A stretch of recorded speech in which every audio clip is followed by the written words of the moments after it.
everyone, Novels Wonderland here. Thank you all for the love and support you've shown me and the channel. Arknightcraft Modpack, Steve Terra, Minecraft x Arknight. Chapter 101 to 141, Chapter 101, I'm not even worthy of being hung on a street lamp. After the infected patrol squad left, the village quickly returned to its usual state. Even though the terrifying night could return at any moment, the villagers had long given up on thinking about the future. Compared to surviving the present, what came next was hardly worth considering. What surprised Stephen was just how fast they adapted. That, however, played right into his hands. With Alina, the local girl, introducing him, it didn't take long for the villagers to accept him under the guise of a wandering merchant. But the real turning point was when he pulled out a large quantity of baked potatoes and various kinds of dried meat for trade. In an instant, he became the most important figure in the village. No, calling him their savior wouldn't even be an exaggeration. If they had to carve a statue in his honor, they probably wouldn't hesitate.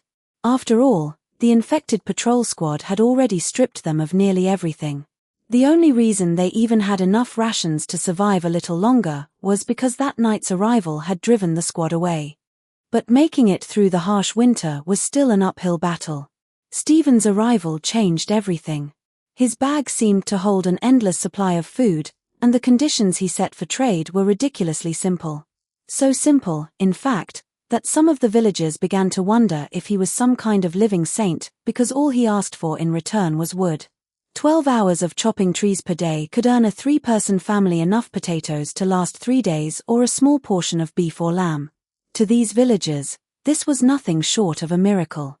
In weather this cold, the elderly, women, and children usually had no work available.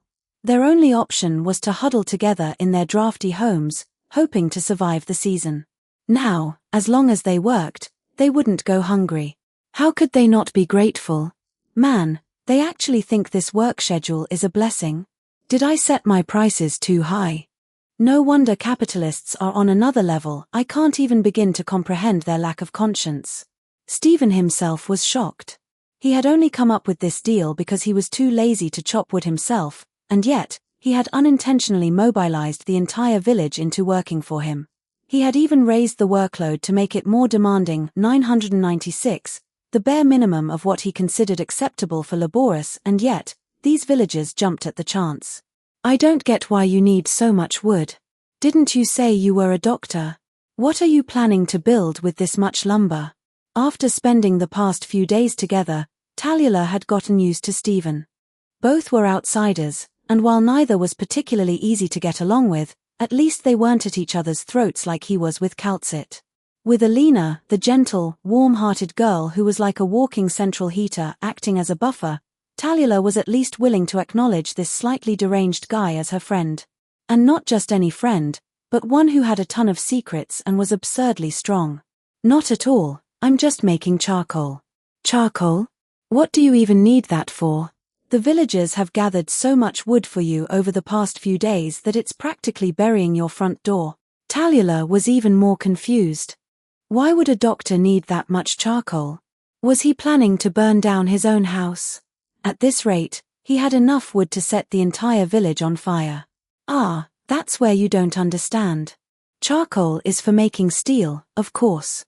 Sitting in a chair outside the collection station he had set up at the village entrance, Stephen explained his plan in a completely relaxed tone. Being the boss and letting others do the work for him was a whole different experience. Sure, he could chop trees faster than all 100 villagers combined, but where was the fun in that? After all, the biggest driver of human technological advancement was laziness. And for a Minecrafter like him, automation research came from the same motivation. If he could sit here and still get the resources, why should he care if the production rate was a little slower? He wasn't in any rush. Steelmaking? Talula's face scrunched up in confusion. She knew steel required charcoal, but even assuming Stephen had the skills to make it, what was he going to do with it? Did he even need steel weapons? This guy could probably kill someone just as easily with a wooden stick. After witnessing him single-handedly carry an entire day's worth of logged wood easily over 100 logs, faster than a running horse, Tallulah realized his strength was on an entirely different level. Even if I explained, you wouldn't fully get it. Let's just say this is the first step to making money. When Stephen saw the infected patrol squad using longswords and cold weapons, an idea had already taken root in his mind. And it was an idea that could make him rich, Monopoly-level rich. In a time of war, what was the most valuable commodity besides food? The answer was obvious: weapons. And as luck would have it, Stephen had access to a modern warfare mod called Vic's Modern Warfare. The firearms he could craft with it were practically toys to him now, but if he sold them as weapons, well, becoming the richest man in this world wouldn't be too far-fetched. Of course, Stephen had no immediate plans to become an arms dealer. Right now, it was just a concept. His current goal was simple: use his resources to manufacture those guns first. As for whether he would sell them, that would depend on his mood. Besides, if he just pulled materials directly from the transmutation table, there wouldn't be any sense of challenge or accomplishment. It would be far more satisfying to craft everything by hand. As he watched the villagers tirelessly chopping wood for him, Stephen couldn't help but think to himself he really was working too hard. Just sitting here like this was already draining his energy. Tallulah opened her mouth but quickly gave up. Forget it. If I try to figure out what's going on in your head, I'll probably end up crazy myself. But no matter what, you've practically saved this village again. She glanced at Stephen, who was lounging around like a slumlord, but her gaze was filled with gratitude. She understood perfectly well if Stephen hadn't provided food and work, these aging villagers with little ability to labor might not have survived the winter. And compared to the near-hellish conditions of Ursus's official labor camps, Stephen's absurdly lenient work conditions were practically paradise. Wait, you're telling me working 12 hours a day with no breaks is saving them? You're making me feel guilty now. Stephen covered his face, feeling an odd sense of embarrassment. He had set the longest work hours he thought were barely acceptable, yet somehow, these people were treating him like a benevolent deity. Maybe he really wasn't qualified to be the kind of capitalist who gets strung up on a street lamp. Work.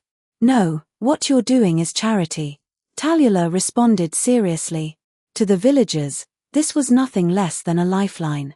If anyone tried to stop them from working, they'd be making enemies of the entire village. What's a break? Alina tilted her head in confusion. The concept seemed completely foreign to her. Why would anyone willingly stop working if it meant they could feed their families? Alright, that's enough Soviet jokes for one day. Stephen shook his head, deciding it was best to stop thinking too hard about it. Even Tallulah and Alina were calling his business charity. If this conversation went any further, he might really end up hanging from a lamppost. Ursus had its own national conditions. He wasn't in a position to make judgments. Speaking of which, I almost want to go chop wood for you myself. But the old man said we should keep you company, try to build a good relationship with you, and see if we can get you to stay in the village a little longer. Tallulah gave Stephen a shove, forcing him upright from his sun-soaked lounge chair. If it weren't for the two elders in her house noticing how well she and Stephen were getting along, she wouldn't have been stuck here chatting with this guy out of sheer boredom. I think it's nice. It's rare to see you talk this much with someone, Tallulah. Alina, on the other hand, didn't see anything wrong with the situation. She often didn't understand what Stephen and Tallulah were talking about, but she could tell that their relationship was steadily improving. Well, since you're trying to get on my good side, shouldn't you be showing a little gratitude? And yet you still dare to push me?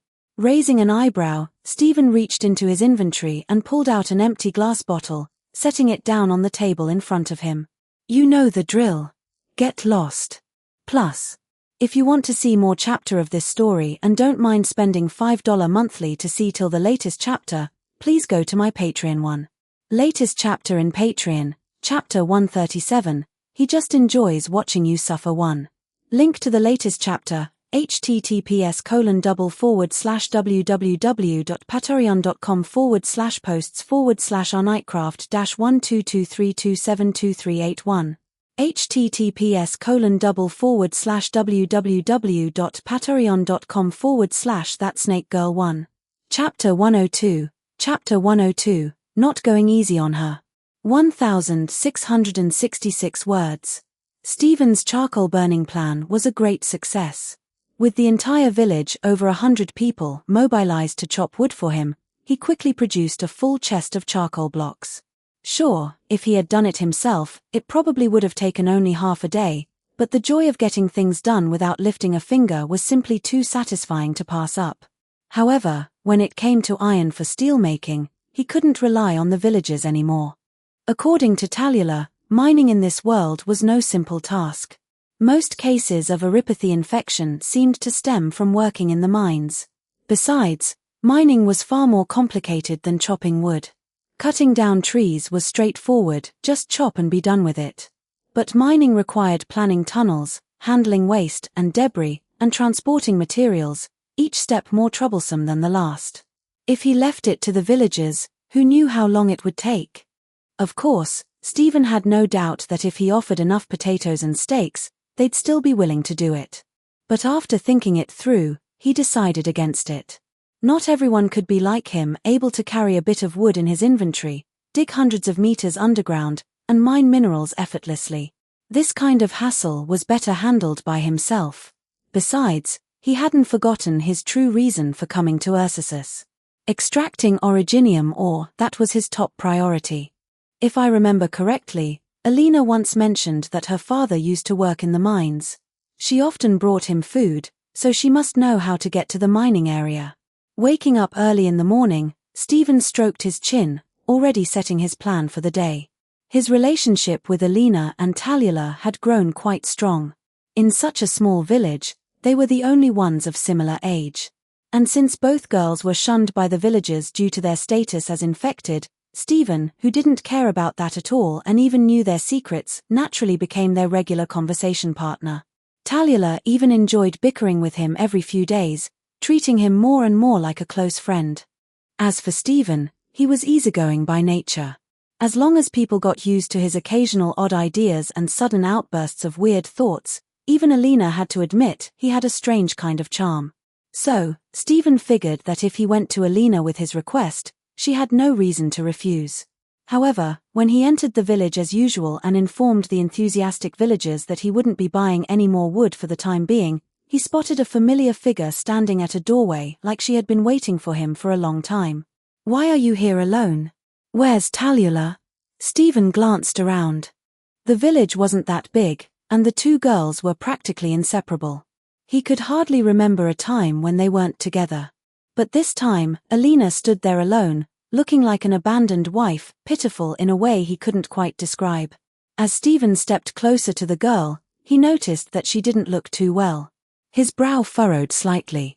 Her skin, already naturally pale, now carried an unhealthy, almost sickly pallor. Her lips, once soft and hydrated, were now dry and cracked.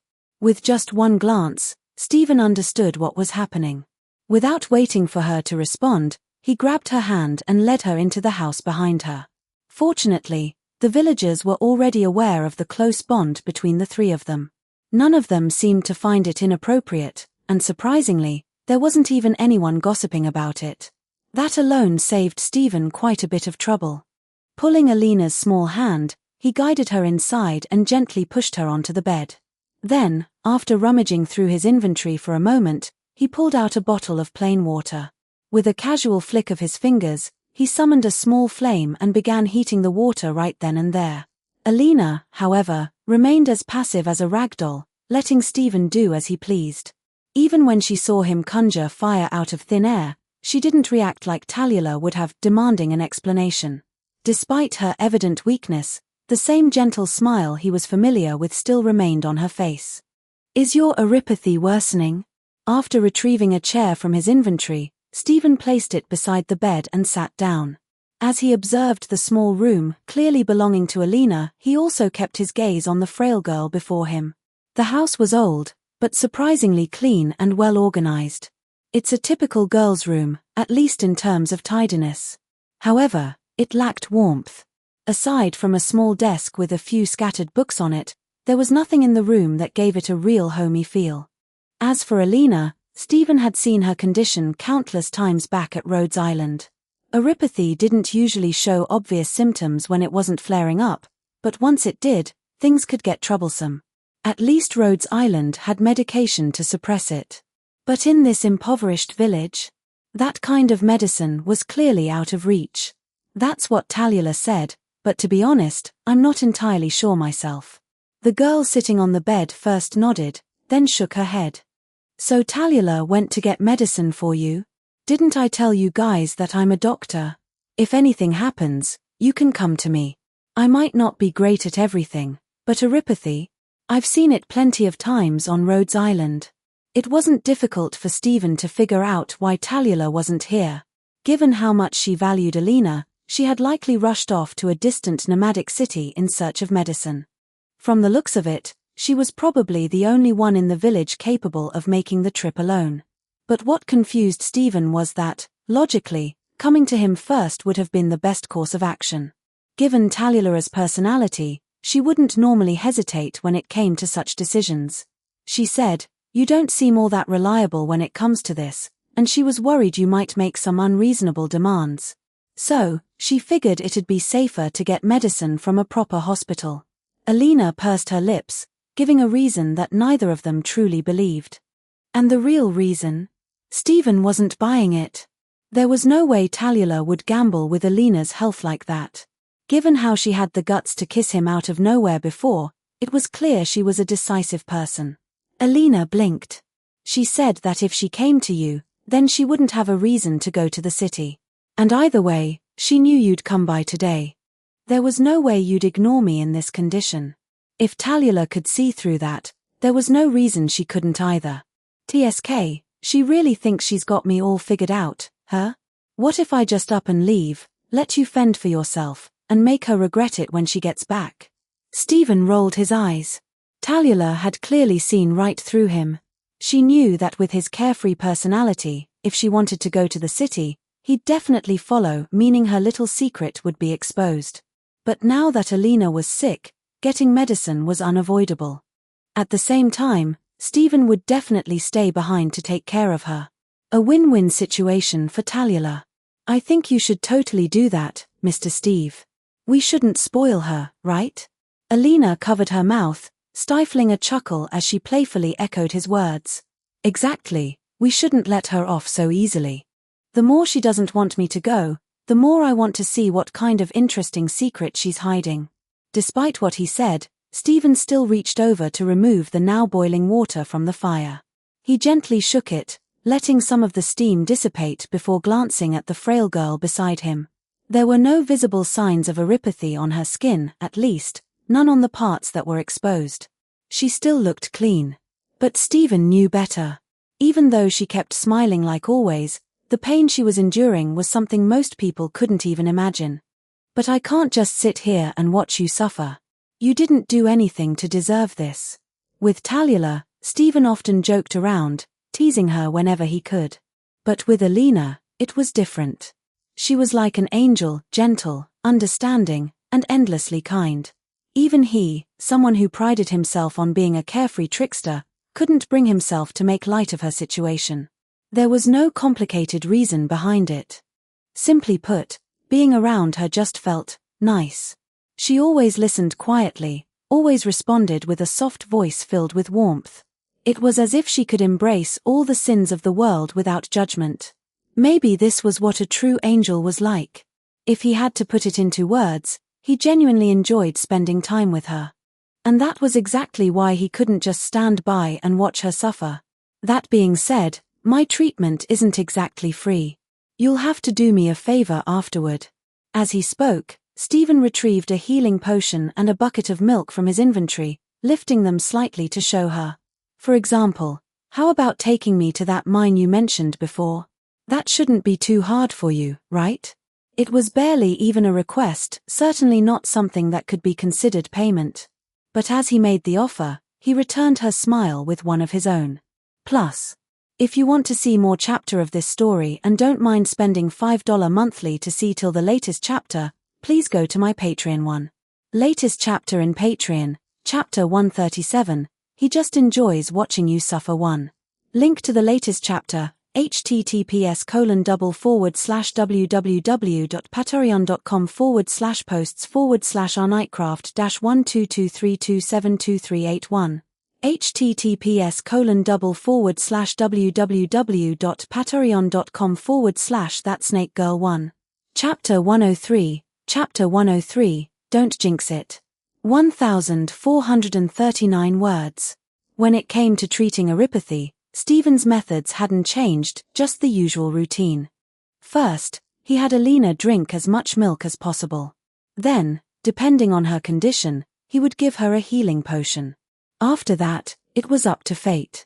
Fortunately, Alina trusted him completely, as if she had no doubt that he would never do anything to harm her. Simply gazed at his face, her expression calm. Even when the milk caused something inside her body to surge, washing over her insides with an almost unbearable sensation, she bit down on her lip, refusing to let out any sound that might make Stephen worry.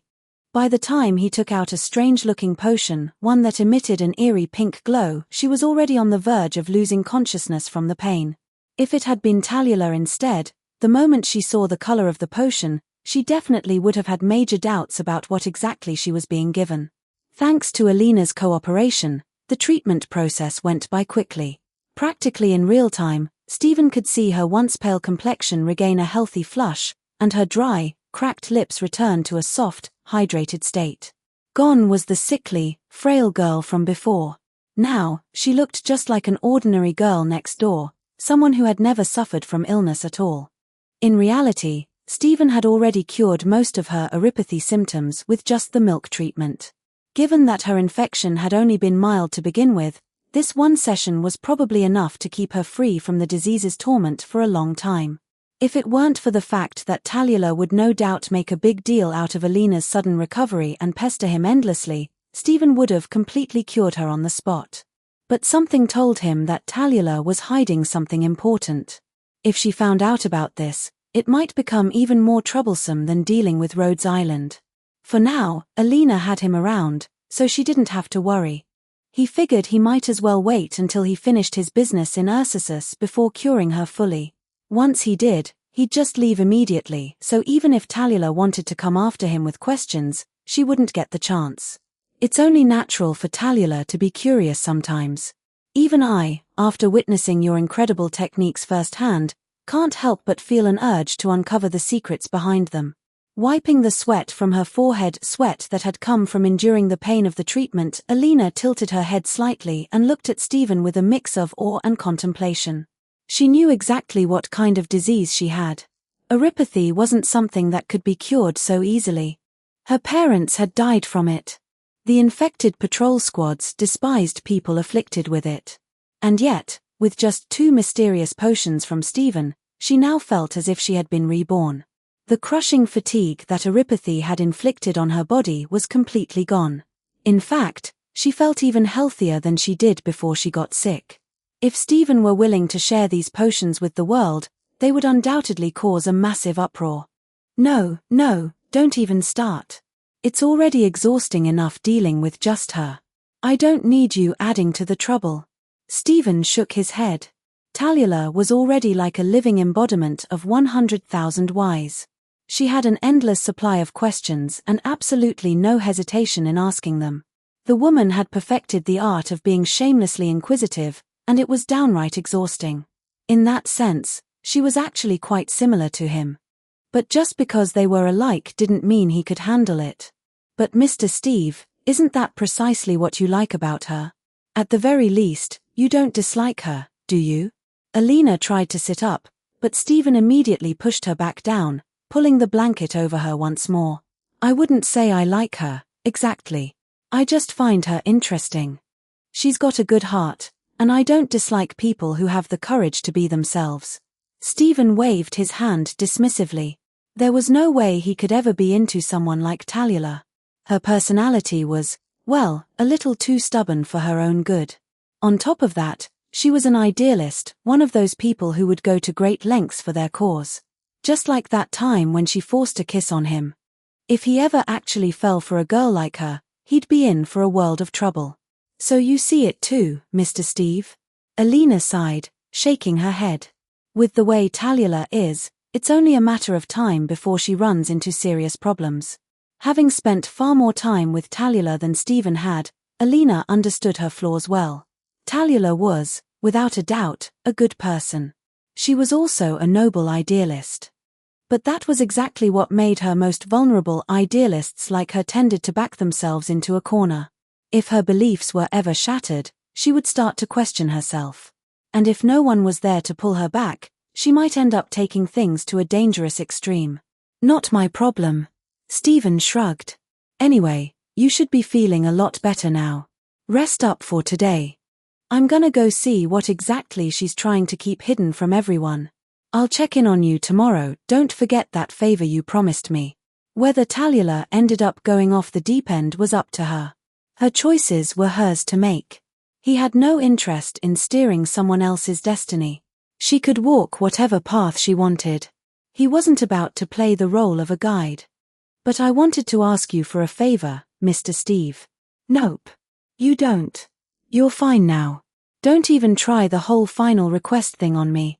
Alina opened her mouth to speak, but Stephen was already shutting her down. He didn't know exactly what she was about to say, but he'd seen this situation way too many times before. This was the classic setup for a death flag. And he wasn't about to accept a flag like that. Accepting this kind of request was a guaranteed way to end up with some stupidly dramatic burden, and worse, it practically guaranteed Alina wouldn't survive. As far as he was concerned, people who made final requests never lived long afterward. So, without hesitation, he nipped it in the bud. Standing up, he casually folded his chair before making his way toward the door.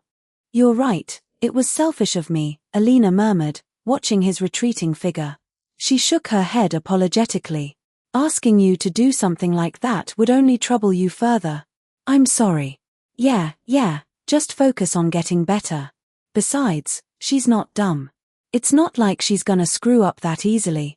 Stephen waved his hand without turning back. And if she ever does need help, well, as long as she's willing to pay, I wouldn't mind handling things for her. With that, he left Alina's room. Tallulah's little secret had piqued his interest.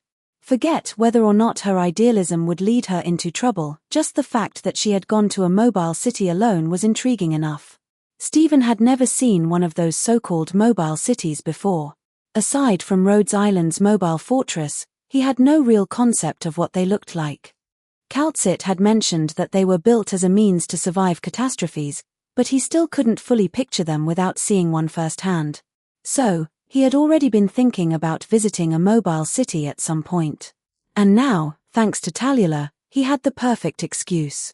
At this point, there was no avoiding it, he was going to the mobile city. The only question was, in what manner should he make his entrance? Bringing along his signature pumpkin head would be a little too flashy. But sneaking in like some random nobody? That sounded too boring. Maybe, he should create another disguise. He'd always liked the idea of playing a blind swordsman wielding a cursed blade. And if any fools decided to get in his way, well, it'd be the perfect chance to let Yamato taste some fresh blood. Plus, if you want to see more chapter of this story and don't mind spending $5 monthly to see till the latest chapter, please go to my Patreon one. Latest chapter in Patreon, chapter 137, he just enjoys watching you suffer one. Link to the latest chapter, https://www.patreon.com/posts/Arknightcraft-1223272381. https://www.patreon.com/thatsnakegirl1. Chapter 104, Nothing good comes from that guy. 1,727 words. Rhodes Island Medical Department. Right now, the green-haired cat girl known as Calcit was intently studying a vial of strange red glowing liquid in front of her. The composition of this thing was completely unlike anything that should exist in this world, let alone something capable of such terrifyingly potent healing effects. But what confused her the most was the fact that, after conducting several analyses on the potion, she somehow detected traces of watermelon. Watermelon. Since when did watermelon have any medicinal properties? At this point, She was beginning to question whether everything she had learned about medicine up until now had been completely pointless. As she struggled to make sense of her findings, the door to the medical department suddenly swung open. A petite, white-haired girl walked in with a wry smile. "Warfarin, didn't I tell you not to disturb me when I'm in the middle of an experiment? Don't tell me those abyssal hunters are wrecking the place again." Recognizing the visitor, Kaltzit's furrowed brow relaxed slightly. The only person bold enough to interrupt her research was none other than the Sarkaz doctor standing before her. "No, nothing like that. They're usual demolition projects. I don't even bother intervening anymore unless they start causing real trouble. That brat who keeps yelling about her dad will calm down once she wears herself out. Besides, Scardy's keeping an eye on them, so the damage shouldn't be too severe." Just hearing about the abyssal hunters was enough to give Warfarin a headache. Those three were like humanoid dinosaurs when it came to destruction. They made huskies look like well-behaved house pets. They had already wrecked 3 different medical wards, and that was with them trying to tone things down. "Then why are you here? You've been busy obsessing over that guy's leftovers. What's so important that you had to come find me?" Kaltzit was puzzled. She wasn't the only one researching the healing potion left behind by Stephen. Warfarin was even more obsessed with it than she was. In fact, Kaltzit had to go through quite a bit of effort just to obtain these samples from her in the first place. So for Warfarin to rush over in the middle of her research, it had to be something urgent. "Don't tell me you made a breakthrough. Did you finally figure out how to recreate this potion?" There was a flicker of expectation in Kaltzit's eyes. Warfarin, nicknamed Bloodlord, was just as much of a medical expert as she was. If anyone could crack the mystery behind this potion, it would be her. Unfortunately, Kaltzit was about to be disappointed. Warfarin shook her head. If she had actually made a breakthrough, she wouldn't be wearing such a helpless expression. That guy's concoctions are just as mysterious as he is. Honestly, I'm starting to think he gave us this potion specifically so we'd waste our time on it and leave him alone. And knowing him, he totally would. Just thinking about Stephen made Warfarin's expression twist further. There was no other way to describe him. He was just insane. And yet, everything about him was wrapped in deeper and deeper layers of secrecy, each more important than the last. "So this is about him?" "Yeah. See for yourself." Warfarin let out a sigh, then pulled a newspaper from her coat and handed it to Kaltzit, who had already set aside the sample she was analyzing. Kaltzit glanced at the bold, exaggerated headline. Shocking. A headless horseman appears on the frontier, ghosts stalking the snowfields. Are the city guards in peril? Or is this the work of an infected organization? The article's title was as sensational as ever, clearly designed to attract as much attention as possible. Kaltzit was about to skim past it indifferently until she saw the description of the so-called headless horseman. At that moment, she found it impossible to remain calm. Kaltzit tightened her grip on the newspaper, nearly tearing it in half. Her emerald green eyes narrowed as she read the description. A glowing pumpkin-shaped helmet, purple-black luminescent armor, immense strength, and a similarly purple-black longsword. It was practically screaming Stephen's identity, short of printing his actual ID number on the front page. There was no way this so-called headless horseman was anyone else. He's only been gone from Rhodes Island for a few days, and he's already causing trouble with the locals. Pressing her fingers against her forehead, Kaltzit let out a sigh. She had long accepted that it was impossible for Stephen to not attract trouble, but she hadn't expected him to make headline news in less than 2 weeks. The only silver lining was that this report wasn't from an official Ursus newspaper. That meant while he had been exposed, he likely hadn't drawn the attention of Ursus's higher-ups yet, or if he had, they hadn't deemed him important enough to act on. "That's exactly what I'm worried about," Warfarin admitted. With his personality, and considering Ursus's current political climate, it's hard to believe he won't end up clashing with some truly terrifying figures. "And you think sending a messenger to tell him to keep a low profile is going to work?" Kaltzit rubbed her temples, feeling a headache brewing. Finding Stephen wasn't the problem.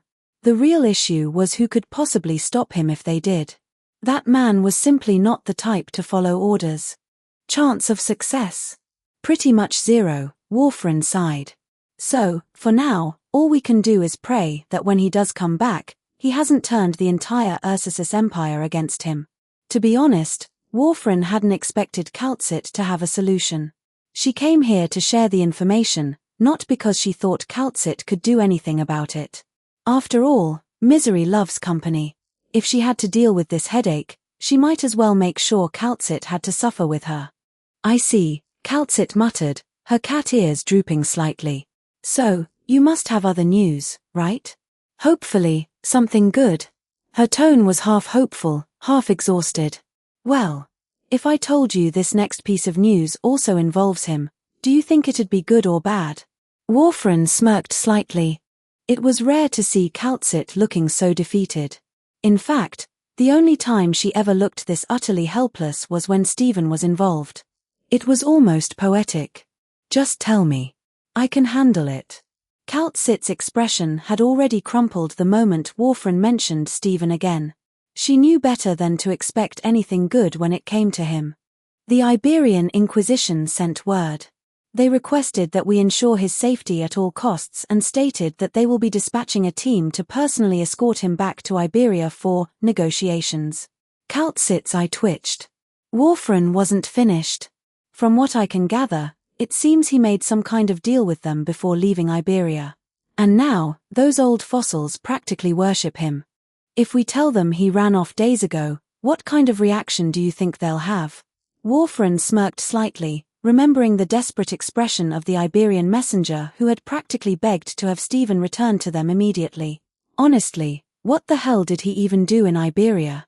Did he rebuild their entire lost fleet or something?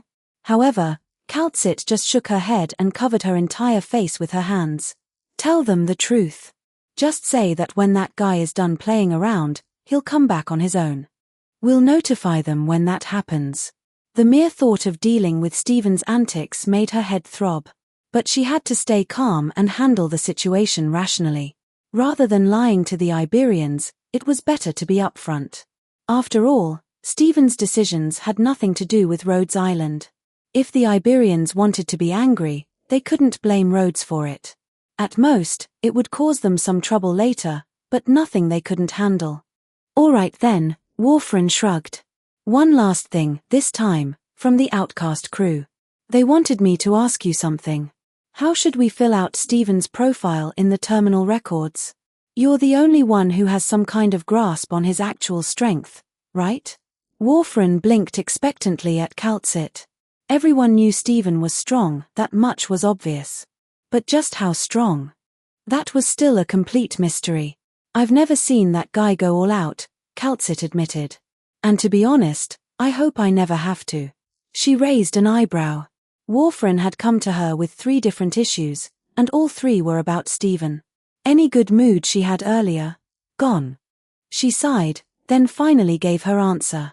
Just mark all of his files as top secret. No need to bother filling out his combat test results either. If even those 3 abyssal hunters aren't enough to give him a challenge, then forget about assigning him a standard ranking.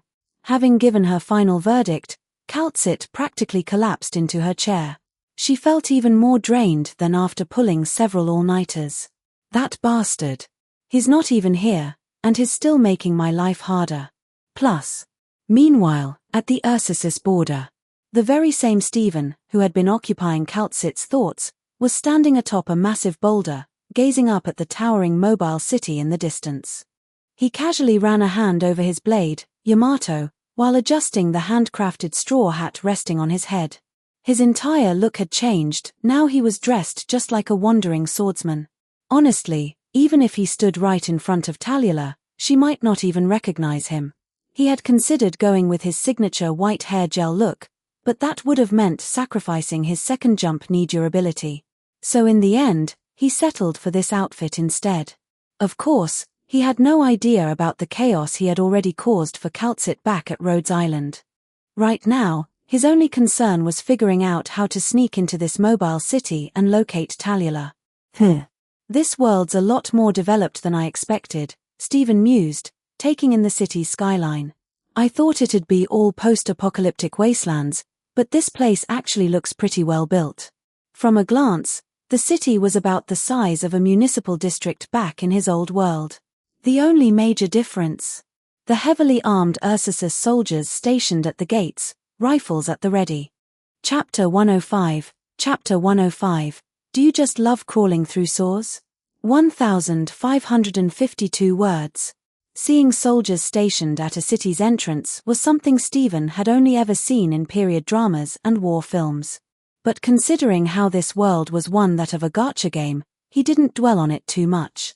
Watching the soldiers search each traveler for contraband, pat down their bodies, and demand bribes, Stephen thought for a moment, then decided against waiting in line for a proper entry.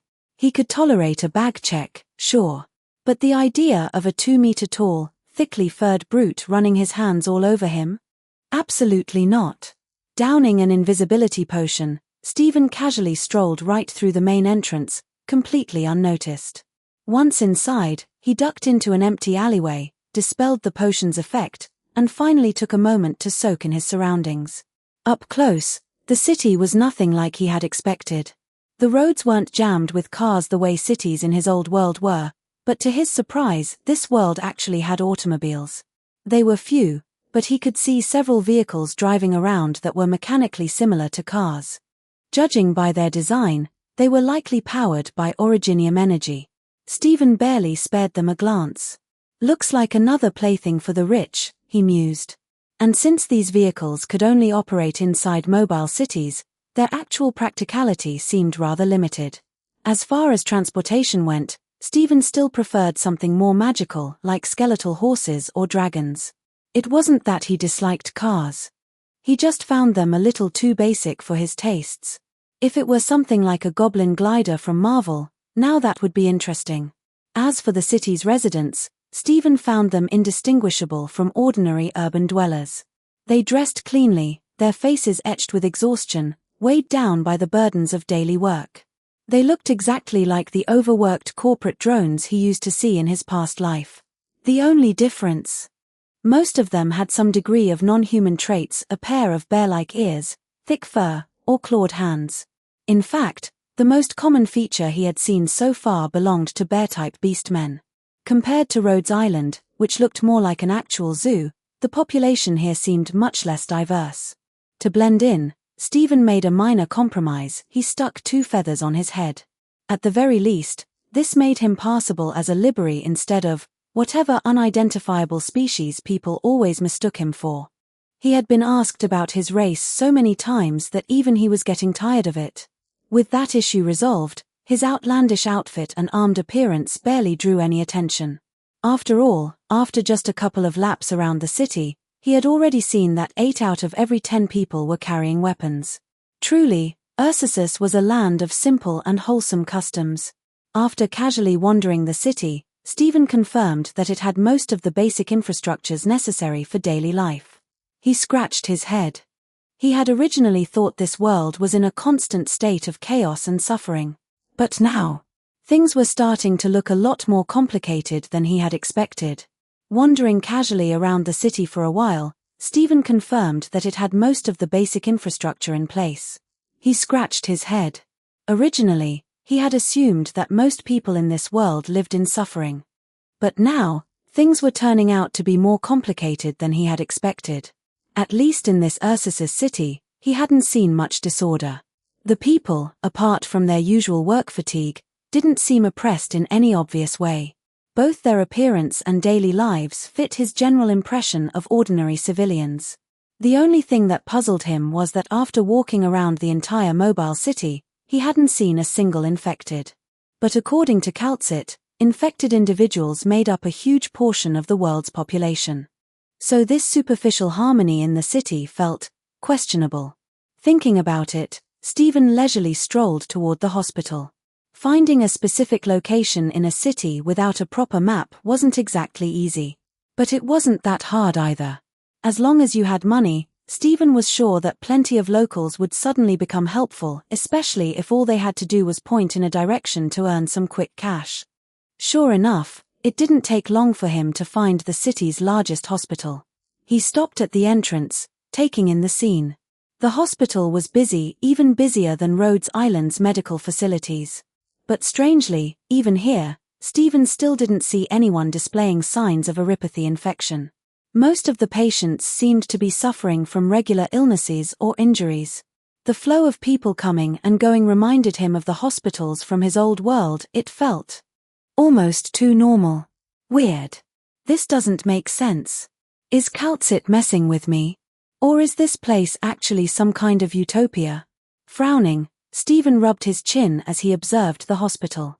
He had no intention of going inside. He had already gotten more than enough exposure to the smell of disinfectants back at Rhodes Island. He wasn't about to step into a hospital for no reason.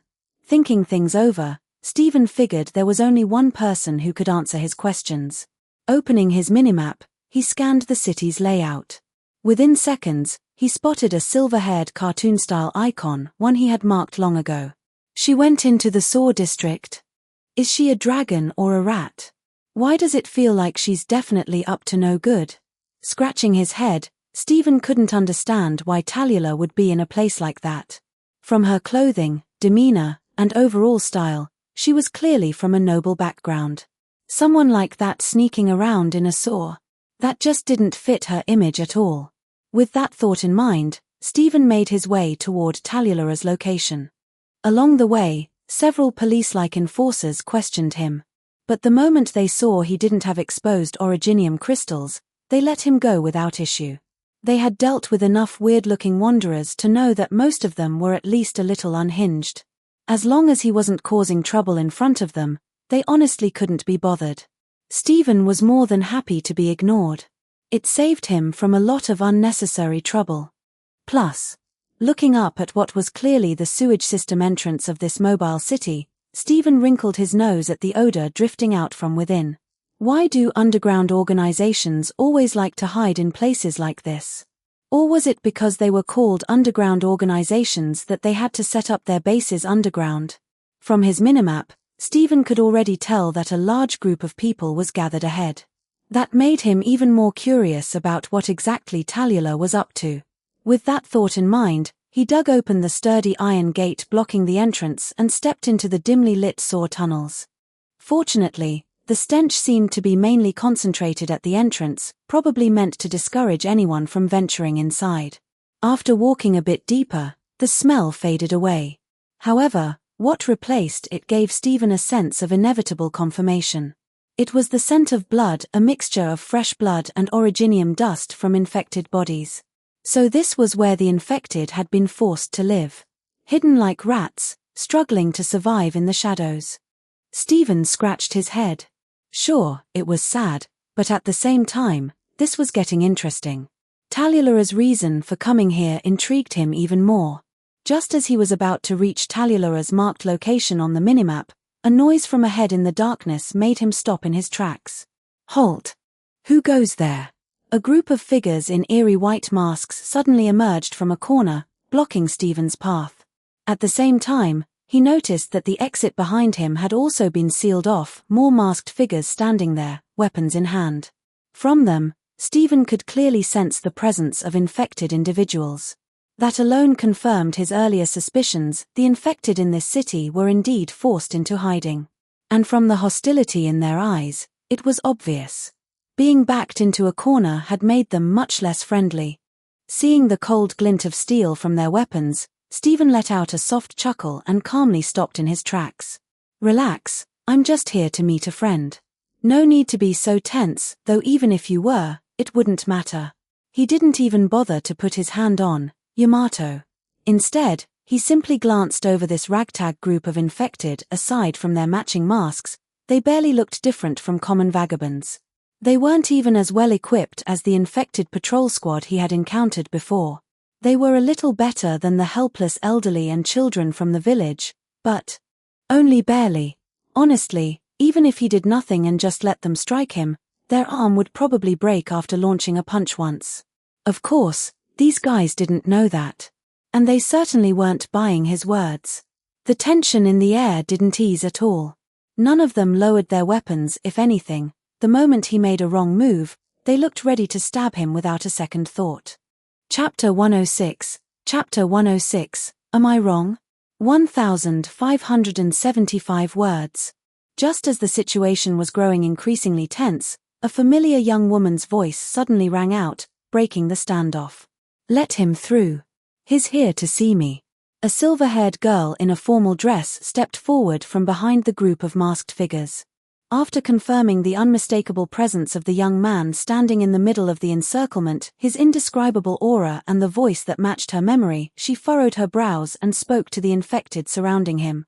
However, they didn't immediately obey her command. Instead, their gazes shifted to the masked man standing beside Talula. "Miss Talula, you never mentioned that you'd be bringing along a non-infected companion." The man's tone carried obvious suspicion, though after a brief moment, he waved his hand, signaling the infected fighters to back off. "He came here on his own. It has nothing to do with me, he's always been this reckless." Talula sighed, rubbing her temple as she looked at the grinning young man casually waving at her. "He should be with Alina right now, shouldn't he?" The village was so far from this mobile city, and yet he not only made it here so quickly but also found her exact location with pinpoint accuracy. Did this guy have some kind of Pero bloodline or something? Otherwise, how was he so good at tracking people? Also, let me give you a word of advice, don't try provoking him for no reason. Talula glanced at the infected fighters who, despite retreating, still clutched their weapons tightly. She sighed again and added, "He's not as easygoing as I am. Frankly, even all of you combined might not be able to put up a fight against him." She wasn't exaggerating. From what she had seen firsthand, Stephen was easily strong enough to take on an entire infected patrol squad by himself. And that was definitely not his limit. Even she wasn't confident she could beat him in a one-on-one fight. As for this group of ragtag fighters, who had nothing but weapons, they weren't even qualified to be cannon fodder. "But he's not like you. He's not one of us, he's not infected. We can't trust him." The masked man's sharp gaze locked onto Stephen, filled with deep skepticism. Just as he said, those who had suffered oppression for so long could never trust an outsider who was not one of them. Stephen, who had barely been holding back, finally couldn't resist speaking up. Actually, I'm just a passing doctor. I only came here to find that young lady over there. As for you guys..." He waved a hand dismissively. "I couldn't care less." He was only interested in Talula, whether these infected lived or died had nothing to do with him. Maybe if something interesting happened, he'd stick around to watch, but aside from that, he had zero interest in getting involved. Unfortunately, his words had little effect. The masked man merely let out a cold chuckle before shifting his gaze back to Talula. "I'll vouch for him." Talula exhaled sharply and finally made her decision. "He really is just a friend looking for me. Whether you believe it or not, that's the truth." Honestly, she wanted to say she didn't even know this guy, but she knew that would only make things worse. Why did this guy have to show up now of all times? Right when she was in the middle of a gathering with the infected? A brief silence fell over the group. Then, after a few seconds, the masked man finally relented. "Let him through." After giving the order, he turned around and disappeared into a hidden entrance nearby, leaving his cautious subordinates still eyeing Stephen with suspicion. As the infected fighters finally stepped aside, Stephen was finally able to walk freely to Talula's side. "Why is it that every time you enter a city, you end up crawling through the sores?" He glanced disdainfully at the masked infected around them, not because of their status as infected, but because this place was simply disgusting. "Alina's been worrying about you, you know? She was afraid you were sneaking around behind her back, doing something shady." "Oh, you have the nerve to say that to me." Talula sighed, pinching the bridge of her nose in frustration. "Do you have any idea how much trouble you're causing me right now? This guy." She hadn't even started scolding him yet, and he was already complaining about her. Stephen shrugged nonchalantly. "Trouble? What trouble? I just came here to find you. It's not my fault these guys aren't very friendly. That's their problem, not mine. If Talula hadn't stopped them just now, these fools would have rushed him, and he would have had no choice but to add a few more bodies to Yamato's count." Stephen loved opponents like these hot-headed fools who didn't think before they acted. Unlike Calcit and those other crafty old schemers, these guys were straightforward. If they wanted to fight him, Then he had every reason to see them as enemies, right? Tallulah rubbed her forehead in exasperation. Do you ever stop to think about the reality of the situation? You're not an infected. Do you have any idea how deep the divide is between the infected and non-infected in Ursus? Stephen simply shook his head. Why would I care? I just think their actions are bad. And if something is bad, does it really change to good just because of the country or the circumstances? I don't think so. To him, infected and non-infected were no different. It wasn't a matter of ideology or politics, it was just common sense. Alina was also an infected, but she never acted like this. You. Tallulah opened her mouth, but for once, she had no idea how to respond. She had always known she was a bit idealistic, but after hearing Stephen's words, she realized something. There were people even more naive than her. Stephen gave her a look. What? Am I wrong? Not waiting for her response, he walked with her through the hidden entrance and began to take in his new surroundings. Compared to the outside world, where the city still looked normal on the surface, this underground shelter was exactly what he had imagined when he first heard about the wasteland of this world. Infected huddled together, sitting or lying down wherever they could find space. Their bony figures and sallow faces made it obvious they hadn't seen the sun in a long, long time. The masked infected from before now played the role of caretakers, handing out food and water to the others. Though, when Stephen looked closer at what they were distributing, that black, unidentifiable sludge, it was hard to even call that food. The whole scene reminded him of the poorest, most miserable slums he had ever seen. Why are these people living in such misery? Are they not Ursus citizens too? Stephen frowned as he turned to Tallulah, asking the question despite already having a rough idea of the answer. Tallulah let out a cold laugh. In Ursus, infected aren't considered Ursus citizens at all. Do you think they chose to hide away in this filthy place? No. They were forced here by those in power. She wished she could ask this same question to the rulers of this country. But the reality was cruel. To most people in this nation, the infected weren't even considered human anymore. What do you think the infected patrol squads are for? Tallulah's expression darkened completely.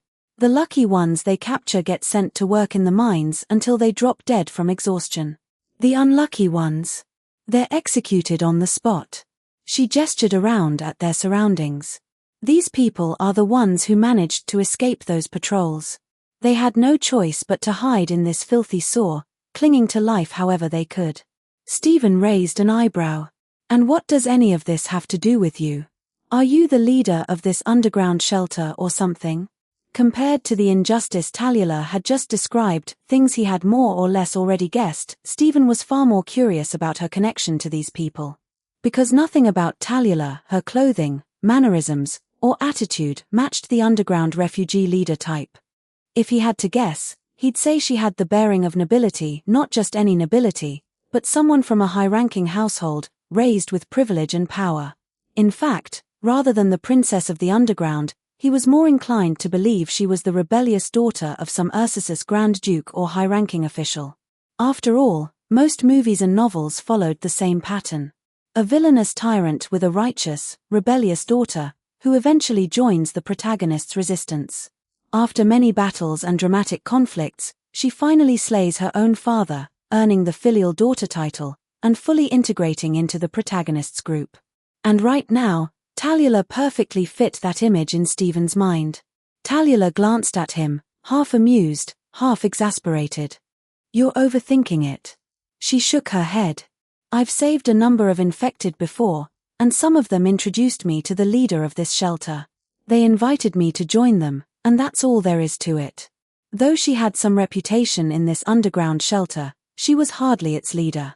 She had only come here this time to help relocate some infected out of this mobile city and to secure some medicine for Alina's erypathy treatment. Chapter 107. Chapter 107. Can integrity fill your stomach? 1,522 words. Stephen shrugged. Whatever Tallulah was talking about had little to do with him. He was only here to call her home for dinner on Alina's behalf, nothing more, nothing less. The rest, not his problem. However, given the situation, it was clear that these people weren't going to let him leave so easily. They were probably worried he'd expose their hideout if he left. But Stephen wasn't in a hurry to go anyway. It wasn't worth picking a fight over something so minor. Tallulah nudged him with her elbow. So why are you even here? What about Alina? Are you just leaving her behind? I went through all this trouble to get medicine for her oropathy treatment, and you couldn't even wait for me back at the village? She was this close to leaving with the medicine in hand. But then Stephen showed up out of nowhere and messed everything up. Now, these infected were unlikely to just let them go. They'd probably interrogate them first, which meant wasting precious time, and Alina needed the medicine urgently. Stephen glanced at the infected huddled in the corners, coughing violently. They looked on the verge of death. He sighed and shook his head. Hey. She's doing a hell of a lot better than you are. At least she's not stuck in a place full of walking time bombs. He had heard from Calcit that when an infected dies, their body essentially detonates like an originium bomb, spreading contamination everywhere. He hadn't seen it happen personally, but he still remembered that near-death moment with the operator Frostleaf, when her oropathy nearly killed her. With this many infected packed in one underground space, if even one of them died and detonated, the entire city could be doomed. Noticing his gaze, some of the infected glared back at him with hostility. It was obvious that as a non-infected outsider, Stephen was not welcome here. Tallulah's voice remained firm. The infected are innocent, you know that as well as I do. They're just victims of oppression, nothing more. She paused, narrowing her eyes. But from what you just said, have you already suppressed Alina's oropathy? Stephen smirked. Come on, I told you before, I'm a doctor. And not just any doctor. I came from Rhodes Island. You know, the leading experts in oropathy research. With that, he casually shifted the blame to Rhodes Island. Since he was already using their identity, he might as well let them take the credit. Before Tallulah could respond, a voice cut into their conversation. Ahem. Sorry to interrupt your little chat, but before we continue, Miss Tallulah, shouldn't you introduce your friend to us? The voice belonged to a man in a mask, clearly the leader of these infected. He had led them into a dimly lit room before finally speaking up. Tallulah's identity was trustworthy, her constant efforts to help the infected had earned her respect and admiration here. But Stephen? A normal, uninfected outsider? Not so much. Stephen blinked, pretending to only just now notice the man's presence. Then, he scratched his head. Why bother introducing me? It's not like I want to get to know you people. No need for self-introductions. His outfit gave Stephen the impression of being poor yet pretentious. These people could barely afford food, yet they all wore matching white masks. Was this some sort of religion? As for getting to know these people, Stephen had zero interest. This wasn't like Rhodes Island, where the infected at least had the means to support themselves. These people, they were the real deal infected who had been hardened by oppression and discrimination. In other words, they'd do anything to survive. Stephen didn't blame them for that. But he also knew exactly what that meant. If you crossed them, you were inviting trouble. The masked man narrowed his eyes slightly. Your attitude isn't exactly friendly, sir. He hadn't expected such a response from Stephen. Did this guy not understand his situation? This was their territory. His gaze flicked to the strange-looking katana on Stephen's waist. He silently calculated how many men he'd need to take him down if he refused to cooperate. Stephen didn't seem to have any originium arts, at least, he couldn't sense any.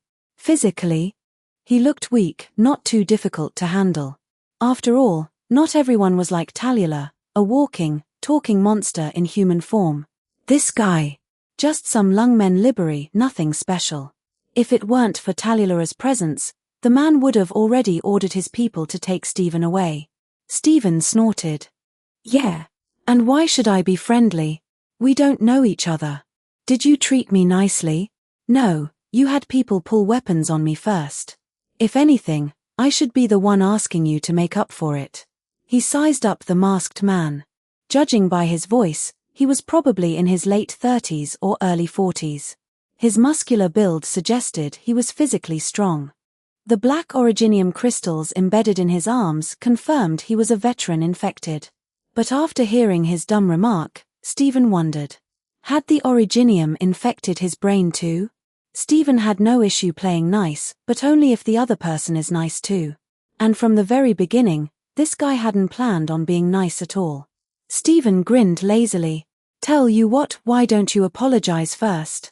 He spoke as if he was completely unbothered by the fact that he was deep in enemy territory. Even when he noticed the man's clenched fists, he just smirked, curious to see how he'd react. Because if this guy couldn't even tell whether someone was dangerous, then this infected group was better off disbanding immediately. The masked man stared at him in disbelief. Then, he laughed angrily. You want me to apologize? He almost thought he had misheard. A random outsider had barged into their territory, refused to explain himself, and now wanted an apology. Who the hell did he think he was? Before things could escalate, Tallulah finally spoke up. Enough, Brull. The masked man Brull expected her to defend him. Instead, she said something that made his blood run cold. You should apologize. That is, if you want to keep this infected sanctuary intact. Brull's eyes widened. Are you insane? Tallulah frowned. He's more dangerous than the city's guards.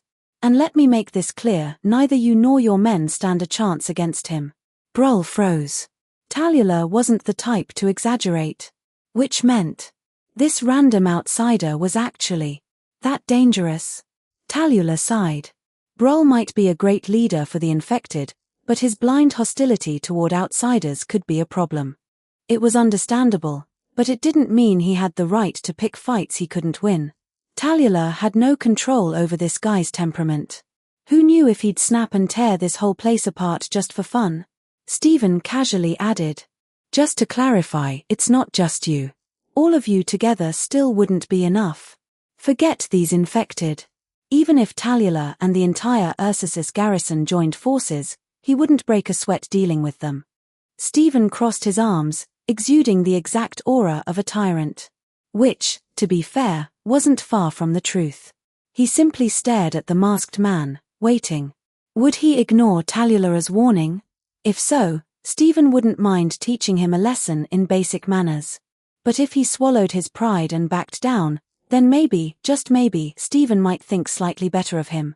Because as a leader, the bare minimum was knowing when to advance and when to retreat. Stephen knew full well he was being difficult. But this was a test. How far was this so-called leader willing to go for his people? Would he risk everything for his ego? Or was he truly dedicated to the infected under his care? Because Tallulah was involved. Stephen didn't care much for the infected. But Tallulah? She was at least a little bit important to him. Maybe even a friend, if you stretched the definition. The masked man hesitated. Tallulah's strength was undeniable, he knew that firsthand. And if even she was warning him, then this situation was far more dangerous than he'd assumed. He couldn't afford to gamble. Not with his own life. And definitely not with the lives of everyone in this sanctuary. After a long pause, he finally relented. I apologize. My attitude earlier was too reckless. He bowed deeply toward Stephen, his movements shockingly swift and decisive. Stephen blinked. For a second, he almost didn't react in time. Damn, that was fast. Terra was really something else. Why was everyone so good at swallowing their pride? Did no one have any backbone these days? Stephen sighed dramatically. Couldn't you at least have a little more dignity? Brull, still bowing, responded calmly. Dignity won't save my fellow infected. But accepting reality might. Stephen nodded slightly. All right, maybe this Brull guy wasn't a complete fool. His judgment sucked, but at least he knew how to adapt. That meant he probably did genuinely care about his people. But what did that have to do with him? All he knew was that he won't be fighting these guys. What a shame. Chapter 108, Chapter 108, I'm just passing by. 1030 words. Stephen shook his head in disappointment and stopped paying attention to the man in front of him. Instead, he turned to look at Tallulah. So, This is why you came to this nomadic city. To conspire with these people on some shady, unspeakable scheme? He already knew that this girl would never be content spending her days in some backwater village. If it were Alina, maybe. But Talula? No chance. But getting tangled up with these infected? That was basically declaring war on Ursus's entire leadership. Stephen didn't think much of her plan. Mainly because she didn't look all that strong. Yes. They won't be able to last much longer here. The tundra is full of dangers, but at least there's a chance of survival. Maybe I can do something to help them. Talula nodded, looking at Stephen expectantly. She knew this would be difficult. But she also knew that if he was willing to help, then this plan would become much, much easier. Stephen glanced at Brull and then back at Talula. Wait, are they paying you a lot or something? Because these people looked dirt poor. They probably barely had enough food to survive. They definitely didn't seem like they could afford any kind of reward. When she helped her village, that made sense. They were her neighbors, her friends. But these people? They weren't even close to that level. No. I'm doing this because I want to. To me, whether they're infected or ordinary people, everyone has the right to live on this land. Oppression shouldn't exist. And what I want to do is fight against it. So, Talula started to say more, but Stephen had already taken a step back, looking genuinely uncomfortable as he waved his hands frantically.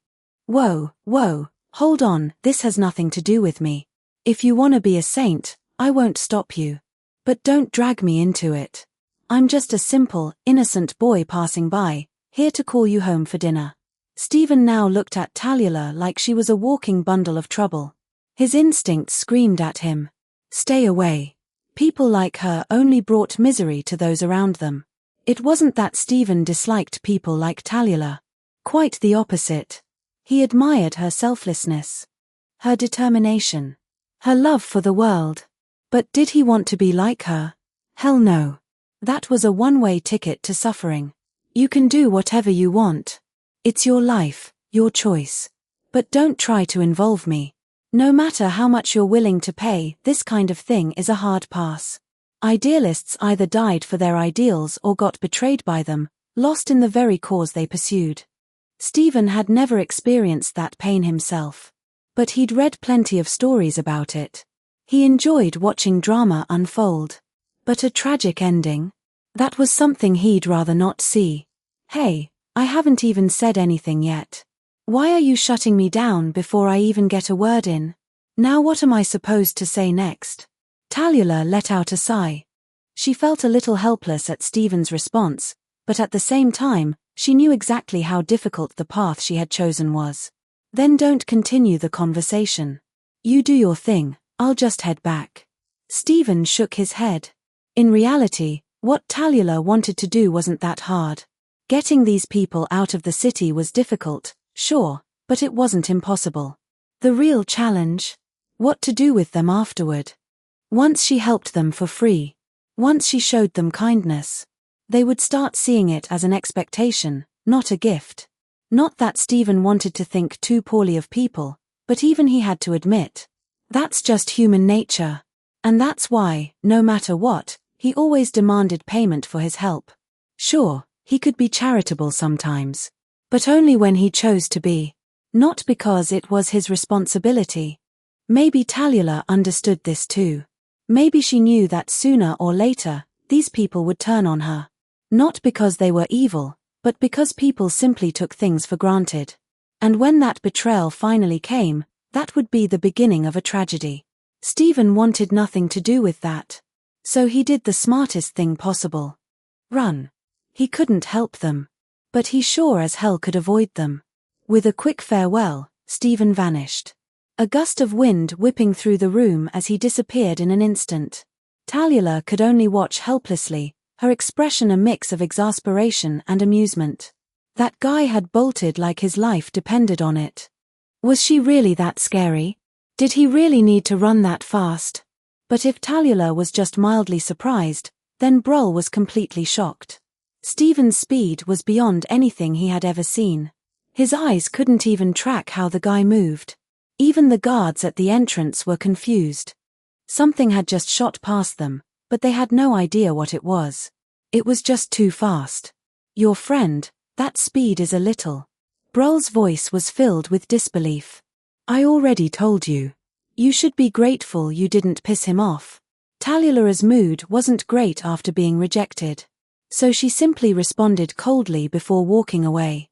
Brol was left alone, clutching his chest, processing what just happened. And the only thought in his mind was, thank God I didn't piss him off. Forget everything else, with speed like that guy could have wiped out the entire sanctuary in mere moments. At this point, Brol no longer even considered the possibility that Steven was an infected patrol squad agent.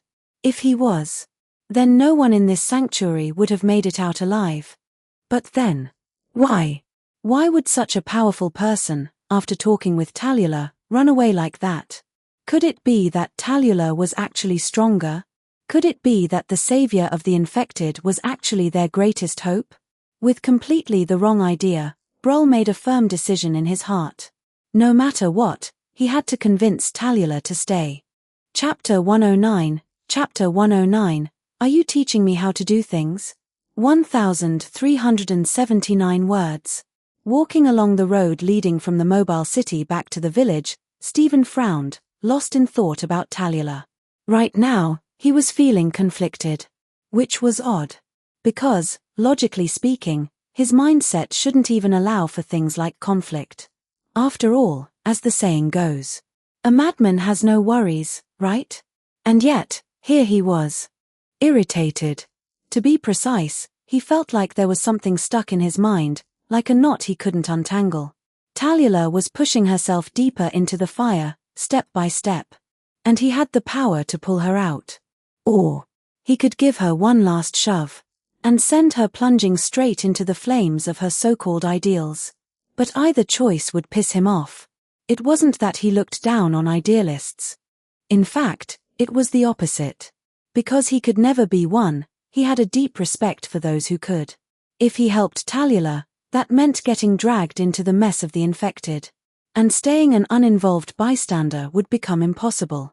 But if he didn't help, and just let her struggle and eventually get betrayed, that ending would be even more frustrating. At the end of the day, he still had too many emotions to be a true spectator. He still wasn't the carefree observer he wanted to be. And then, a strange voice spoke in his ear. You're just a poor imitation. Pretending to be the kind of person you think you want to be. The moment he heard it, Steven's entire mood flipped. His irritation vanished, replaced with sudden excitement. Wait. What? Who just spoke to him? His eyes darted around, scanning his surroundings. But there was no one nearby. What the hell is this? Someone talking to me from inside my own mind? Wait. Could it be? His long-awaited isekai protagonist cheat ability had finally activated. A system. But then, why the hell wasn't it in a cute anime girl voice? Could he request a voice pack change? Just as he was grappling with this absurdity, the voice spoke again. Who I am doesn't matter. What matters is, do you even know who you want to become? The voice was neutral, rough, and impossible to tell whether it belonged to a man or a woman. But one thing was certain. It sounded terrible.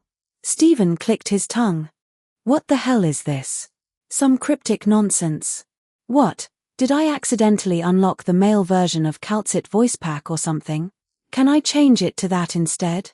At least her voice sounds nice, I can just treat it as an ASMR. Steven frowned.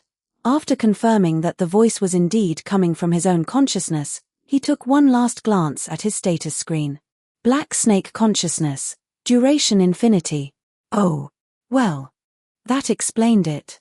Now that he'd found the source of the problem, Steven quickly regained his composure. He knew this status ailment very well. Talula also had something on her that sounded similar. So this thing is spreadable. Scratching his head, Steven didn't immediately try to purge the status ailment with milk. Instead, he found the whole situation pretty damn interesting. From the way the voice was talking, it seemed like it had accessed a part of his thoughts. But had it managed to break through the barrier to his deepest memories? Had it seen the fact that he was a transmigrator? Steven decided to test it. I am Steve. I am also Stephen. I understand this better than anyone. But tell me, do you know what other identity I have? He spoke directly to the consciousness in his mind, waiting in anticipation for its answer. After all, if it really wanted to earn his trust, it should at least be able to reveal his biggest secret, right? No. That is not you. The real you should be more free, more unrestricted. Not bound by these meaningless constraints. Oh. So that's how it is. Talking in riddles. Trying to manipulate him. That meant this thing hadn't touched his deeper memories. It was just trying to trick him. Just from this single exchange, Stephen had already figured out its game. Hell, he could even predict what it was going to say next. With your strength, you could easily take control of this world. If you wanted, rebuilding order wouldn't be difficult at all. But you are still shackled by the so-called bottom line in your heart. This is in direct contradiction to your own desire to be a carefree observer. The voice continued its cryptic speech, saying half-understandable nonsense in an attempt to sway him. But you know what? Stephen had seen this trick too many times before. The classic inner demon routine. Let go of your restraints. Do what you truly desire. Don't think about the consequences. Yeah. Then the moment the protagonist actually listens. BAM mind jacked. The inner demon takes over, the original consciousness gets erased, and boom. New body, who dis? Seen it all before. And it wasn't impressive. And then what? What do you think I should do? Stephen scratched his head. To be honest, if he ignored the fact that this voice clearly had ulterior motives, his words were actually pretty inspiring. It was just like the Western legends of demons, always whispering sweet temptations in people's ears, persuading them to follow their own desires. No wonder so many people fell for it. Too bad. There was one thing this mysterious voice failed to account for. Stephen's brain simply did not work like normal people's. Even worse, everything the voice was saying was something that Stephen had already thought through a long time ago. Back then, after thinking about such matters for years, he'd promptly tossed those thoughts into the garbage bin of his subconscious. The longer you live, the more you think. The more you think, the more you discard. It's not about what I think. It's about what you truly want to do. If you wish to help her, then assist her in achieving her ideals. Help the infected attain equal status. Stephen chuckled. Oh, so I should just sit back and watch her drown in her ideals? That does sound pretty amusing. His tone was playful, but his eyes were cold. The problem was, doing that wouldn't bring him any real satisfaction. Stephen preferred entertainment that made him genuinely laugh, like seeing villains eat dirt right before achieving their goals. Or watching someone fail spectacularly after showing off too much. Watching an idealist die for their ideals. Boring. Not his type of entertainment. You see, you are still restricting yourself. You refuse to embrace what you truly wish to be. You want to be a carefree observer, but you are not truly free. The voice in his mind scoffed, as if mocking the persona Stephen had built for himself. And that's where you're wrong. Stephen grinned, shaking his head. Humans are complex because of our thoughts. Self-restraint is part of that. Sure, I want to be a certain way. But that doesn't mean I have to be that way. After all, it's the me who wants to be something, but hasn't become it. That is the real me. Stephen laughed. A sharp, mocking laugh. You think a little brat like you can teach me how to live? Who the hell do you think you are? The voice fell silent. He had initially assumed that anything capable of sneaking into his consciousness undetected must have profound wisdom. But in the end, he had overestimated it. Now that we're done talking, get the hell out of my head. Stephen sighed, shaking his head. I don't appreciate people spying on my thoughts. I don't know how you did it. But goodbye, Mr. Black Snake. Without any hesitation, Stephen pulled a bottle of milk from his inventory and chugged it down in one go. A wave of refreshing clarity surged through his mind. Before the voice could react, it was instantly erased. Stephen let out a deep breath, scratching his head in exhaustion. Well, that was annoying. On the bright side, thanks to that overly talkative snake, He wasn't feeling so conflicted anymore. Whether he chose to help Tallulah or not, it was all about one thing: his mood. Chapter 110. Chapter 110. Are you sure you're not talking about yourself? 1,598 words. Stephen hadn't even made it back to the village when he spotted a white-haired, antlered girl standing at the entrance, frozen in place, like a statue waiting for her loved one to return. Judging by the hopeful yet disappointed look on her face, it was clear that he had been expecting to see more than just him coming back. It's not that I didn't want to bring her back. She said she had things to do. If you want to hear about it, I don't mind telling you. After all, I doubt she wants to keep it a secret from you anymore. Stephen quickened his pace toward Alina. She had just recovered from a serious illness, and her body was still weak.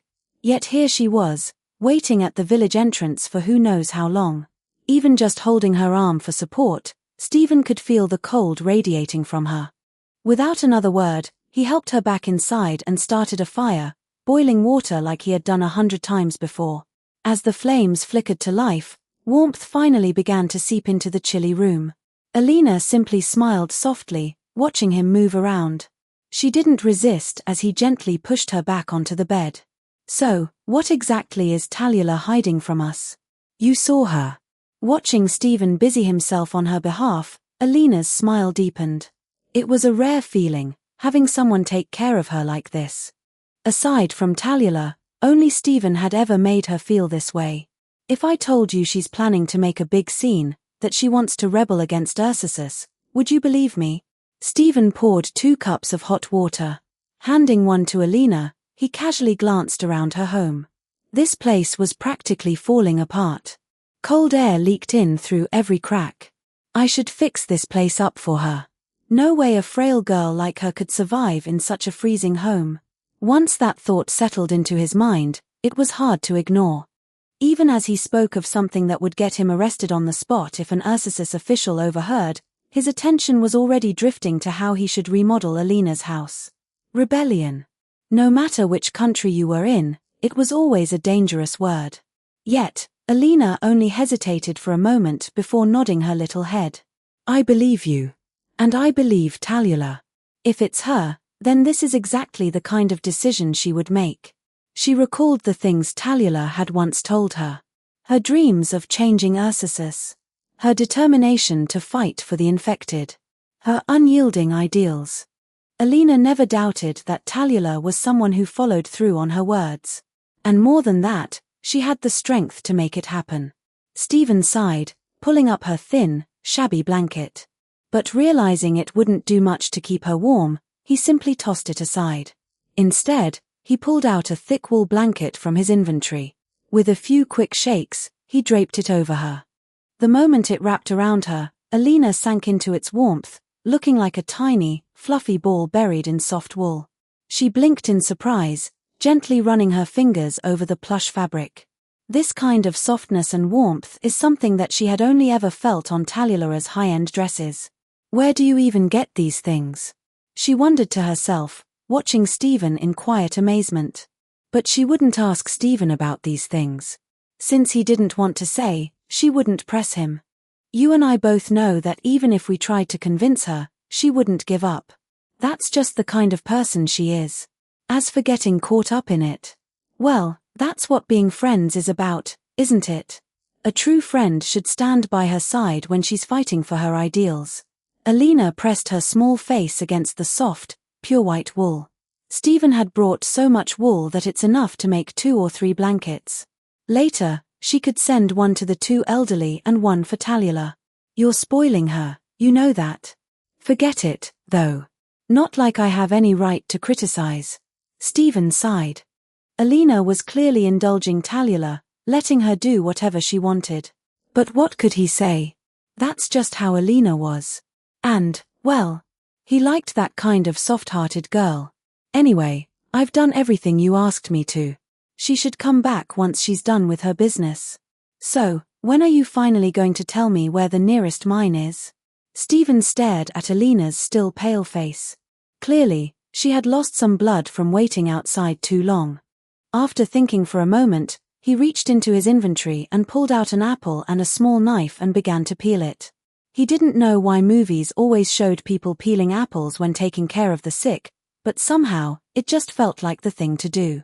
If you want, I can take you there right now. Alina tilted her head slightly before continuing. But if you don't mind, I'd like to hear why you want to go. Because that place isn't somewhere you should be. Hearing Stephen mention the mines, Alina's brows furrowed.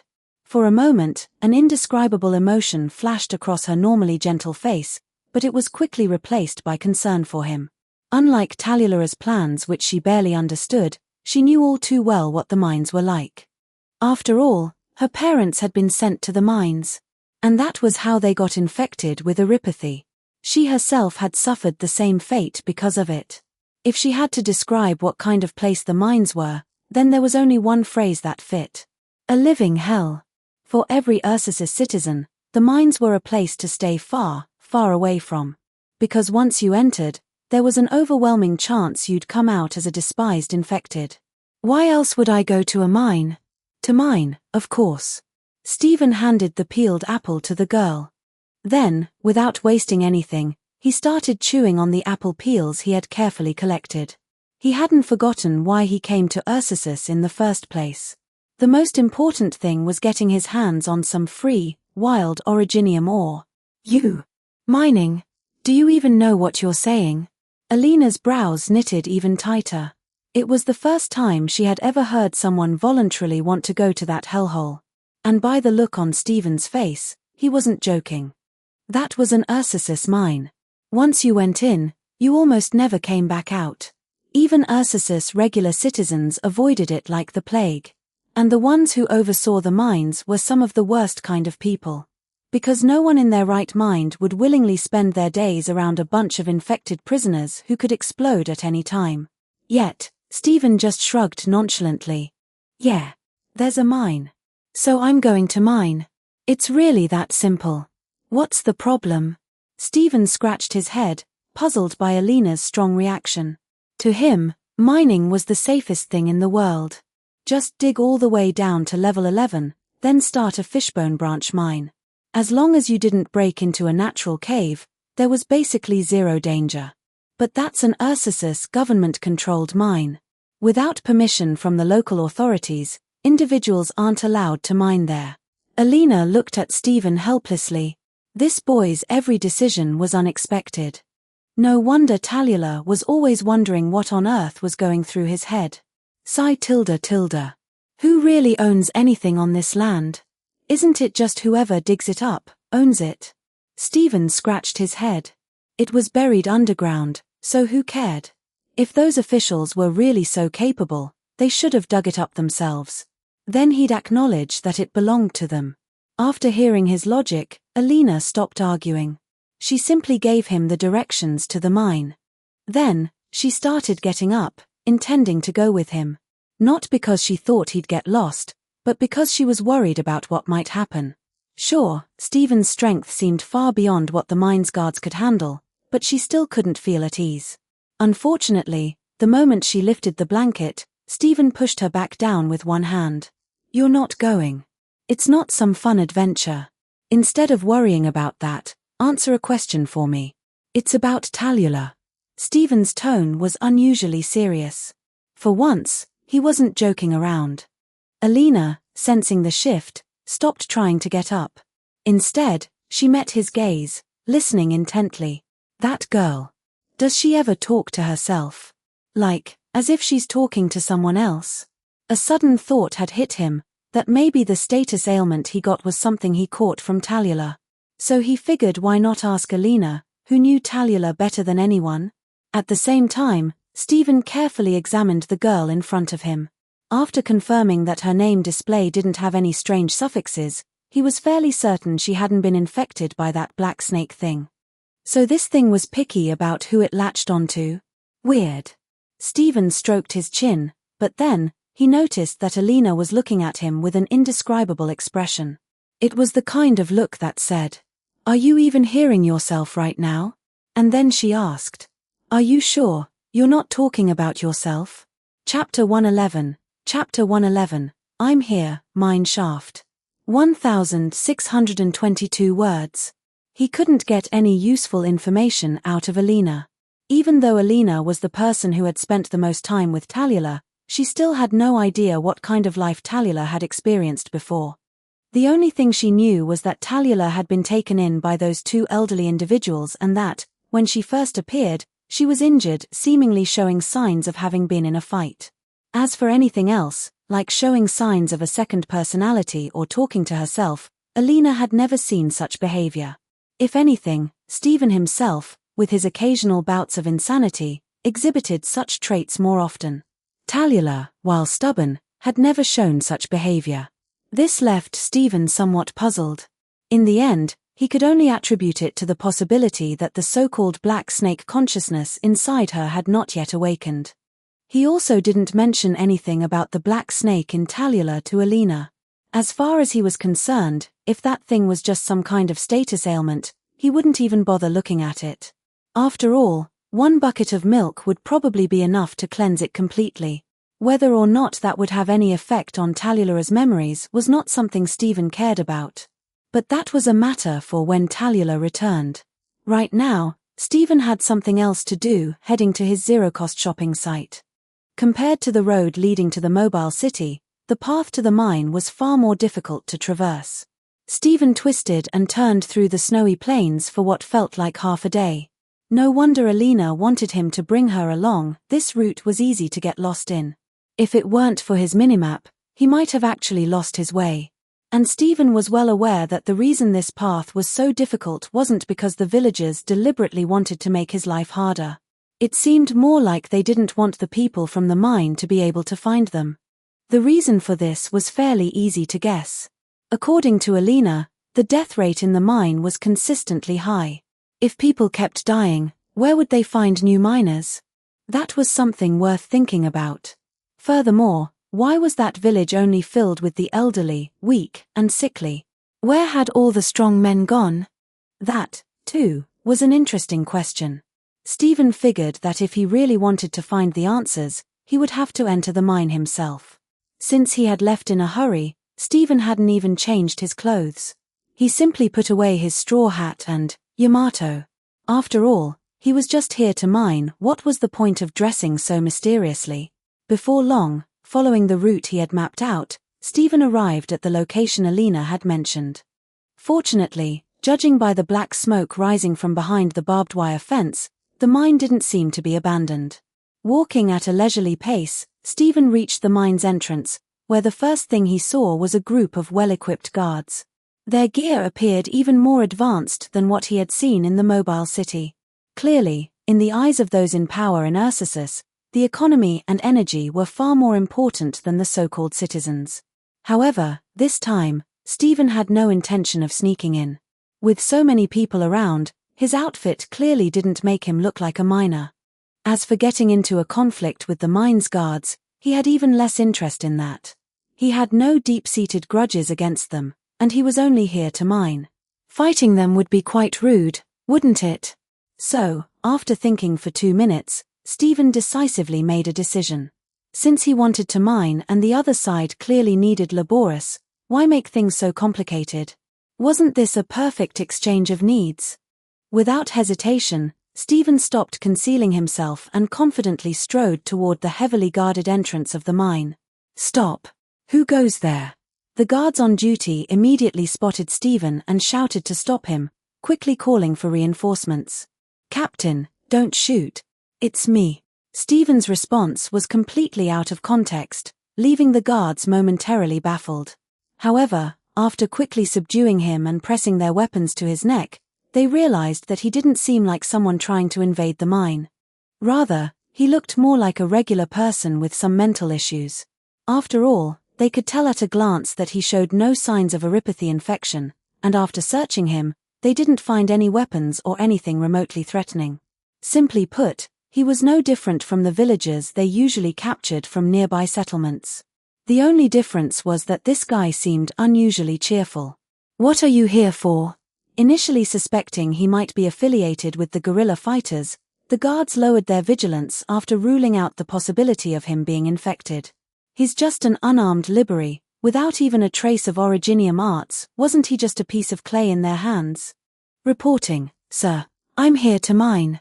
My family is too poor, we can't even afford food anymore.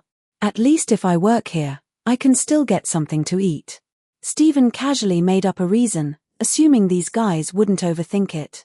Judging by the contempt in their eyes, it was clear they didn't take him seriously at all. Which was great.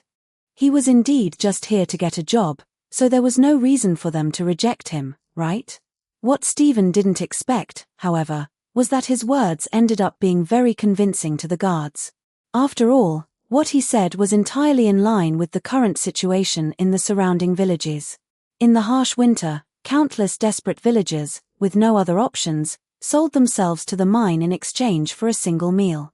Sure, this meant they were very likely to contract erypathy, but at least they wouldn't starve to death immediately. Given the choice between dying eventually and dying right now, most people would choose the former. You think it's that easy, kid? No work, no food. Whether you get to eat depends on how much you can work, understand? The lead guard patted Stephen on the shoulder.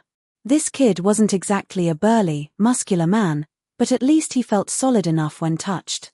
That was good enough. After all, this kid wasn't wrong, this mine always needed more workers. Without bothering to ask him many questions or even register him, the guards simply confirmed once again that he wasn't carrying anything dangerous. Then, they directly escorted him into the mine. After passing through an area heavily guarded by soldiers, the guard leading Stephen soon brought him to a dimly lit mine tunnel. Casually grabbing a pickaxe from a pile of tools, the guard shoved it into Stephen's hands and pointed toward the tunnel, where the sound of mining echoed. That's your workplace. The older workers inside will tell you what to do. Just follow them for meals and rest. Now, get down there. The guard, not bothering to hide his disdain for the mine and miners like Stephen, shouted at him harshly. Why are you yelling so loud? It's not like I'm refusing to go. Stephen muttered as he obediently walked down into the mine. So this was how newcomers were treated. Did miners in this world really have no rights at all? Muttering under his breath, he didn't hesitate and continued deeper into the tunnel.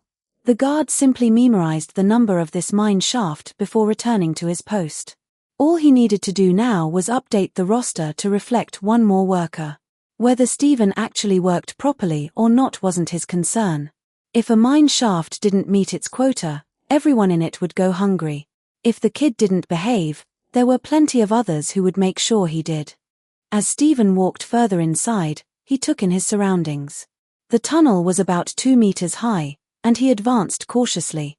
The pickaxe in his hand looked like it had been through countless battles. Stephen felt like he could break it with just a little too much force. Dim oil lamps cast an orange glow throughout the tunnel. Though warm in color, the light felt cold and lifeless in this environment. Fortunately, after just a few steps, he spotted a hunched-over middle-aged man digging at an exposed ore vein. You are new here? The man stopped his work the moment he saw Stephen and the pickaxe in his hand. After a brief pause, he motioned for Stephen to come over. Follow me. Stephen scratched his head. If it was about mining, he was practically a veteran with centuries of experience. Did he really need someone to teach him? But since this guy was an experienced worker, Stephen was still willing to listen. Maybe there was something useful to learn. After all, he was already inside, there was no way he wouldn't get the chance to mine. As they walked deeper into the tunnel, the middle-aged man began explaining things to Stephen. Now that you're in, work hard.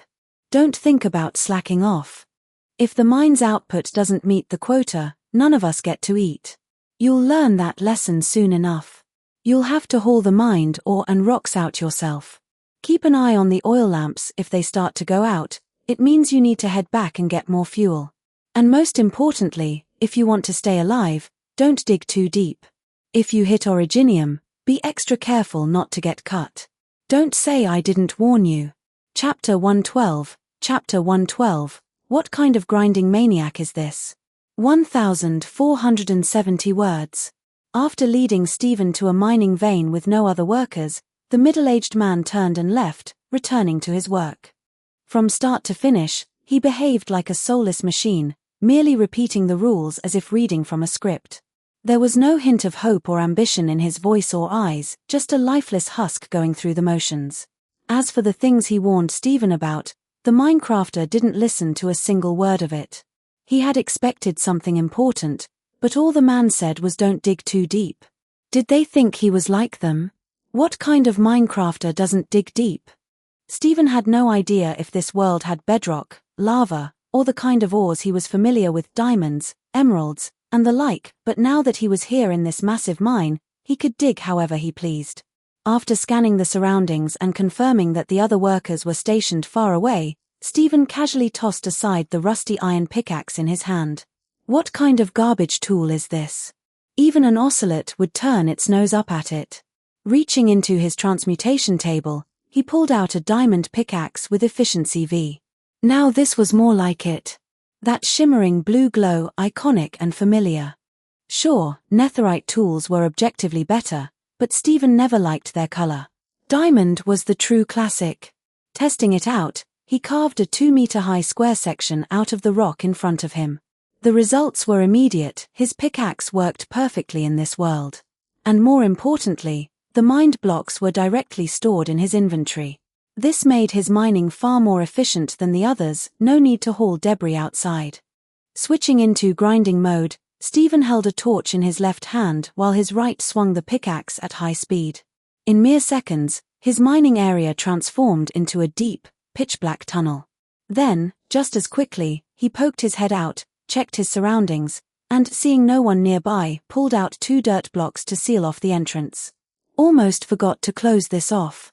A perfectly square tunnel like this would definitely raise suspicion.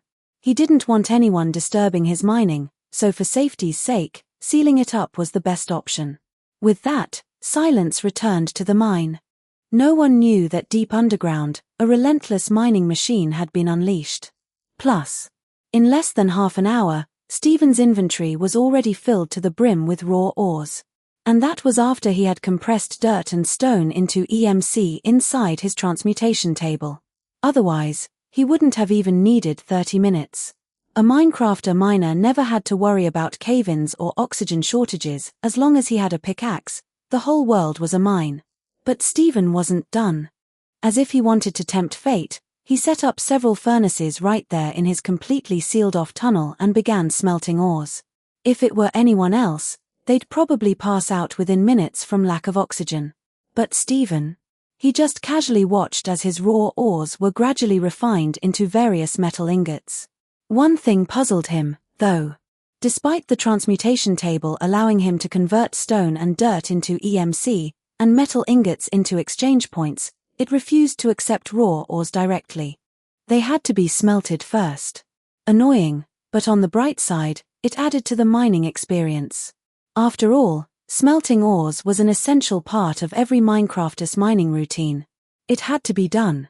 If there was one downside to all this, it was that this mining vein didn't have much originium ore.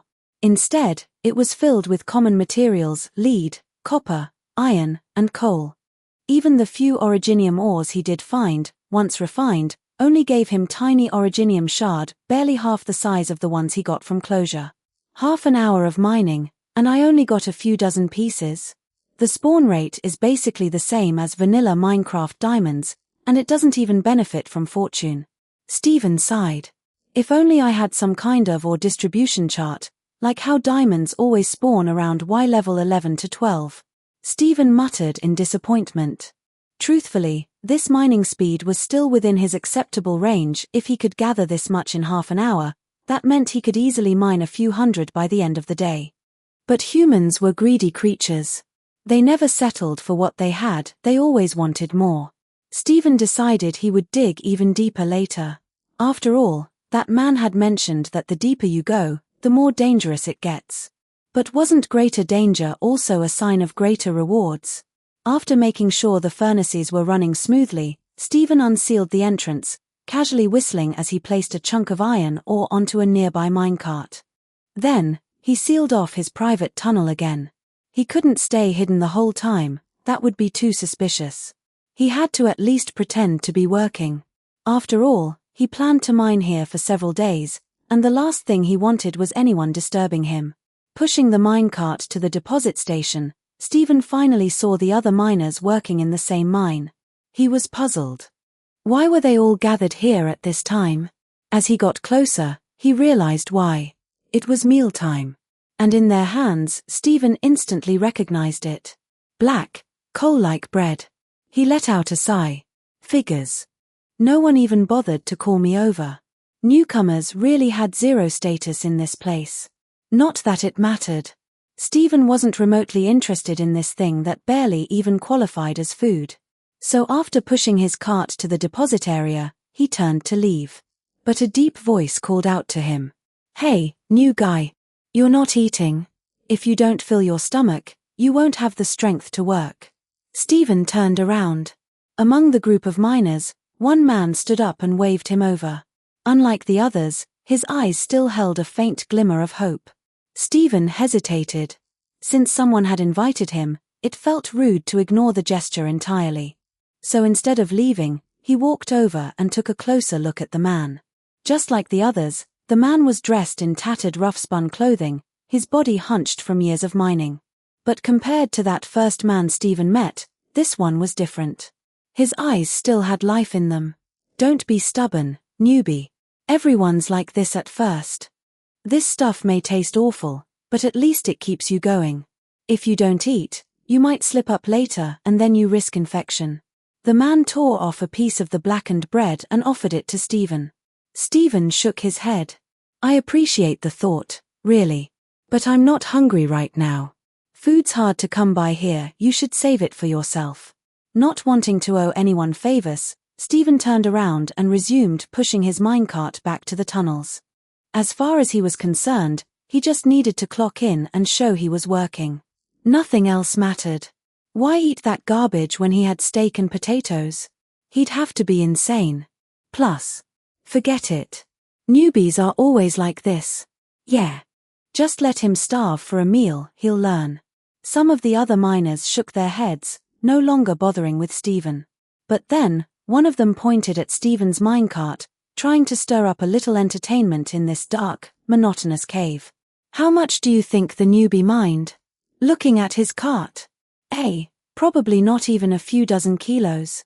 It made sense. A newcomer couldn't possibly have dug much in such a short time.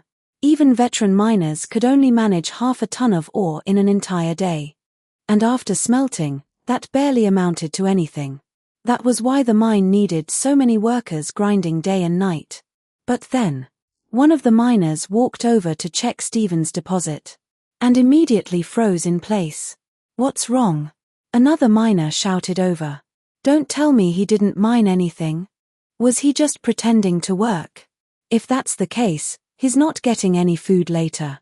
But the first miner didn't answer. Instead, his face was twisted in sheer disbelief. "What's wrong?" The miner turned back, his voice trembling. "That bastard mined a full ton in half an hour. What the fuck? What kind of grinding maniac is this? Plus, if you want to see more chapter of this story and don't mind spending $5 monthly to see till the latest chapter, please go to my Patreon one. Latest chapter in Patreon, chapter 172, That's Not How You Do the Math 1.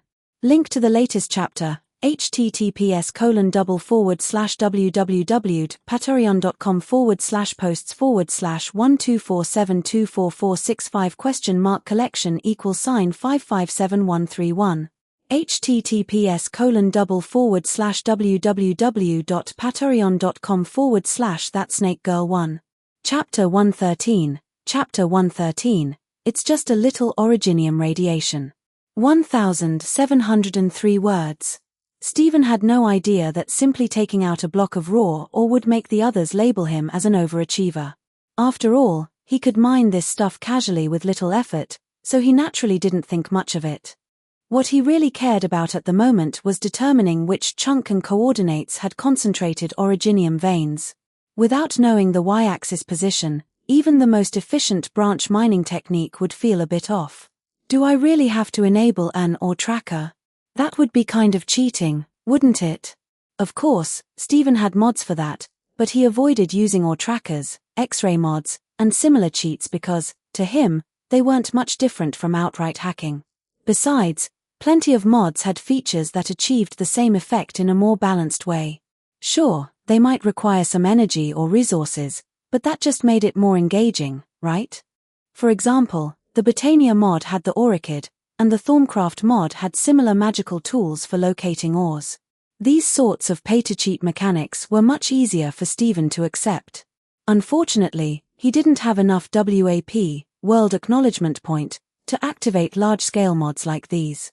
If he wanted to rely on what he currently had, it definitely wouldn't be enough. With a helpless sigh, Stephen continued digging deeper into the ore vein. At the very least, the experienced miners had said that the good stuff was buried further down, so he had to verify that claim himself. The deeper he dug, the tougher the surrounding stone became. Even with an efficiency V pickaxe, Stephen started to feel a slight strain while mining. It was no wonder that the veteran miners had warned against digging too deep. Given how hard the rock was in this area, they simply lacked the ability to mine it efficiently. That said, Stephen only felt a slight difficulty. It wasn't really a major challenge for him. However, one thing the miners had been absolutely right about was that the deeper layers of this originium vein had a much higher concentration of ore compared to the surface. He turned back to glance at the straight tunnel he'd carved out, stretching like a path into the abyss. Since monsters didn't spawn in dark areas in this world, he hadn't even bothered placing torches along the way. The only light source was the torch he held in his hand. The further down he went, the stronger the strange feeling of oppression became. It wasn't the result of oxygen deprivation or the sheer depth of the tunnel, it felt more like something was lurking beneath this ore vein. Well, now this is getting interesting. The deeper I go, the more originium I find, but this sensation, it's definitely odd. At some point, Stephen wasn't sure how deep he had gone, something unexpected happened. Even though he hadn't touched any exposed originium ore, a new status effect suddenly appeared in his status bar, Oripathy. Moreover, as he stood still, he could feel the infection growing stronger, little by little. If he had to describe it, it felt remarkably similar to radiation exposure. Is the originium energy so dense here that it causes this effect? Or, is there something like active originium deeper below? Stephen rubbed his chin thoughtfully. He knew that only active originium could produce this kind of radiation-like effect. But this ore vein had clearly existed for a long time. How could the deeper layers still retain their activity? To be honest, he was more than a little curious. But considering how deep he had already dug, he decided it would be best to return to the surface and empty his inventory first. Then, he could think about whether to continue further. Besides, he could take the opportunity to consult the veteran miners, maybe they knew something about how this originium vein had formed. Having made up his mind, Stephen placed a waypoint marker at his current position. Then, as he drank a bucket of milk to clear the infection, he turned around and began heading back toward the surface.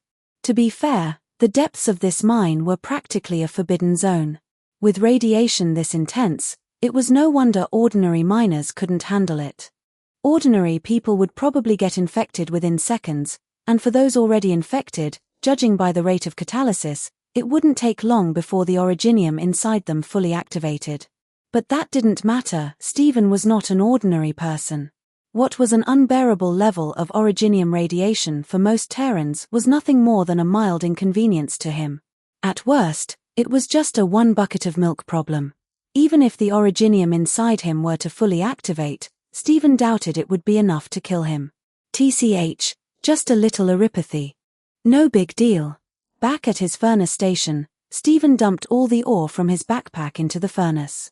Then, he unsealed the mining tunnel, casually grabbed a block of copper ore, and tossed it into his little pushcart just for appearances. Whistling leisurely, he headed toward the miners' gathering spot. Time had no real meaning underground, there was no sun, and Stephen never kept track while mining. He wasn't sure how long had passed, but logically, if he waited at the ore delivery station, he'd eventually see others dropping off their hauls.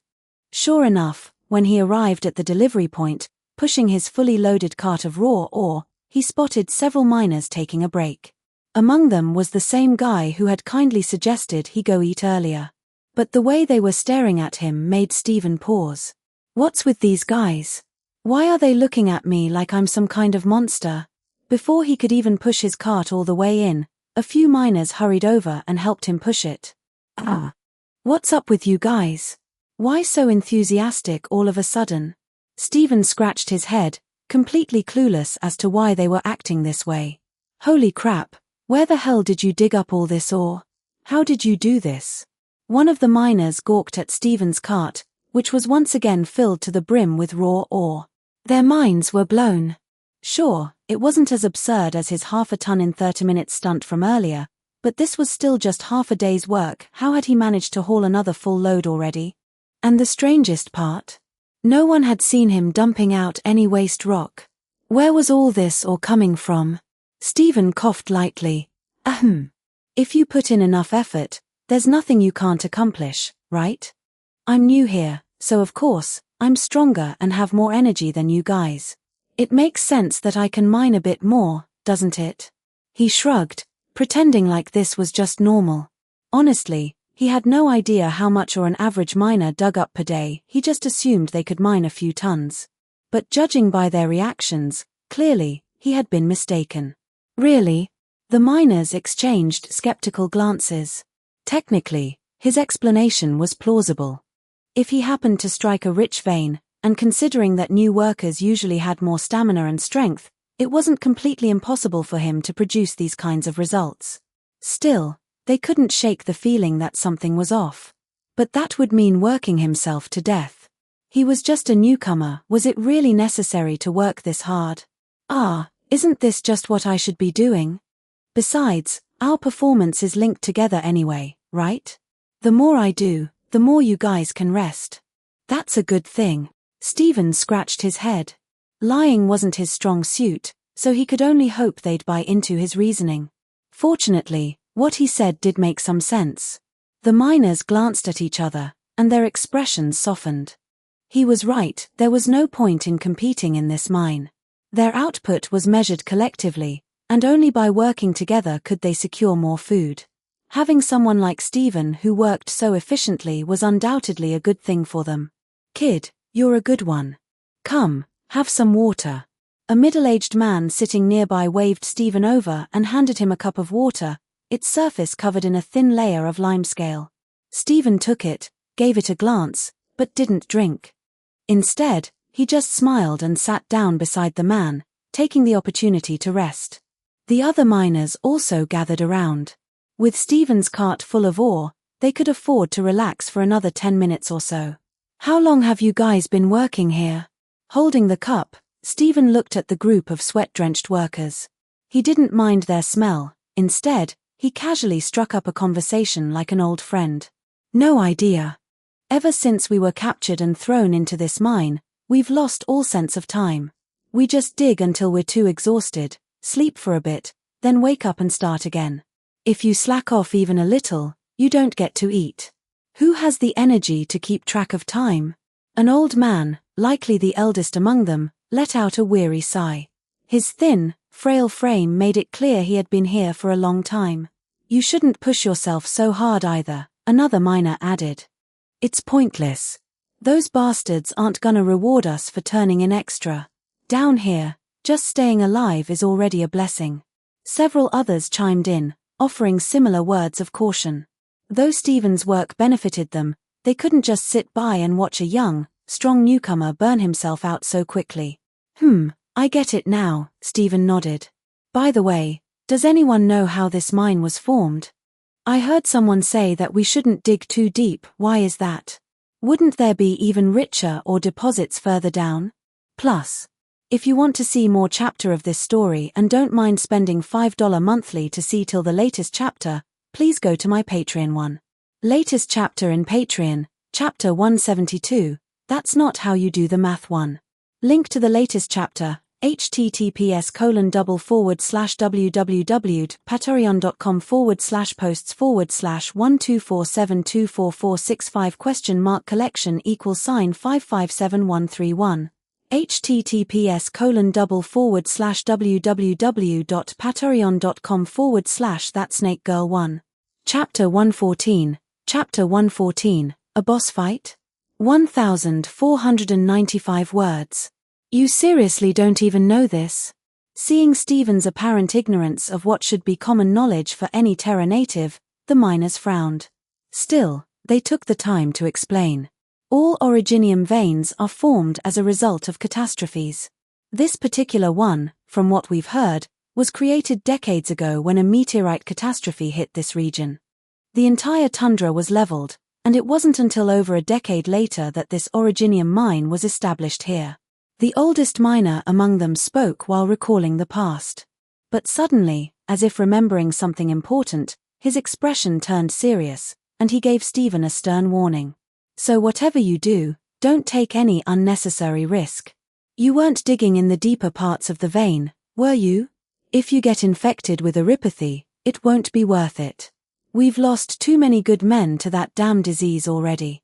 Thinking things through, the miners quickly pieced together the reason behind Stephen's insane productivity. If he had been digging deep into the vein, it made sense that he was able to gather so much ore. But that also meant he was exposing himself to an extreme risk of infection. Yeah, got it. Stephen nodded obediently. Whether or not he actually listened to their warning was another matter entirely. It's not like he could tell them he had already ventured into the deep vein and already experienced originium exposure once. But now that he knew the history of this originium vein, he actually had even more questions. He had heard Calcit mention catastrophes before, phenomena unique to this world, basically high-level natural disasters, like hyper-intensified hurricanes, earthquakes, or volcanic eruptions. But the fact that every single one resulted in the emergence of originium veins, that was suspicious as hell. It was hard not to wonder if someone or something was deliberately orchestrating these events. Stephen knew all too well how twisted those so-called creators and gods could be. But for now, this wasn't something he could afford to concern himself with. At the very least, knowing the mine's origins helped him make an educated guess about what might be lurking in the depths of the vein. Most likely, whatever was down there was something that had crashed alongside the meteorite decades ago, either a highly active chunk of originium or something else entirely. As long as it meant more originium for him, he wasn't too worried. Stephen stopped overthinking it and just kept nodding absent-mindedly while listening to the miners' well-intentioned warnings. From their conversations, he learned that most of them had been forcibly taken from nearby villages and forced into labor here. Unlike Stephen, who had voluntarily entered the mine, these people wanted out more than anything. They had no choice. For them, this place was hell on earth. Just then, the middle-aged man Stephen had first met, the one who had earlier offered him water, appeared, pushing his own cart of ore. When he noticed the gathered miners, he immediately joined them. Everyone, get ready. Call back the others still down in the mine if you can. Something big might be about to happen. The man's normally calm face was now filled with anticipation. As soon as he approached, he started rallying the other miners to gather together. What's going on? If we stop working, the guards are gonna check our output later. If we don't meet the quota, we'll go days without food. The miners exchanged confused looks, unsure why he was suddenly urging them to prepare for something. What kind of big event could possibly involve them? The guerrillas might be coming, the man said, lowering his voice slightly. Word from the other mines is that they sent a warning, told us to get ready. If they attack the guards, there's a good chance the tunnels might collapse. His face was filled with excitement, not just anticipation, but outright hope. After all, if the guerrillas were launching an attack, that meant there was a chance to escape this nightmarish mine. There was no way he could stay calm. Are you serious? As soon as the man spoke, the other miners were instantly excited. This was huge news. Anyone who had lived on the tundra knew about the guerrilla fighters. To the Ursus government, they were nothing more than bandits, but for those who suffered under oppression, they were nothing short of saviors. If the guerrillas really were attacking the mine, it meant that their days of suffering were finally numbered. The atmosphere shifted immediately. The miners were no longer in the mood to continue working. Whether or not the middle-aged man's information was true, they wanted to believe in it. Because hope, even the slightest sliver of it, was something they had been starved of for far too long.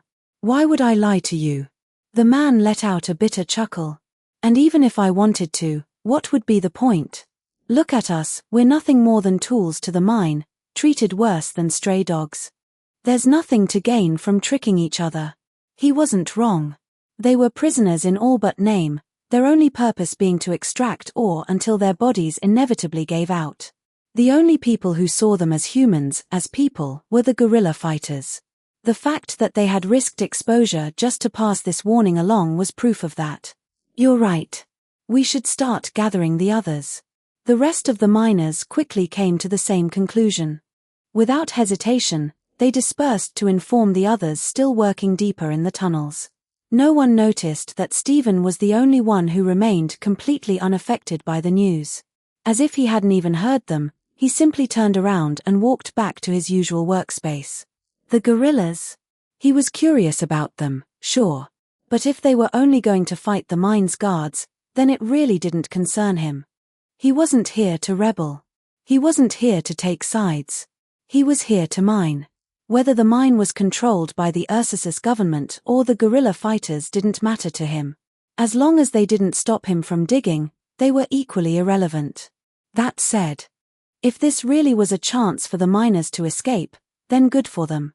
He had no reason to interfere. Besides, he had already seen it himself on his minimap. A group of people was rapidly approaching the mine. As they drew nearer, the entire mine was slowly being covered in a layer of white. Go ahead and fight. Even if the tunnels collapse, it's got nothing to do with me. Stephen muttered to himself as he returned to his secret tunnel. After a quick inventory check, he stashed his refined ores into his transmutation table and resumed his descent into the deeper parts of the vein. Now that he knew how this mine was formed, his curiosity had only grown. What exactly was buried in the deepest part of this vein? Radiation from originium was a minor inconvenience to him, so why not find out? This time, he didn't bother detouring for other ores. He dug straight down. It didn't take long for him to reach the spot where he had last stopped. He placed a torch as a marker and then continued, carving out a staircase-like path downward. The deeper he went, the more intense the originium energy became. By the time he reached the next layer, it had become so dense that it felt almost physical, as if the energy was trying to bore holes through his skin. The sheer concentration of originium was so high that even his arms were starting to show visible signs of contamination, black, crystal-like formations creeping up his skin. This radiation level is way higher than I expected. Not only that, but nearly every mineral in this area had been converted into originium ore. Mining had become significantly more difficult. But that only meant he was close. He had to be nearing the core of this originium vein. Then, after breaking through a cluster of highly active originium ore so reactive that it resembled the crystallization found in late-stage erypathy patients, he suddenly found himself staring into a vast, empty chamber. The end of the vein was hollow. Stephen frowned. And then, a split second later, a massive purple health bar appeared at the top of his screen, just like when he approached the Ender Dragon. Falling Star Beast. Are you kidding me? There's a boss down here. Plus. TN, the Falling Star Beast is a boss mob from the popular game, Elden Ring. Go check it out if you are curious how the beast looks like. Happy Smiley. https://eldenring.fandom.com/wiki/fallingstar_beast. Plus. If you want to see more chapter of this story and don't mind spending $5 monthly to see till the latest chapter, please go to my Patreon one. Latest chapter in Patreon, chapter 172, that's not how you do the math one. Link to the latest chapter, https://www.patreon.com/posts/124724465?collection=5573131. https://www.patreon.com/thatsnakegirl1. Chapter 115, Chapter 115, The Battle Above Ground. 1452 words. Just before Stephen descended into the mines for the third time, preparing for his next adventure, things on the surface of the mine were already becoming chaotic. The guards were the first to detect something unusual outside the perimeter. Mines like these were a crucial economic resource for Ursus. While the guards might not have been the most honorable individuals, Their combat skills were undeniable, they were all elite soldiers. As soon as they noticed the disturbance, they wasted no time. While fortifying their positions, they immediately sent out a request for reinforcements from the nearest mobile city garrison. However, the ones lurking outside the mine weren't about to give them that chance. The moment the enemy sensed the guards preparing for battle, they struck without hesitation. The forests surrounding the mine stirred. The already freezing temperatures seemed to plummet even further, the biting cold now seeping into every exposed bit of flesh. It was as if the very oxygen in the air had frozen, making each breath feel like a struggle. "It's the Yeti squadron," the guard captain shouted in alarm. Never, in all his years of service, did he expect that the mine under his watch would come under attack from the guerrilla fighters. And of all the enemies they could have faced, it had to be them. The worst ones. His expression darkened. He knew what kind of people the Yeti squadron was. He also knew that they, the guards who took pleasure in oppressing the miners, would never be forgiven. To the infected and the oppressed, the guerrilla fighters were heroes. But to the guards, they were demons. "Hold your ground." The captain barked out the order, though even he was struggling to keep his composure. "The garrison from the nearest town will be here soon. We just have to hold the line until reinforcements arrive." His mind raced, desperately searching for a way to counter the incoming assault. Then, suddenly, an idea struck him. He whipped around to face his second-in-command. "Go! Bring up those miners from the tunnels and use them as hostages. The guerrilla fighters came here to rescue them, didn't they?" A twisted smirk formed on his lips. "If we use them as meat shields, even the Yeti squadron will have to think twice before acting." His chilling words made it clear he didn't see the miners as people, but as disposable bargaining chips. The miners were worthless in his eyes. The only reason they were even given food was because they could still extract ore. Otherwise, the guards wouldn't have bothered feeding them at all. But now, they could serve one last purpose. They just needed to buy enough time for reinforcements to arrive. As the captain glared at the approaching guerrillas who used the trees and snow for cover, his jaw clenched so tightly that his teeth nearly cracked. They couldn't stop the guerrilla fighters directly. But those defenseless miners? Those, they could handle. With no effort at all, they dragged dozens of miners up to the fortified walls. One of the guards grabbed a particularly frail miner, a man so thin he barely had any strength to resist. Ignoring his desperate screams, the guard lifted him by the throat and, without a shred of hesitation, hurled him over the wall. The miner slammed into the frozen ground with a sickening crack. A spray of crimson stained the snow. And then, he stopped moving. He didn't even struggle. The captain had no intention of negotiating. His actions spoke for themselves. If the guerrilla fighters took one more step forward, he would throw down another. They wanted to save these people. Then let's see how many they could actually rescue. The effect of the captain's brutal display was immediate. Rather than dissipating, the biting chill in the air only intensified, piercing through flesh and bone like an unforgiving blade. Even with their thick armor, the guards could feel their bodies stiffening, as if the cold itself was trying to freeze them solid. Then, from the tree line in front of the mine, movement stirred the snow-covered landscape. A bone-chilling frost seemed to seep into the very fabric of reality, as if the air itself was turning to ice. And then, she appeared. A white-haired, rabbit-eared girl emerged from the trees, stepping forward with slow, deliberate grace. She wore a primarily white coat accented with streaks of orange-red, and in her hand, she held a small dagger. Her delicate features were as cold and unyielding as a slab of ice. She might have looked like an ordinary girl, but the sheer pressure radiating from her presence was suffocating. She wasn't just anyone. And the guards felt it. "Release them. And I'll make your deaths quick." Her voice rang out, calm, chilling, and absolute. At that moment, the guards on the wall felt the very air around them constrict. The frost wasn't just a trick of the mind. It was real. Their lungs strained against the crushing cold, their every breath becoming an agonizing effort. But fear alone was never enough to stop a desperate man. "Like hell we will. Damn guerrilla scum," the captain shouted back, his voice laced with defiance, but also fear. As if to prove his resolve, he grabbed another miner from the group, hauling the struggling man up before hurling him toward the girl below. Or at least, that was his intention. His hand never moved. No matter how hard he tried to throw the miner, his arm simply refused to respond.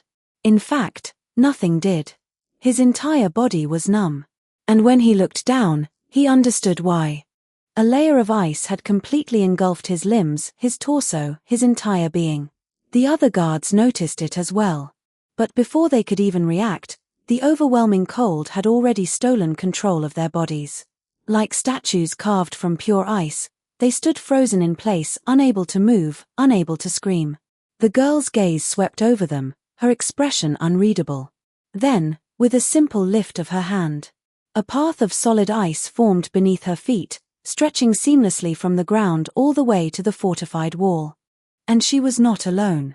A group of similarly dressed, white-clad figures swiftly followed her lead, ascending the ice path and storming the defenses. The battle was over in an instant. Compared to the frozen guards who had been reduced to nothing more than lifeless statues, the miners, though trembling from the cold, were still very much alive. The white-clad fighters wasted no time in evacuating them. Though there were still a few scattered guards left, with their leadership gone and their defensive line shattered, they were swiftly dealt with. Only after the last traces of resistance had been crushed did the suffocating cold begin to fade. The rabbit-eared girl leaned against the wall, a faint trace of fatigue flickering across her face. Cough. A quiet, frail-sounding cough escaped her lips. Even as she tried to steady herself, her body swayed slightly, her exhaustion evident. "Big sis, are you all right? You didn't have to push yourself this hard, we could have taken the mine without you overexerting yourself."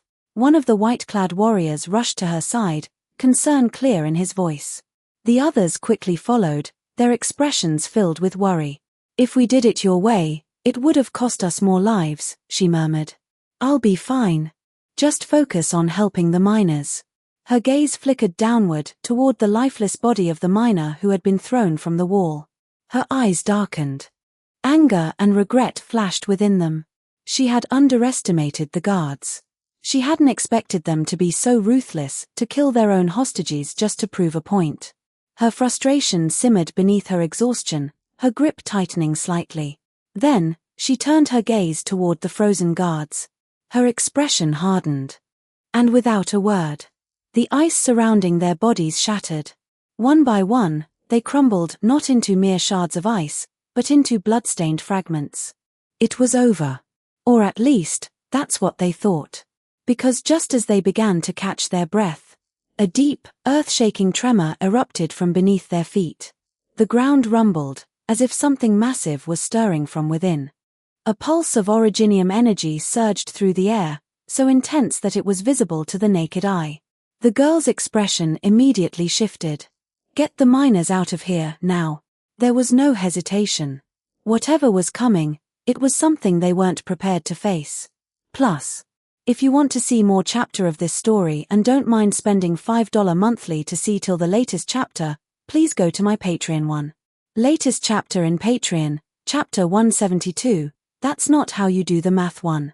Link to the latest chapter, https://www.patreon.com/posts/124724465?collection=5573131 https://www.patreon.com/thatsnakegirl1. Chapter 116, Chapter 116, Calling Yourself a Boss When You Can't Even Throw a Punch? 1,531 words. The cause of this entire commotion was, of course, Stephen. Or, to be more precise, the boss-level monster he had accidentally dug up from the depths of the underground mine. After stripping the creature's lair of every last trace of originium ore, Stephen's curiosity got the better of him. How could any Minecrafter resist taking a closer look at a supposedly dormant falling star beast? What he didn't expect was for the thing to wake up the moment he got near. To make matters worse, the underground space was far too cramped for a proper fight. So, Stephen figured it was best to retreat first, prepare himself, and then come back to deal with it. What he really didn't expect was that the creature, a hulking, four-legged, bull-horned scorpion-like beast with a deep orange-yellow exoskeleton would actually chase after him by manipulating the surrounding earth and stone. And so, unwillingly, he dragged the monster with him to the surface.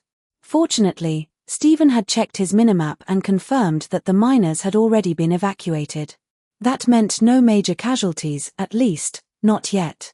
By the time he clawed his way through the mine's flooring and burst above ground, the tremors had become deafening. The entire area seemed on the verge of collapse. But before he could fully prepare for battle, Stephen noticed something unexpected. Standing not far away was a white-haired, rabbit-eared girl, staring at the scene with a dazed expression. "Oh, for fuck's sake, someone's still here?" Scratching his head in exasperation, Stephen let out a sigh. He hadn't been checking his minimap constantly, so he had no idea someone else was still lurking in the danger zone. Glancing down at the rapidly collapsing ground, he knew he had to act fast. With a resigned sigh, he vanished in a blur of speed. And before the rabbit-eared girl even realized what had happened, she found herself being scooped into someone's arms. It wasn't until she had been carried to a safer location that she finally processed what had just occurred. Her mind, however, wasn't focused on who the handsome young man carrying her was, nor on why he had suddenly picked her up. Instead, her thoughts fixated on one impossible fact. He wasn't frozen. Even her own father, a man who carried the very presence of an unstoppable force, had suffered frostbite the first time he made contact with her. Yet here was this random stranger, holding her with ease, chatting away as if her freezing aura didn't exist. Stephen, of course, had no idea what was running through the girl's head.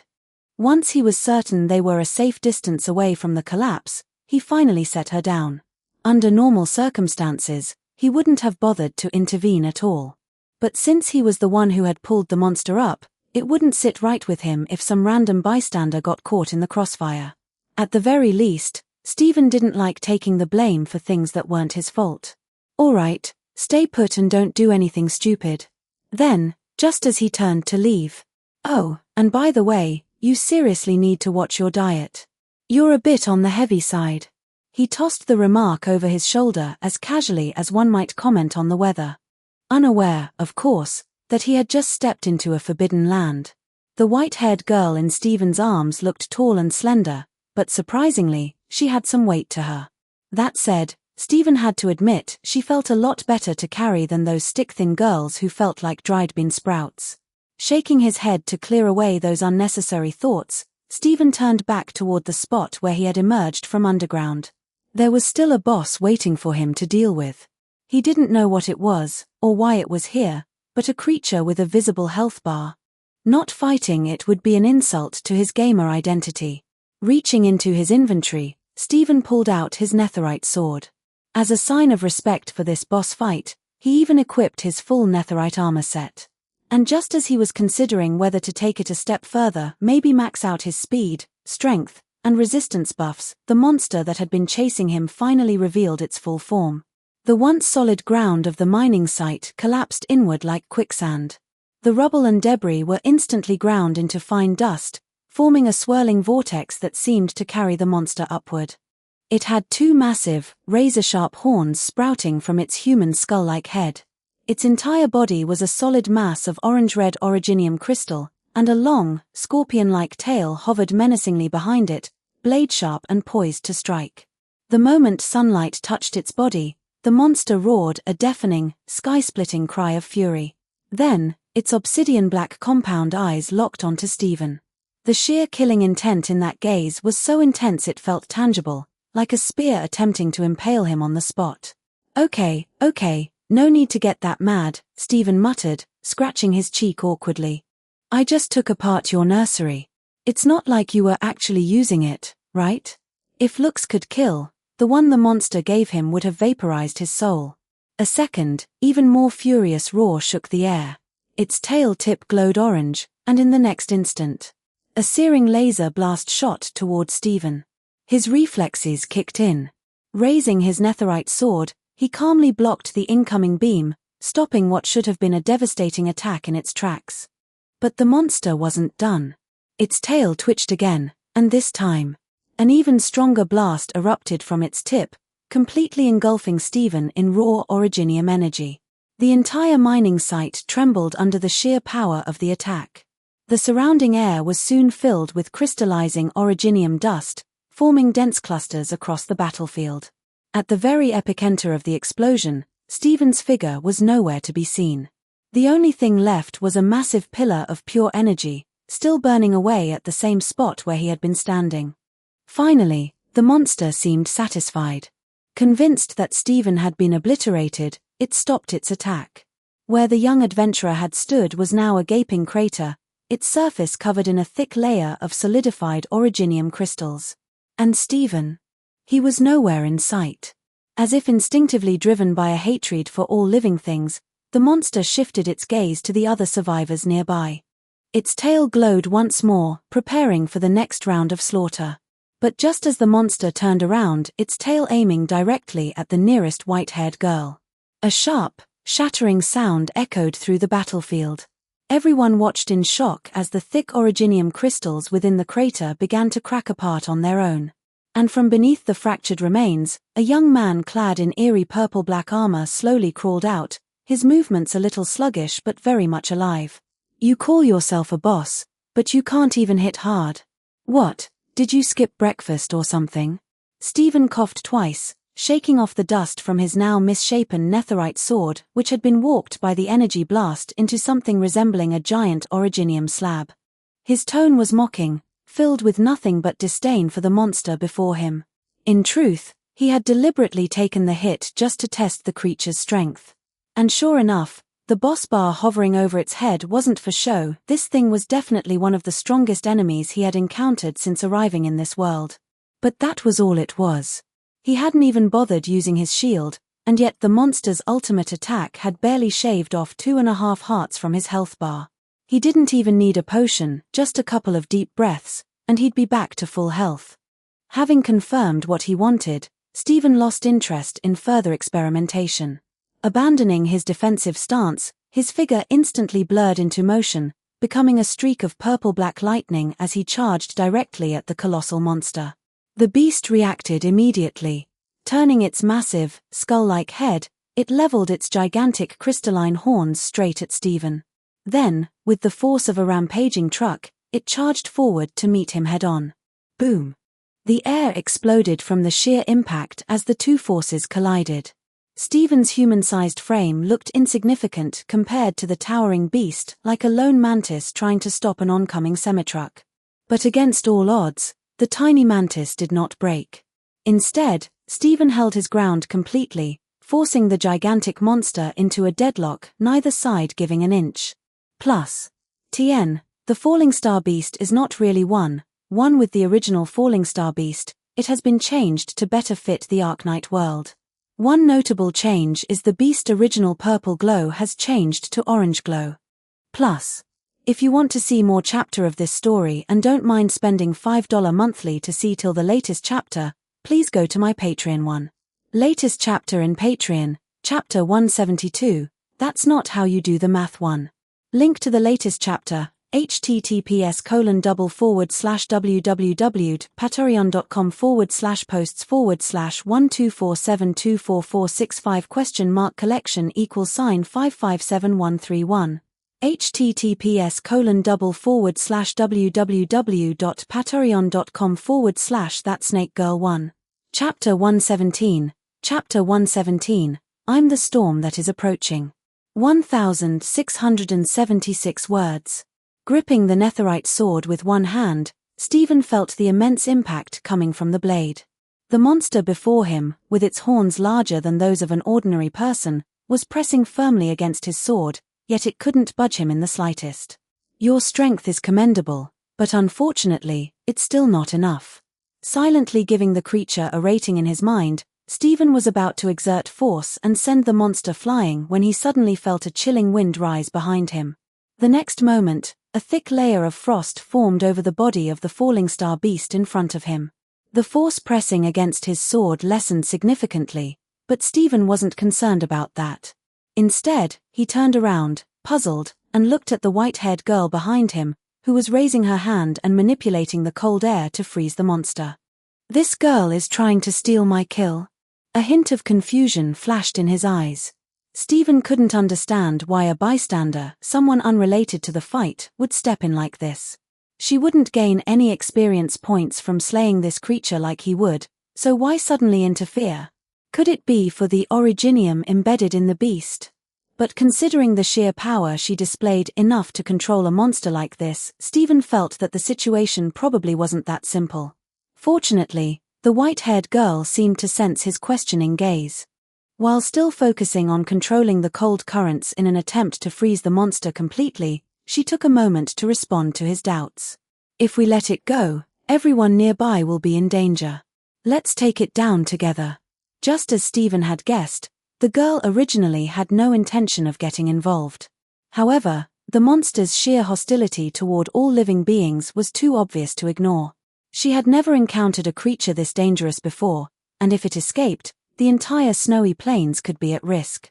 Just from the power of its tail cannon earlier, she wasn't even confident she could survive a direct hit.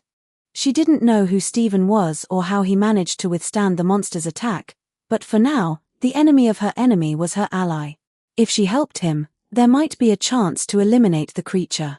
So, with little hesitation, she endured the nauseating aura of active originium energy radiating from the beast and made the reckless decision to join the battle. Alright, I appreciate the gesture, but have you considered that I might not actually need any help? Never mind, let's just deal with it first. Stephen scratched his head, unsure how to respond to this unexpected ally. However, since she meant well, he decided to set the matter aside for now. The priority was dealing with the monster. With the white-haired girl's freezing abilities aiding him, the monster's once powerful attacks became significantly weaker. Now that Stephen had made up his mind to finish it off, he no longer held back. Tightening his grip on his sword, he exerted force, and in an instant, he sent the monster, previously pressing against him, flying. The enormous beast spun mid-air, almost comically. But Stephen had no intention of giving it a chance to regain its footing. The moment he knocked it away, he leaped up, appearing in front of the airborne monster, and slashed down at its strangely shaped skull. The creature, its movements already slowed by the white-haired girl's ability, had no way to dodge. It could only watch helplessly as Stephen's sword descended toward its head. A split second later, a crisp duong rang out, freezing all three of them, Stephen, the girl, and the monster, in stunned silence. Stephen's sword had only left a faint white mark on the crystalline skull, and instead of slicing through, it had simply bonked the monster straight into the ground below. Stephen silently sighed as he stared at his netherite sword, which had bounced back after striking the monster's head. The flesh on this thing's skull was seriously lacking. His sword had actually rebounded from the impact. Did he need to soften it up first with a grappling hook or something? He knew his sword was mainly for roasting meat and wasn't enchanted with sharpness, but the sheer toughness of the monster's skull still exceeded his expectations, resulting in this ridiculous outcome. Watch out! Just as Stephen was puzzling over this, the white-haired girl behind him suddenly shouted a warning. The moment her voice reached his ears, an overwhelming surge of originium energy erupted beneath him, shooting skyward like a pillar piercing the heavens. This time, the monster didn't even give him a chance to block. The explosion of originium energy was so intense that it briefly dyed the entire snowy field in hues of orange and yellow. Even the girl beside him was affected by the powerful surge. She clutched her shoulder, trying to suppress the searing pain caused by the restless originium energy within her own body. As the dust settled, the monster's figure became visible again, its head shaking violently while its tail continued to fire energy blasts. Even though Stephen's strike had failed to cut through, the sheer force behind it still had an impact. A spiderweb-like network of cracks had spread across the monster's crystallized skull, and its mineralized body now seemed somewhat unstable. No wonder it had unleashed such an all-out blast of originium energy. If Stephen had landed a few more hits like that, even a creature as tough as this wouldn't have been able to avoid falling apart. Both the monster and the white-haired girl assumed that Stephen, standing at the epicenter of the explosion, had likely been obliterated. But then, in an instant, a blade light that seemed capable of cutting the world itself apart slashed through the sky. The massive energy pillar split cleanly in two. And the dazzling slash didn't stop there, it sliced right through the monster's tail, cutting cleanly through the very limb that had been unleashing those powerful energy blasts. When the blinding light faded, Stephen stood there completely unharmed. He casually flicked his wrist, revealing a new weapon, a samurai longsword of deep purple and black, having silently replaced his previous one. As he slowly turned around, the monster's crystallized tail, now severed, fell cleanly from its base. The cut was so smooth it gleamed like a mirror. For a moment, the monster itself didn't even realize what had happened. It wasn't until its severed tail crashed heavily to the ground that it finally registered its injury. Letting out an ear-piercing roar of rage, it ignored its wounds and charged at Stephen once again. But this time, Stephen wasn't going to give it another chance. Perhaps his netherite sword was prone to bouncing off tough surfaces, but against Yamato, a blade so sharp it was said to cut even space itself, the monster's so-called hardened body was still far from sufficient. Stephen didn't meet the charge head-on this time. Instead, gripping the hilt of his sword, he vanished, moving so quickly it seemed as if he had teleported. One moment, he was in front of the monster. The next, he was suddenly at its side. A pristine white arc of light traced through the air. And in that instant, the monster's front limbs separated from its body, sliding cleanly to the ground. Without its balance, the massive creature collapsed forward, crashing heavily into the earth. But before it could react, Stephen was already above its head. Casually swinging his long blade twice, Stephen effortlessly sliced off the monster's massive, bull-like horns. Shaking his head, he seemed utterly disappointed with its performance. Then, as if the entire world had slowed down, countless white, thread-like slashes filled the space around the monster. Stephen now stood behind it. As he slowly sheathed, Yamato, the fragmented, mirror-like world surrounding him began to shatter. Along with it, the once imposing monster, seemingly indestructible, crumbled into neatly severed pieces, falling apart like a heap of originium minerals. It's over. The moment Yamato fully returned to its sheath, the space returned to normal, leaving behind only the perfectly cut remains of the monster, scattered across the battlefield like precious ore. Since there had been an audience, Stephen had insisted on perfectly replicating the "I'm the storm that is approaching" move. Sure, that white-haired girl was a complete stranger, but pulling off a stylish finish with someone watching was worlds apart from showing off alone, wasn't it? Unfortunately, his cool demeanor barely lasted 3 seconds before he snapped back to his usual carefree self. Turning around, he dove straight into the monster's remains like a bargain-hunting auntie at a marketplace, rummaging through the carcass for loot. This was a boss monster. After all, if its health bar had been reduced to 0, it had to drop something good, right? Just like the Wither drops a nether star and the Ender Dragon leaves behind a dragon egg, any creature with a boss health bar in Minecraft rarely disappoints when it comes to loot. And sure enough, Stephen got exactly what he was looking for. Pure originium core, slowly converts surrounding minerals into originiums. A simple description, but it instantly made Stephen feel like all his effort had been worth it.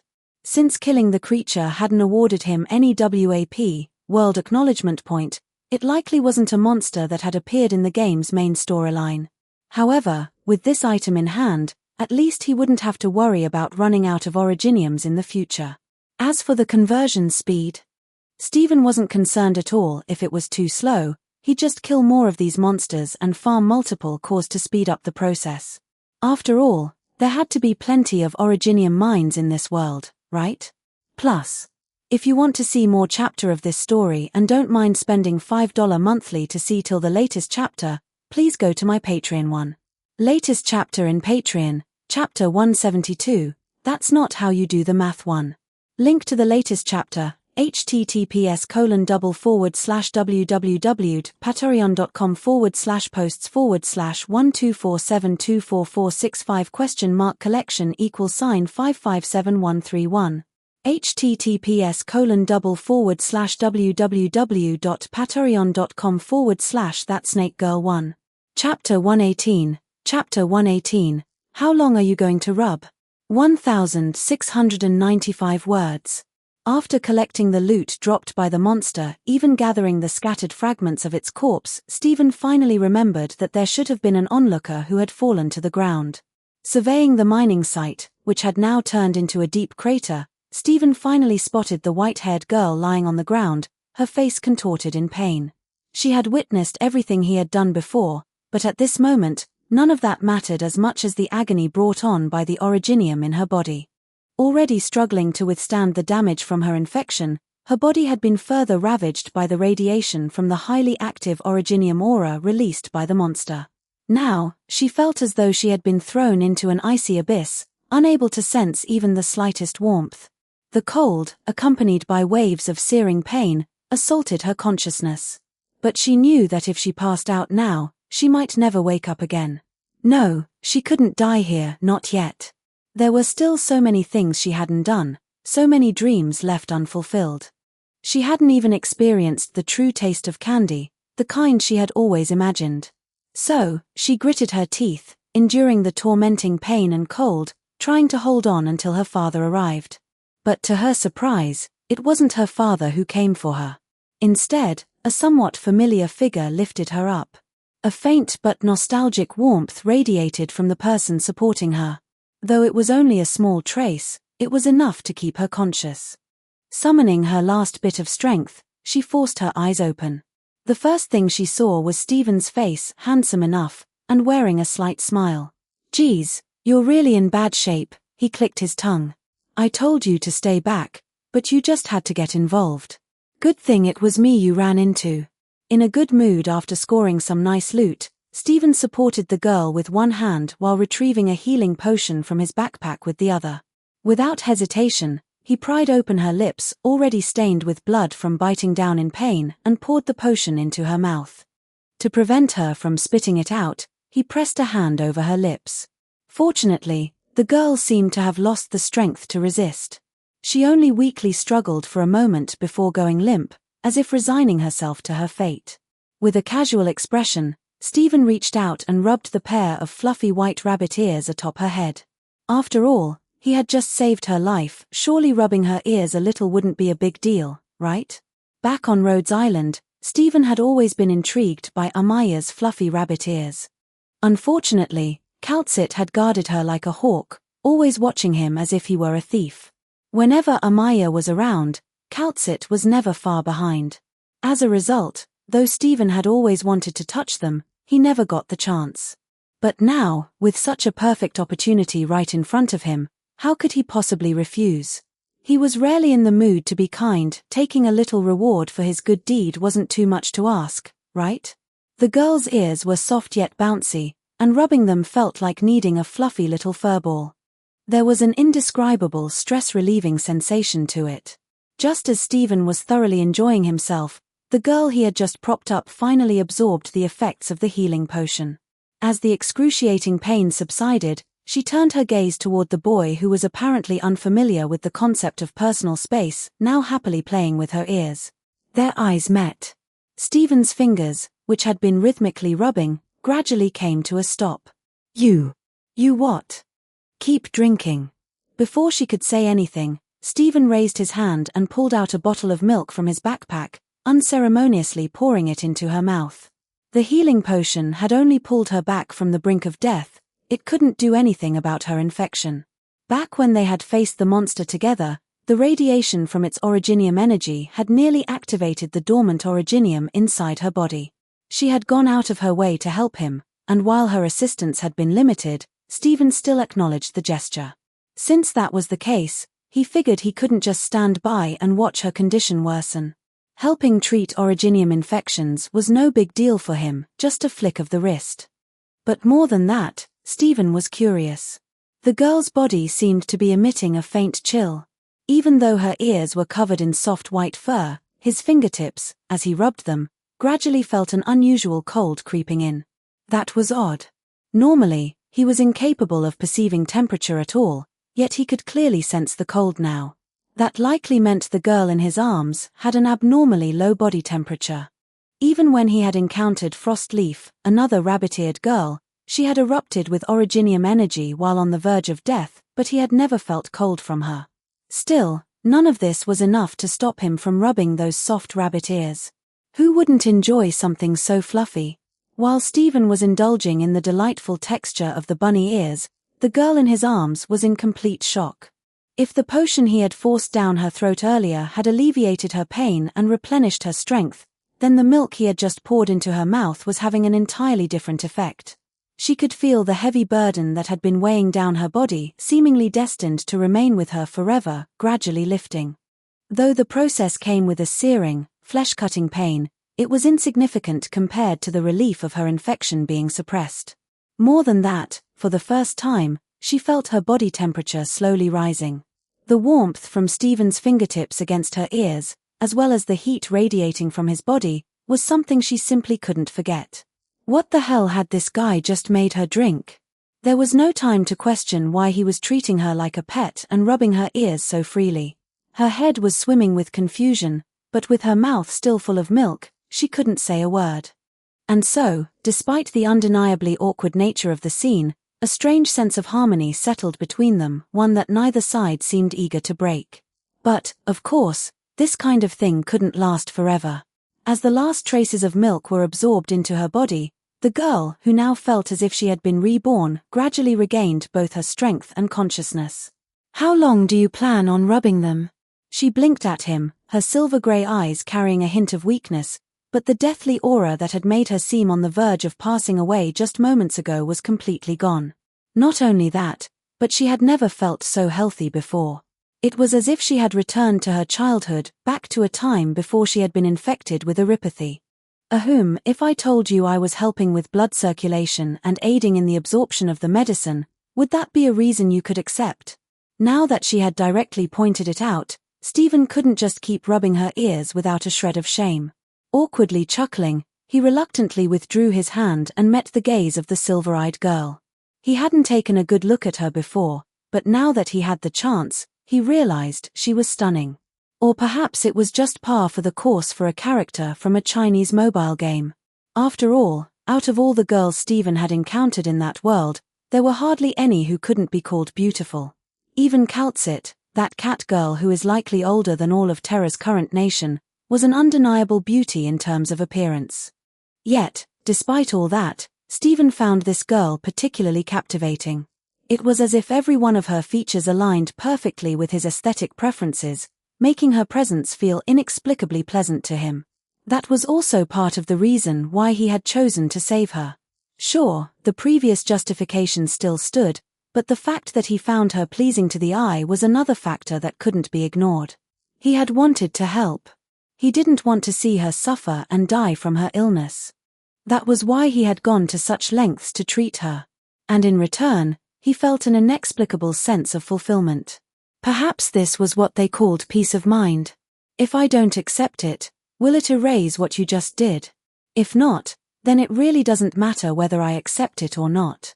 The white-haired girl's rabbit ears twitched involuntarily before she mustered the strength to stand up from Stephen's arms. She still vividly remembered how Stephen had single-handedly dealt with that terrifying monster. It was hard to reconcile that image of a ruthless killing machine with the boy in front of her, who seemed like nothing more than a friendly neighbor. No, if anything, Stephen felt more like a walking enigma to her. Who was he? What was he trying to do? Why had he appeared alongside that monster? And most importantly, how exactly had he saved her? Everything about him was a mystery. But at least, for now, there was one thing she knew for sure. Straightening out her slightly disheveled clothes and hair, the white-haired, rabbit-eared girl forced a faint smile onto her face and extended her small hand toward Stephen. "No matter what, you did save my life just now, didn't you?" she said softly. "My name is Yelena. It's nice to meet you. And thank you. Plus, if you want to see more chapter of this story and don't mind spending $5 monthly to see till the latest chapter, please go to my Patreon one.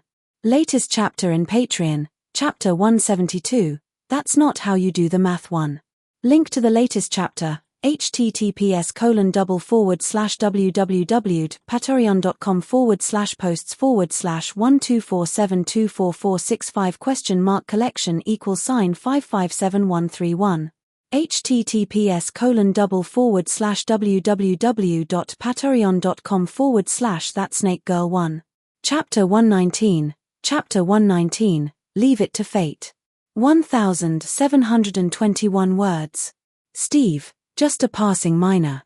Stephen introduced himself with his usual alias as he reached out to support the girl named Yelena, who nearly collapsed again due to her lingering weakness. Her erypathy infection was far worse than anyone Stephen had ever encountered, even worse than that of Frostleaf, who had been on the verge of death back then. He couldn't imagine how she had managed to survive this long. Given the level of originium concentration in her body, she should have succumbed to the disease long ago. Fortunately, she had the luck to run into him. Though he hadn't fully cured her erypathy in one go, at least now she wouldn't die from a sudden worsening of the infection. A minor. The white-haired, rabbit-eared girl tilted her head, her long ears twitching slightly in confusion. The sight made Stephen feel an almost irresistible urge to reach out and give them another squeeze. This guy, who had just fought against a nightmarish monster the size of a building, was calling himself a minor. What kind of minor could fight like that? She didn't even need to bring up anything else. The fact that he could unleash invisible sword slashes and send a 2-story-tall monster flying with one hand was already ridiculous enough. And he expected her to believe he was just a minor. Yelena wasn't exactly well educated, but even she knew he was obviously lying to her face. Yeah, I was captured and forced to mine. The other workers at the mining site can vouch for me. As for that thing we just fought, well, you know how it is, accidents happen when you're mining, right? Stephen had always been very clear about his professional identity. Whatever task he was performing at the moment determined his role. If he was mining, then he was a miner. If he was treating someone, then he was a doctor. If he was fighting, then he was a fighter. No one said you couldn't have multiple jobs, right?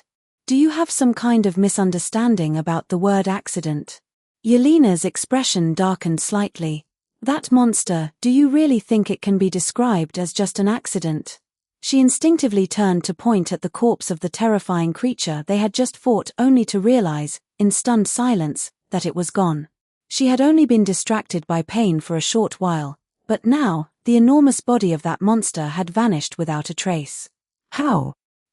Don't sweat the small stuff, Stephen waved dismissively. Why focus on little details?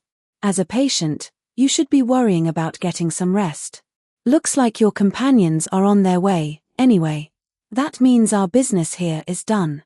He patted his hands as if wrapping things up. We'll meet again if fate allows. Stephen could already tell from Yelena's expression that she was about to bombard him with a ton of questions. He had seen this kind of look too many times from Tallulah. He was more than used to it by now. But he had neither the patience nor the interest to explain everything to her. As far as he was concerned, there was no longer any reason to continue digging at this mining site. His goal for coming here had already been achieved, and it was time to head back and sort things out. As for Yelena, she had gotten involved because of him, and she had even helped him during the fight. He had repaid that favor by treating her erypathy, so as far as he was concerned, they were even. Sure, he felt a slight, inexplicable fondness for her. But that was about it. He had already done enough for her, essentially extending her lifespan. What more could she expect from him? So, when Stephen saw those strange people, dressed in a similar fashion to the girl, slowly approaching from the ruins surrounding the mining site, he knew it was time to part ways. At least he had fulfilled his wish of squeezing those rabbit ears. That alone made this whole encounter somewhat worthwhile, didn't it? Hey. But, Mr. Steve, you. Yelena was caught off guard by Stephen's sudden decision to leave. She opened her mouth as if to say something, but no words came out. At the end of the day, Stephen was shrouded in mystery, his appearance, his actions, everything about him. If she hadn't recklessly stepped in to help him back then, their paths might never have crossed at all. And to be honest, her so-called assistance had been completely insignificant to someone like him. But the lightness in her body, the newfound energy coursing through her veins, reminded her just how effective Stephen's treatment had been. No one understood her condition better than she did. The sensation of strength bubbling up from within, something she had never thought possible, was all the proof she needed. Would you be interested in joining the guerrilla fighter? Even if you're not an infected, I don't think you'd just stand by and watch as these oppressed people continue to suffer, would you? After much hesitation, Yelena finally made up her mind and extended the invitation. Stephen's combat prowess aside, Just his ability to treat Aripathy alone made him an invaluable asset, someone any organization would fight over. Even without considering those factors, she still sincerely hoped he would join them. After all, he was her savior, wasn't he? You think too highly of me. Stephen waved his hand dismissively. You should focus more on yourself. I don't have any plans to join an organization. He had no particular interest in the so-called guerrilla fighter. He had always been a lone wolf, and getting involved in group politics and scheming wasn't his thing. More importantly, he hated being told what to do. I've treated most of your condition, but if you keep recklessly using your originium arts like before, your infection will definitely worsen again. If you want to live longer, I suggest you use your abilities less. Stephen stretched lazily and scanned the approaching guerrilla fighters, who seemed to be preparing to rescue Yelena from him. Then, as if he had just remembered something, he casually threw in a warning. He could sense the immense power within her. That freezing, world-shattering cold she had unleashed earlier wasn't an illusion, it was real. But it was obvious that her body couldn't handle it. This was the most he could do for her, offer a simple warning. Though, he figured she probably understood the risks herself. Then will we meet again? Yelena, already knowing that he was determined to leave, didn't insist on recruiting him anymore. Instead, with a hint of expectation in her voice, she asked her final question. If I need your help with treatment again, where can I find you? She had no idea how he had done it, but at least she knew he truly possessed the ability to heal her. If that was the case, then maybe, just maybe, her father still had a chance to be saved. We'll leave that to fate. Stephen didn't give her a direct answer. Instead, he turned his back to her. And in the next instant, his body disintegrated into a dazzling burst of purple particles, vanishing as if he had never been there. Big sis. Are you all right?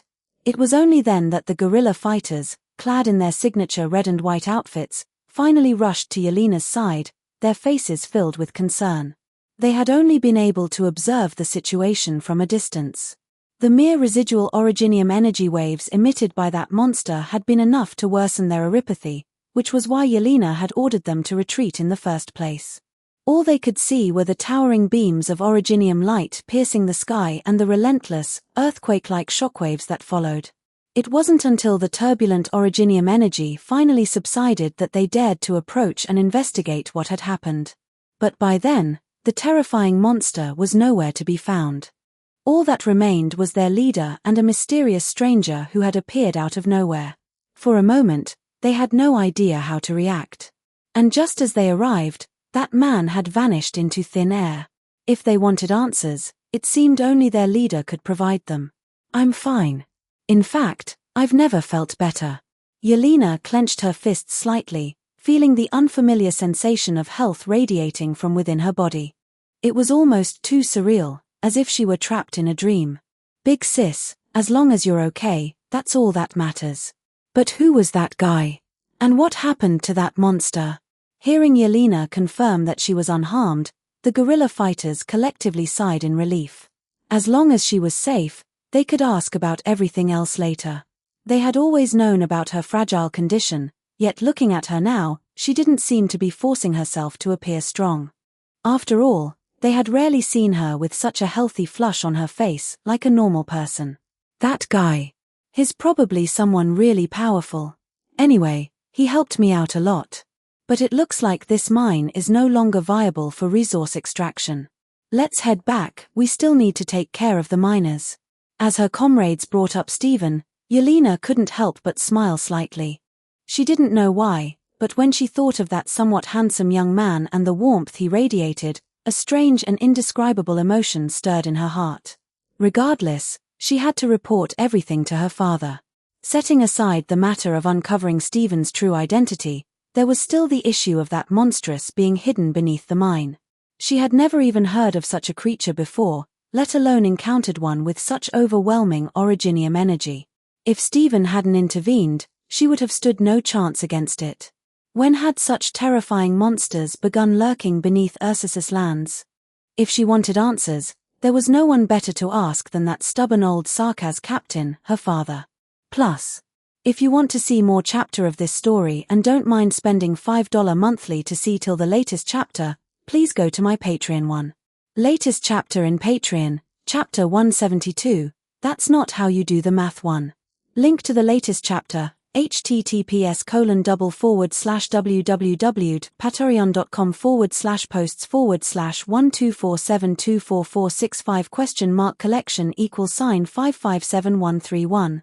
https://www.patreon.com/thatsnakegirl1. Chapter 120, Chapter 120, Why Don't You Just Rob Me Instead? 1,605 words. Leaving aside whatever was happening with the guerrilla fighters after he left, Stephen quickly made his way back to the village he had visited earlier. With the help of his minimap, there was no risk of getting lost. Following the waypoint, he soon found his way back.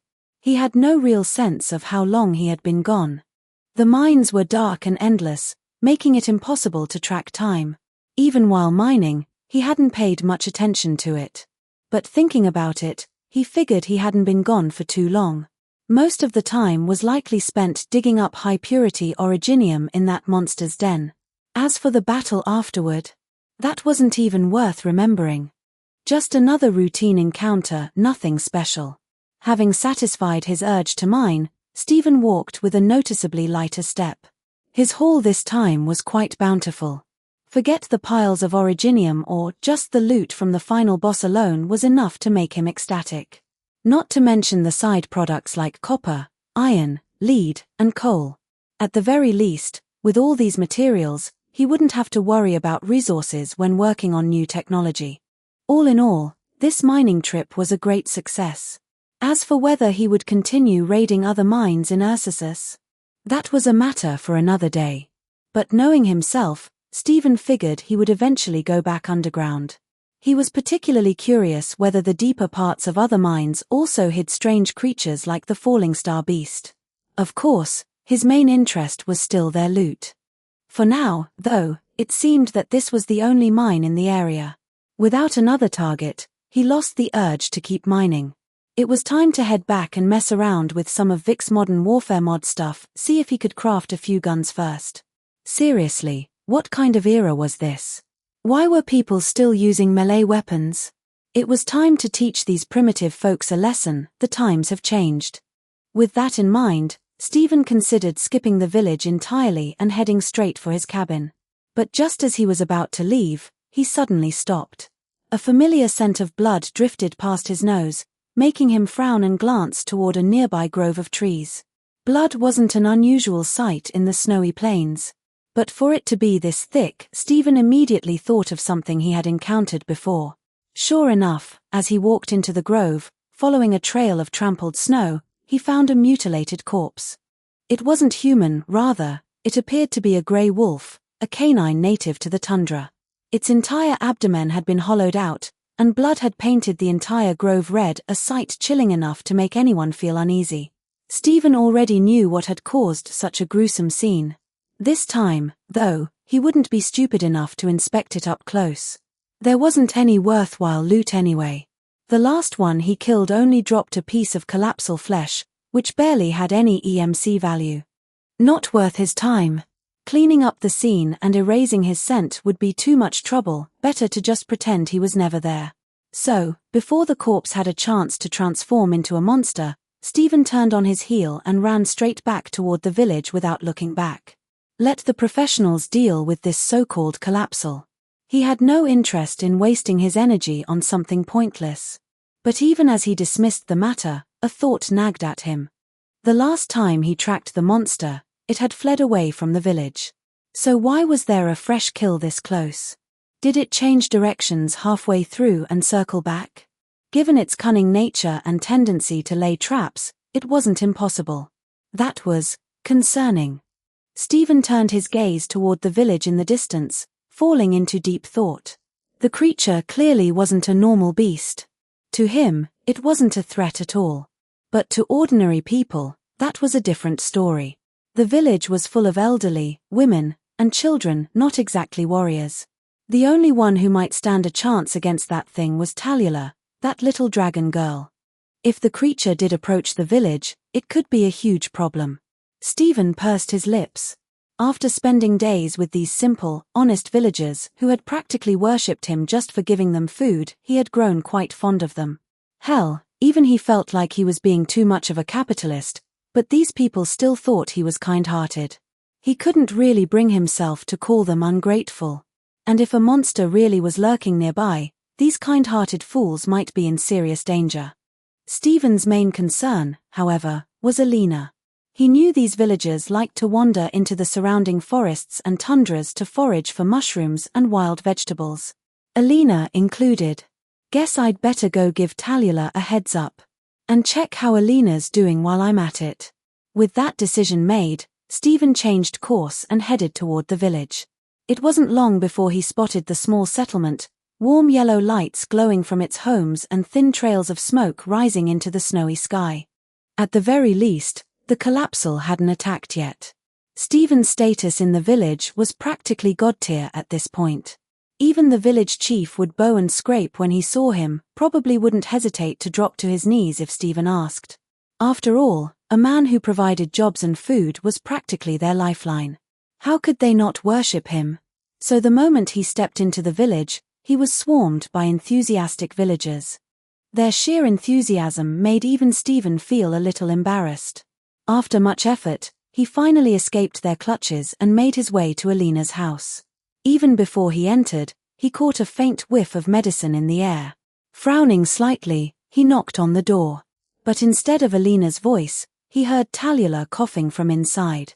After getting permission to enter, Stephen pushed the door open only to find Tallulah lying on Alina's bed, looking pale and weak. Well, if it isn't our savior of the infected, Lady Tallulah. What happened? I leave for 2 days and you're already down for the count. Smirking, Stephen strolled up to the bedside, openly amused at her sorry state. And without any hesitation or shame, he yanked back her blanket to check her injuries. You bastard, Tallulah scowled, her brows twitching with irritation. If you're not here to help, fine. But did you really come all this way just to laugh at me? Despite her glare, a sharp twinge of pain made her expression falter. She slumped back against the bed, shooting him a resentful look. Of course I did, Stephen chuckled.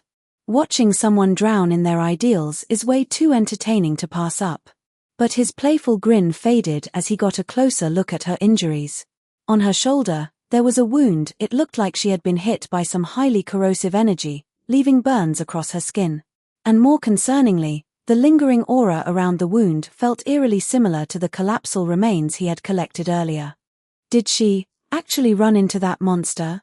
But something felt off. That wound, it looked more like it came from a fist.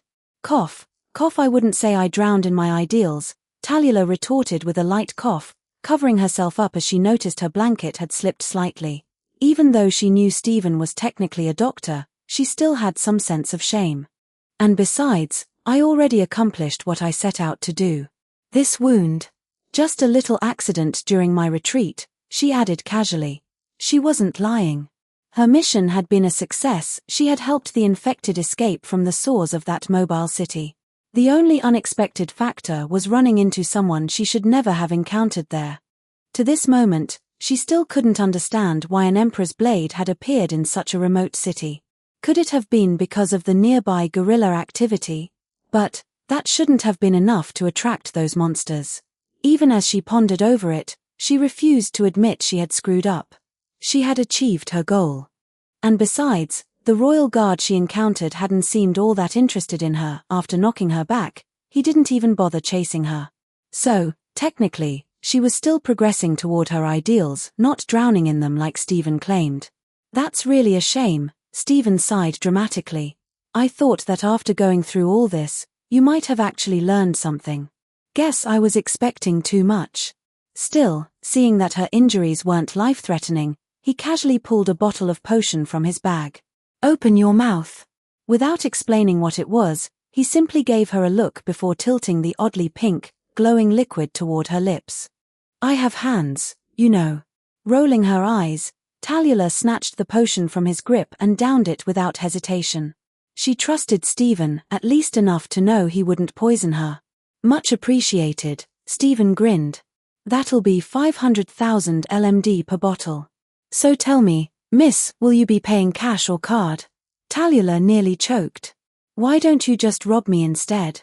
Plus, if you want to see more chapter of this story and don't mind spending $5 monthly to see till the latest chapter, please go to my Patreon one. Latest chapter in Patreon, chapter 172, that's not how you do the math one. Link to the latest chapter, https://www.patreon.com/posts/124724465 collection =$557131. https://www.patreon.com/thatsnakegirl1. Chapter 121. Chapter 121. Something happened. 1,367 words. Tallulah nearly spat out the potion she had yet to swallow. But then, she quickly realized Stephen might not actually be ripping her off. Because the moment the potion went down her throat, she felt a warm current flow straight to her injured shoulder. The pain from her wound rapidly faded. Not only that, but the burn-like wound itself began healing at an alarming rate, so fast that she could see it closing up with her own eyes. Within just a few breaths' time, the once horrific wound on her shoulder vanished completely, not even a scar remained. What the hell did you just make me drink? Tallulah stared at the now empty bottle in her hand. If she had known how insane the effects were, she wouldn't have downed it all in one go. She had never heard of a potion like this. There was no doubt in her mind if someone on the brink of death drank this potion, they would instantly recover. It was practically a miracle drug, capable of bringing people back from the dead. And yet, Stephen had just casually pulled one out to treat her non-life-threatening wound. It's medicine. What else could it be? Unless, would you believe me if I said it was an aphrodisiac? Stephen rolled his eyes. Honestly, if he didn't consider her a friend, there was no way in hell he'd offer this kind of potion for just 500,000 LMD. If it were calcit, she wouldn't even blink at a 5 million price tag. She'd probably sell everything she owned to buy as many as possible. So, are you paying cash or card? Stephen extended his hand, looking dead serious. No jokes, no discounts. If she was bold enough to take his medicine, then she better be ready to pay up. Her wound didn't even require an entire bottle, so now that she drank the whole thing, he couldn't exactly reuse the leftovers. Too bad for her. Given our relationship, how about I put it on a tab for now? Seeing the way Stephen was looking at her, Tallulah smirked. After adjusting her clothes to cover her exposed shoulder, she lightly elbowed him, as if to say, "Come on, we're friends, aren't we?" She was too familiar with this fake serious act of his. It meant the potion wasn't actually that important to him. Besides, even if she wanted to pay, she didn't have 500,000 LMD on hand right now. TSK. Nope, we are not on the same side, Stephen scoffed. You can put it on a tab, sure, but just know, I keep records of everything. You'd better watch out, or I might just make you pay with your body instead. He gave her a side eye, knowing full well that she was trying to avoid paying up. Tallulah could be stubborn as hell sometimes, but at other times, she had this almost girlish side to her. As long as her ideals weren't involved, she wasn't all that different from Alina, maybe even livelier. Wait a minute. Did you plan this all along? Tallulah narrowed her eyes, suspicious. She knew Stephen too well. He wasn't a bad guy, just someone whose brain occasionally short-circuited. Heh. Keep talking like that, and I might actually demand the money, Stephen grinned. Or maybe I'll just drag you back to my place. I could really use some dragon's breath right now. His eyes flickered toward her lips, a mischievous smile creeping onto his face. Tallulah froze. Then, she made a decisive call. All right, enough jokes. Consider this a favor I owe you. Anyway, what the hell were you doing at the mines? Alina said you went off to dig, or do I even have to say it? That is not a job for normal people. She quickly changed the subject. Because if there was one thing she was sure of, it was that Stephen was 100% shameless enough to actually follow through on his threats.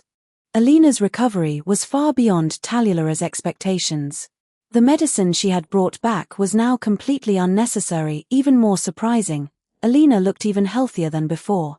Considering the miraculous potion Stephen had just given her, it was almost certain that he was the reason for Alina's sudden improvement. Tallulah had no idea how he managed to create such an unbelievable remedy, but judging by the effects of that potion alone, even the most prestigious pharmaceutical companies in Ursus couldn't compare. Yet, he still claimed to be just a regular barefoot doctor.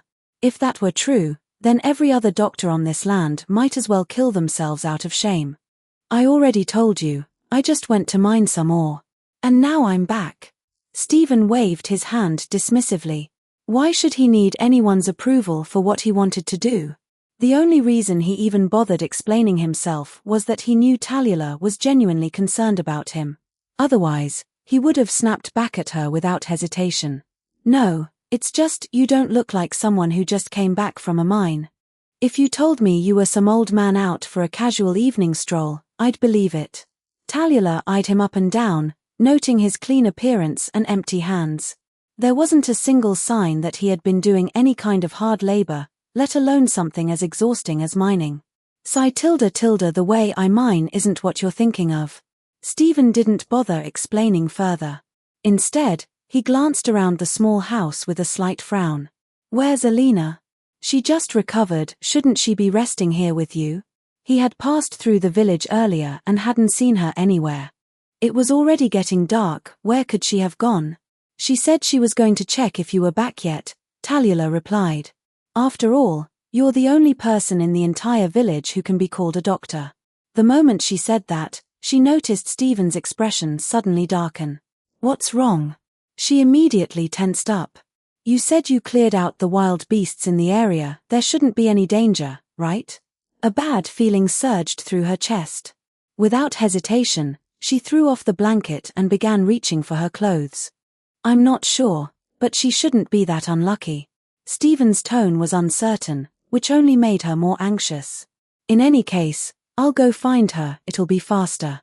He blocked her path, preventing her from rushing out recklessly. At the same time, you keep watch over the village. There's definitely something strange lurking around nearby.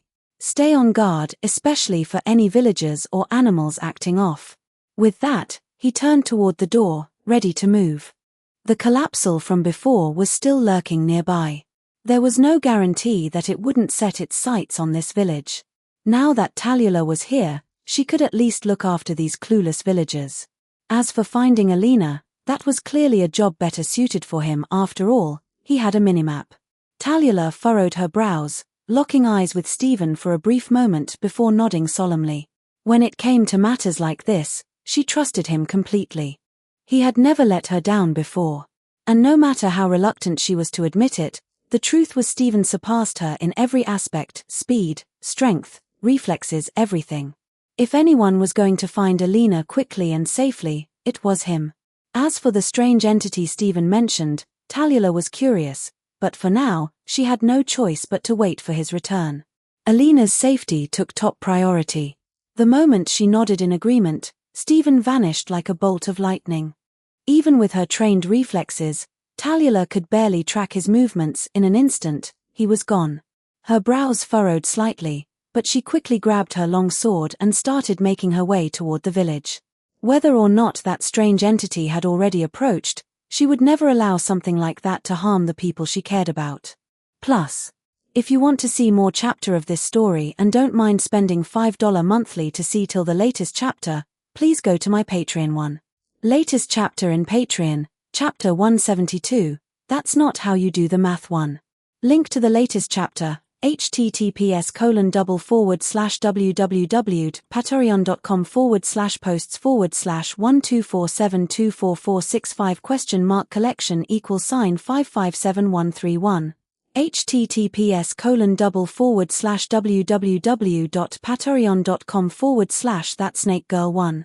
Chapter 122, Chapter 122, IF** King TP'd. 1,381 words. Stephen sprinted at full speed toward his wooden cabin, eyes constantly scanning his minimap for any sign of the familiar white-haired girl. By all logic, Alina shouldn't be this unlucky. The corpses of the beasts attacked by the collapsal weren't anywhere near his home, so at worst, She might have just been delayed by the snowstorm. But for some reason, Stephen had a bad feeling about this. And from past experience, the more unlikely something seemed, the more likely it was to actually happen. He'd never considered himself a lucky person, and he wasn't about to bet on this. Alina was the kind of girl who could be kind to anyone. People like her didn't deserve tragic endings. Stephen wouldn't allow it. He refused to let something happen to her. Luckily, the minimap had a huge detection radius, and within minutes, he spotted her familiar icon. However, right next to her, two ominous red dots were rapidly closing in. Of course. My intuition is only ever accurate when predicting bad things. Stephen let out a deep sigh. Finding her was the easy part.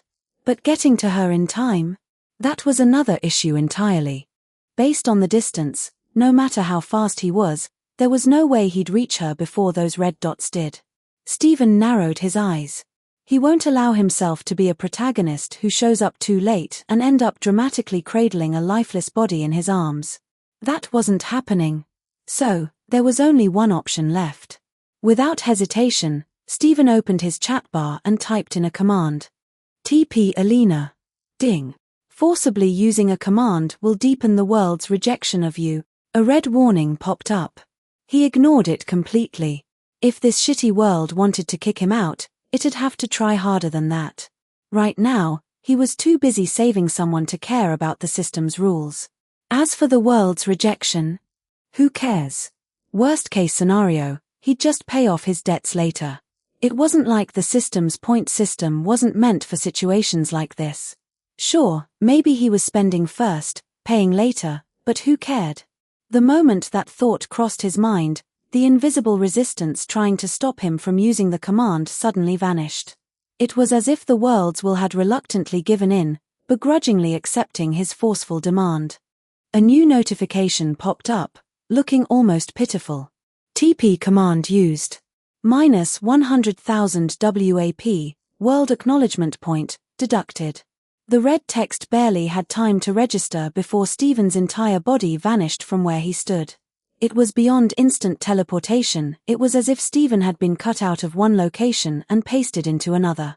One moment, he was nowhere to be seen. The next, he was suddenly there, appearing right beside Alina, who was still crouching down, seemingly searching for something on the ground. Startled by his sudden appearance, Alina almost let out a scream, but as soon as she realized who it was, she quickly covered her mouth, swallowing her surprise. She had already gotten used to how Stephen would show up out of nowhere, but she hadn't expected that after failing to find him at his home, she'd run into him on the way back. Steve, you, shut up for a second. Stephen raised a hand, cutting her off before she could even finish her sentence. There was a look on his face that Alina had never seen before, a look of pure irritation. Lowering his head, he stared down at the ground beneath them, his expression dark and unreadable. Alina didn't know why he was acting like this, but because she trusted him, she obediently remained crouched, tilting her head in confusion as she looked up at him. She had never seen Stephen with this kind of serious, almost angry expression before. Ever since she had met him, he had always carried a playful, carefree attitude, never looking this grim. Did something bad happen? Did his mining trip go wrong? Her mind swirled with questions, but before she could voice them, Stephen's next actions shocked her even more. With an emotionless look, Stephen stomped down on the frozen ground beneath them. The earth cracked instantly under his terrifying strength. Then, without hesitation, he plunged both arms deep into the rock-hard, ice-covered soil as if it were nothing but sand. Alina watched, completely bewildered, as he pushed his arms deeper and deeper, his face still devoid of emotion. And then, the ground trembled. A powerful vibration shook the earth beneath her, nearly making her lose balance. Alina gasped, just barely managing to stay on her feet. Then, she heard it. A horrifying, inhuman screech echoing from beneath the ground. As Stephen slowly pulled his arms back out, two grotesque creatures emerged from the cracks of the earth, struggling violently in his grip. Alina's eyes widened in horror. The thing Stephen held looked like a twisted fusion of a giant rat and an octopus. Their heads, still vaguely resembling a rodent, were covered in writhing eyeballs, while their lower bodies had transformed into writhing, tentacle-like appendages. Just looking at them made Alina's stomach churn with disgust. But Stephen? His expression only became colder. The creature's tentacles flailed wildly, desperately trying to strike back, but even as they whipped against his body, Stephen didn't react at all. If anything, his already dark mood only worsened. Then, without saying a word, he simply tightened his grip. Crack! The two abominations let out a final, gut-wrenching scream before they were crushed into pulp, their bodies exploding into nothing but bloody mush in his hands. Only then did Stephen's expression finally relax. Reaching into his backpack, he pulled out a bucket of water, casually washing off the blood before tossing the bucket aside. Then, he set the remains on fire, watching as the disgusting flesh and bone burned to ashes. Throughout the entire process, Alina just sat there, frozen, staring at him in stunned silence. She had no idea what to say. How was she even supposed to react to what she just witnessed? Finally, after everything was done, Stephen brushed off his hands, let out a small cough, and spoke as if nothing had happened. "All right. All good now." Completely ignoring the freezing temperature of -10 degrees, Stephen casually rinsed himself off with cold water. He even splashed some on his face, then shook off the excess before turning back to Alina with his usual relaxed smile.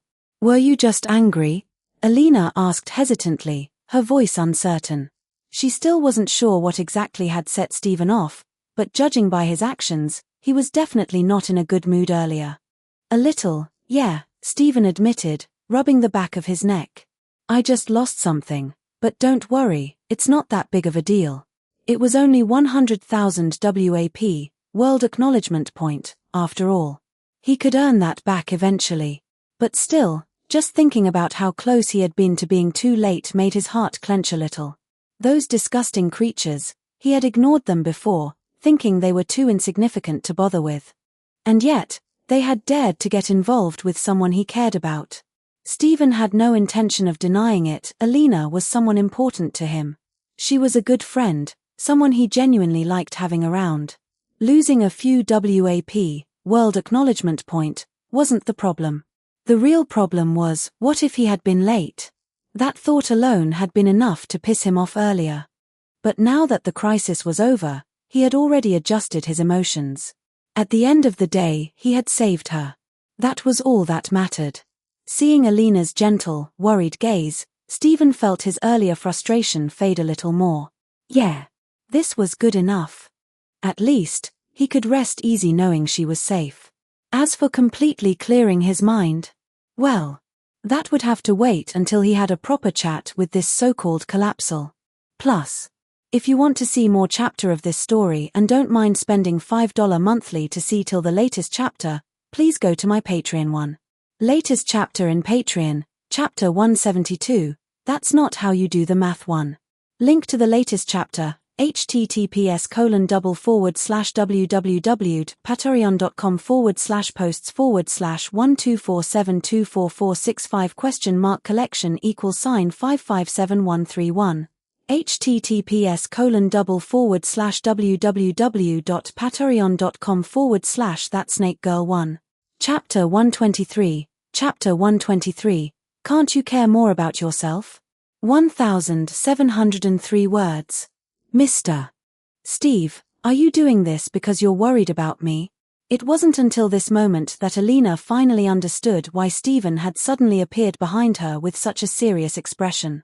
Judging by his actions, those two monsters were clearly coming straight for her. If it weren't for Stephen's sudden appearance, Alina didn't think she would have survived the attack of those eerie creatures. She was well aware of her own abilities. Not to mention these strange monsters she had never seen before. Even a wild coyote in the wilderness wasn't something a fragile girl like her could fend off. This realization only deepened the gratitude in her heart toward Stephen. Seeing his stern expression, Alina could tell just how much he cared about her. Though he hadn't said much, for some reason, she felt a warmth deep in her heart. How long had it been since someone had cared for her like this? Ever since her parents passed away, Alina had grown used to living alone. Talula's presence had let her experience the warmth of friendship, but Stephen's actions now made her feel that this emotion was something even deeper, something she could lose herself in. Yes, You don't even realize how dangerous it just was. I've told you before not to act alone.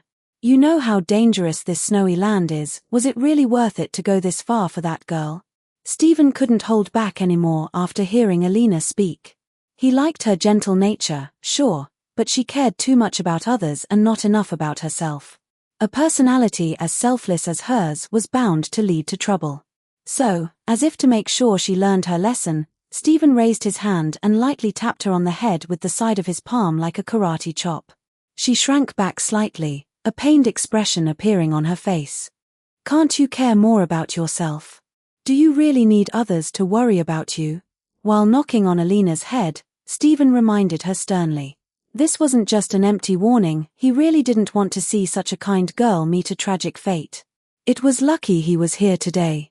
If it had been Talula instead, she might have only arrived in time to see Alina's corpse, her insides devoured by those creatures. Who knew how devastated she would have been? Of course, part of the issue was that Alina had no combat ability. If she and Talula had switched places, Stephen wouldn't have had to teleport over in such a panic. I know I was wrong, Mr. Steve. I was just worried about Talula's injuries. Alina clutched her head in grievance and looked up, explaining her reasoning. She hadn't known whether Stephen would come or not. He was the only one in the village who could be considered a doctor. If he hadn't been here, she would have had to search the surrounding area for medicinal herbs to treat Talula. No one knew why those strange creatures had appeared near the village. Even though she had lived in the snowy wilderness for years, it was her first time seeing such beings.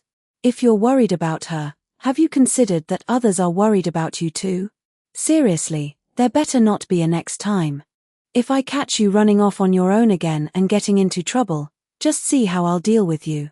Stephen reached out a finger and tapped her lightly on the nose, his expression showing he was ready to scold her further if necessary. But the more he acted like this, the warmer Alina felt inside. I'll listen to you. Nodding obediently, Alina was just about to stand up from her crouching position when, perhaps because she had been squatting for too long, or maybe because her legs had gone numb as soon as she stood up abruptly, her foot twisted out of nowhere, and she tumbled toward the snowy ground. Fortunately, Stephen had been watching her the whole time. He immediately reached out and caught her, preventing her face from having an intimate encounter with the icy ground. How is anyone supposed to feel at ease with you like this? Sighing helplessly, Stephen could only accept his fate of having such a troublesome friend. He shook his head while helping her up, then carefully examined her ankle, which had turned slightly red and swollen from the twist. It looked like just a simple sprain, nothing serious enough to damage the bone. Sometimes, he really couldn't understand how girls' bodies worked. How did someone manage to twist their ankle from just standing up on flat ground? Alina, on the other hand, shook her head in embarrassment. She hadn't expected this to happen either. But, did this mean that, on the way back, she would have to be carried or piggybacked by Stephen? The thought made her cheeks flush pink, yet surprisingly, she didn't feel any desire to refuse. This was an unexpected accident, after all. The fact that Stephen was even willing to help her was already good enough. How could she possibly reject his kindness? However, to Alina's surprise, after confirming that her injury wasn't serious, Stephen didn't sweep her up in a princess carry like in the romance novels she had accidentally read before, nor did he put her on his back. Instead, he rummaged through his pocket for a while and then pulled out a small bottle of pink-colored medicine, one that looked somewhat familiar to Alina. Drink a sip, and you should be fine. Talula is still waiting for us to return, and we need to deal with this monster situation properly. Under Alina's slightly complicated gaze, Stephen handed her the healing potion. He clearly wasn't thinking too much about it. If someone was injured, they should just drink medicine, why waste time? Oh. Okay. Alina herself wasn't sure why she felt a little disappointed, but she still obediently took the potion and took a small sip. She was well aware of how miraculous this potion was, but the fact that Stephen had given it to her so readily also spoke volumes about their closeness. And yet, for some reason, this wasn't the result she had been hoping for. The potion worked quickly. Alina's injured ankle recovered almost instantly, and after Stephen confirmed that she was indeed fine, he led her back toward the village. Talula was probably still checking the village for any hidden dangers. No one knew if that collapsal had infiltrated the settlement, and if it had, tracking it down would be quite the hassle. After all, not everyone had a built-in minimap like Stephen did, where he could simply check the color of a marker to distinguish friend from foe. For safety's sake, and because Alina, as an ordinary person, couldn't walk too fast, Stephen proactively reached out his hand toward her. If they walked hand in hand, at least they could pick up the pace. Alina silently placed her small hand into Stephen's palm, letting him hold on to her as they ran across the snowy plains together. It wasn't exactly what she had envisioned, but if she considered the outcome alone, maybe this wasn't so bad after all. Alina lowered her head in deep thought, her mind swirling with countless emotions. Before long, Stephen had already led the girl, who had been just a hair's breadth away from death, back to the village. The first thing they saw was a dragon-horned girl pacing anxiously at the village entrance. Phew, I knew everything would be fine. It's all your fault for making it sound so serious. Upon seeing that both Stephen and Alina appeared unharmed, Talula's tense and worried expression finally eased. She stepped forward and gave Stephen a light push. Do you realize that if I had been even a little late, your dear friend here would have been saying her final goodbyes to you from the afterlife? Stephen chuckled as he dropped a statement that made Talula's heart skip a beat. She knew Stephen well enough, he liked to joke around sometimes, but when it came to serious matters like this, he would never lie. Which meant Alina had really been in danger because of her.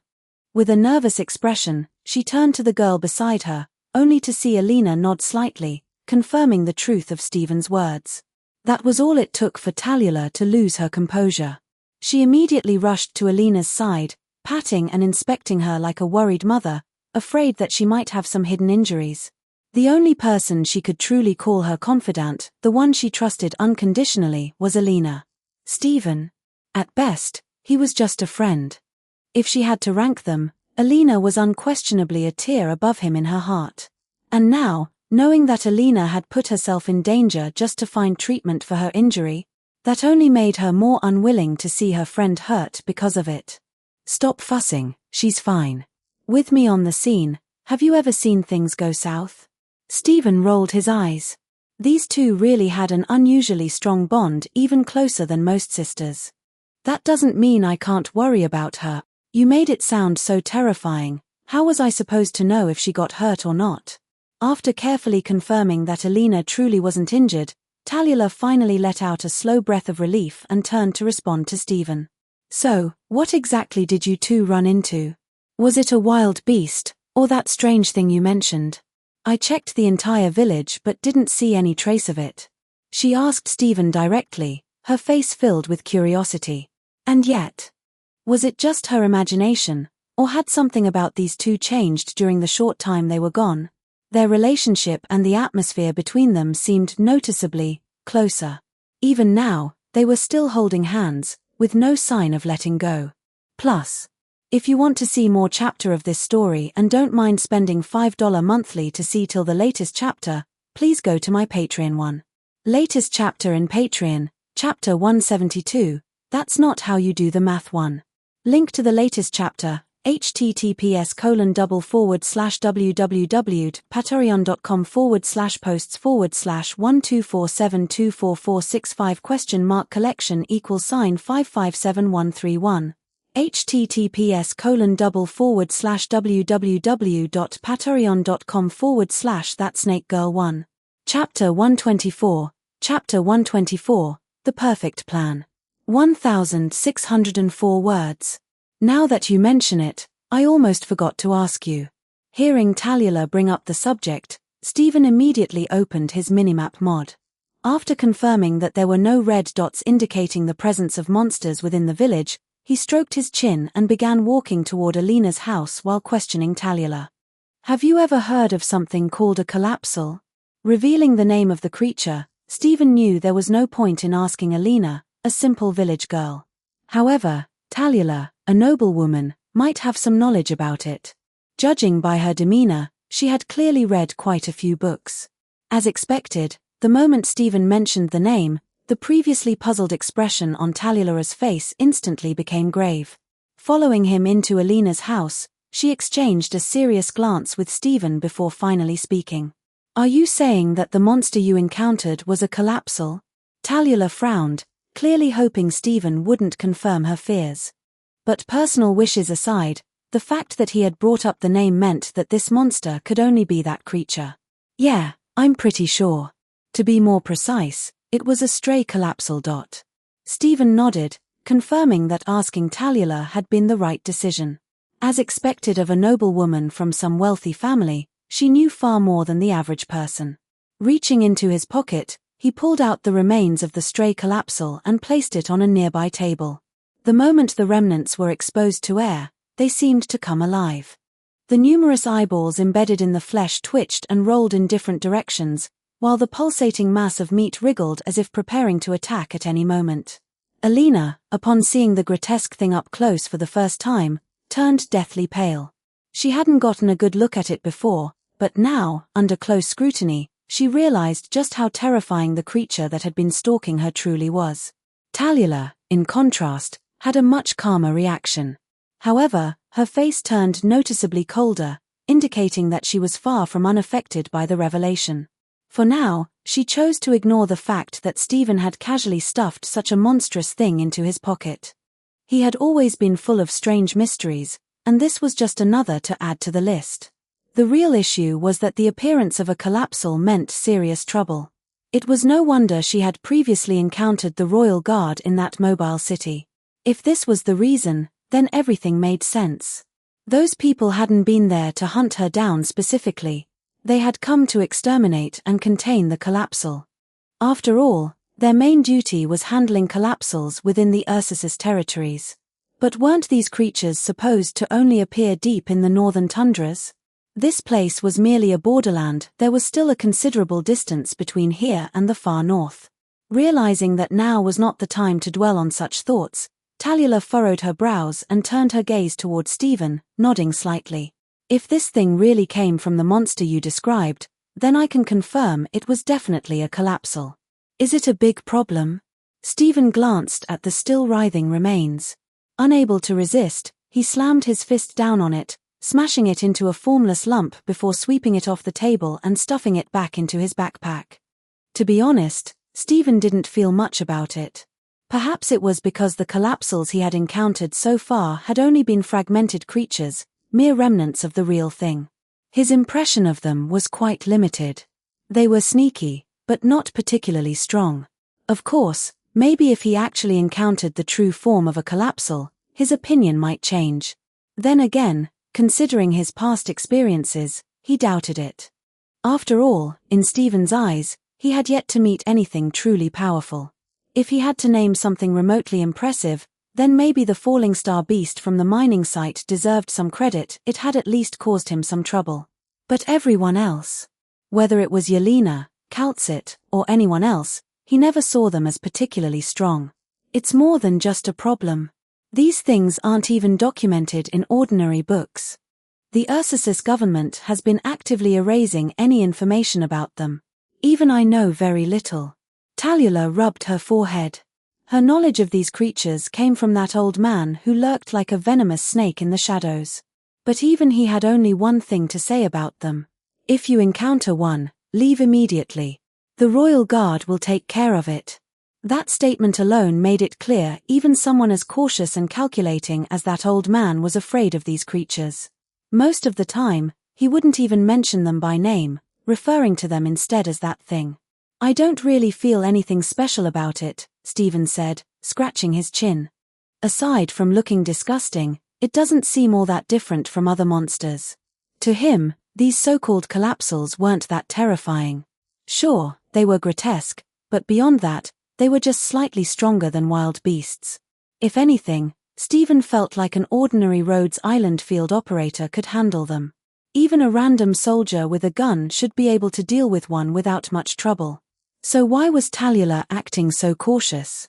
By all rights, she shouldn't have much difficulty dealing with them either. "I don't know what kind of encounter you had, but based on what I've learned, these creatures grow stronger the more people know about them."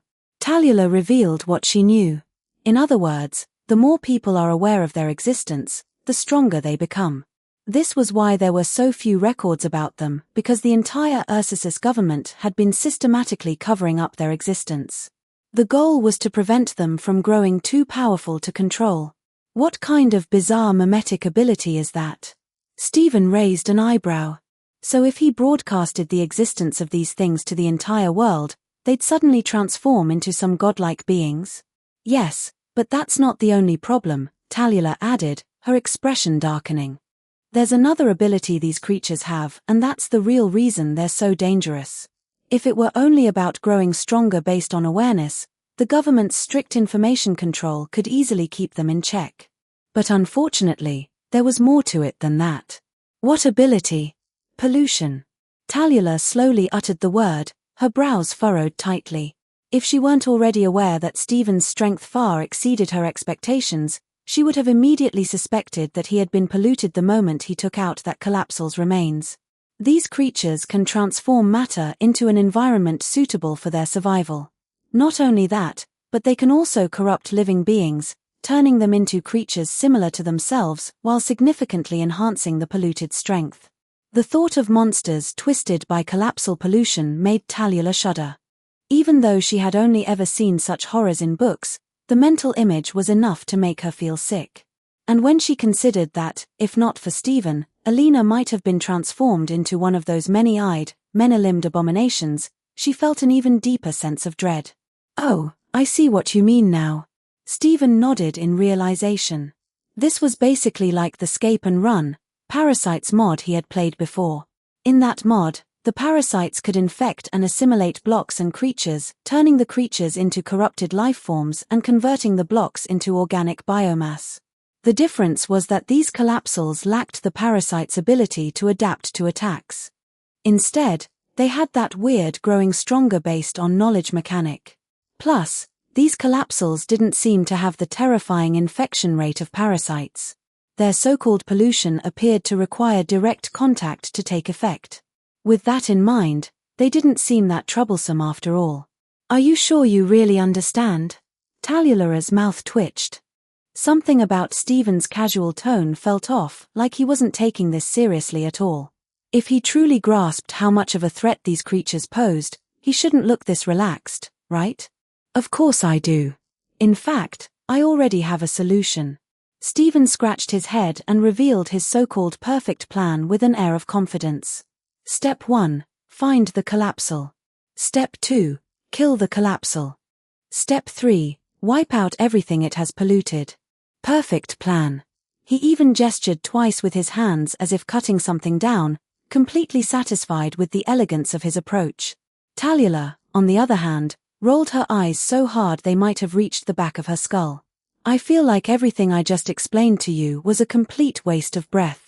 This wasn't a plan, it was just a vague outline, like saying how do you put an elephant in a fridge? Open the fridge, put the elephant inside, close the fridge.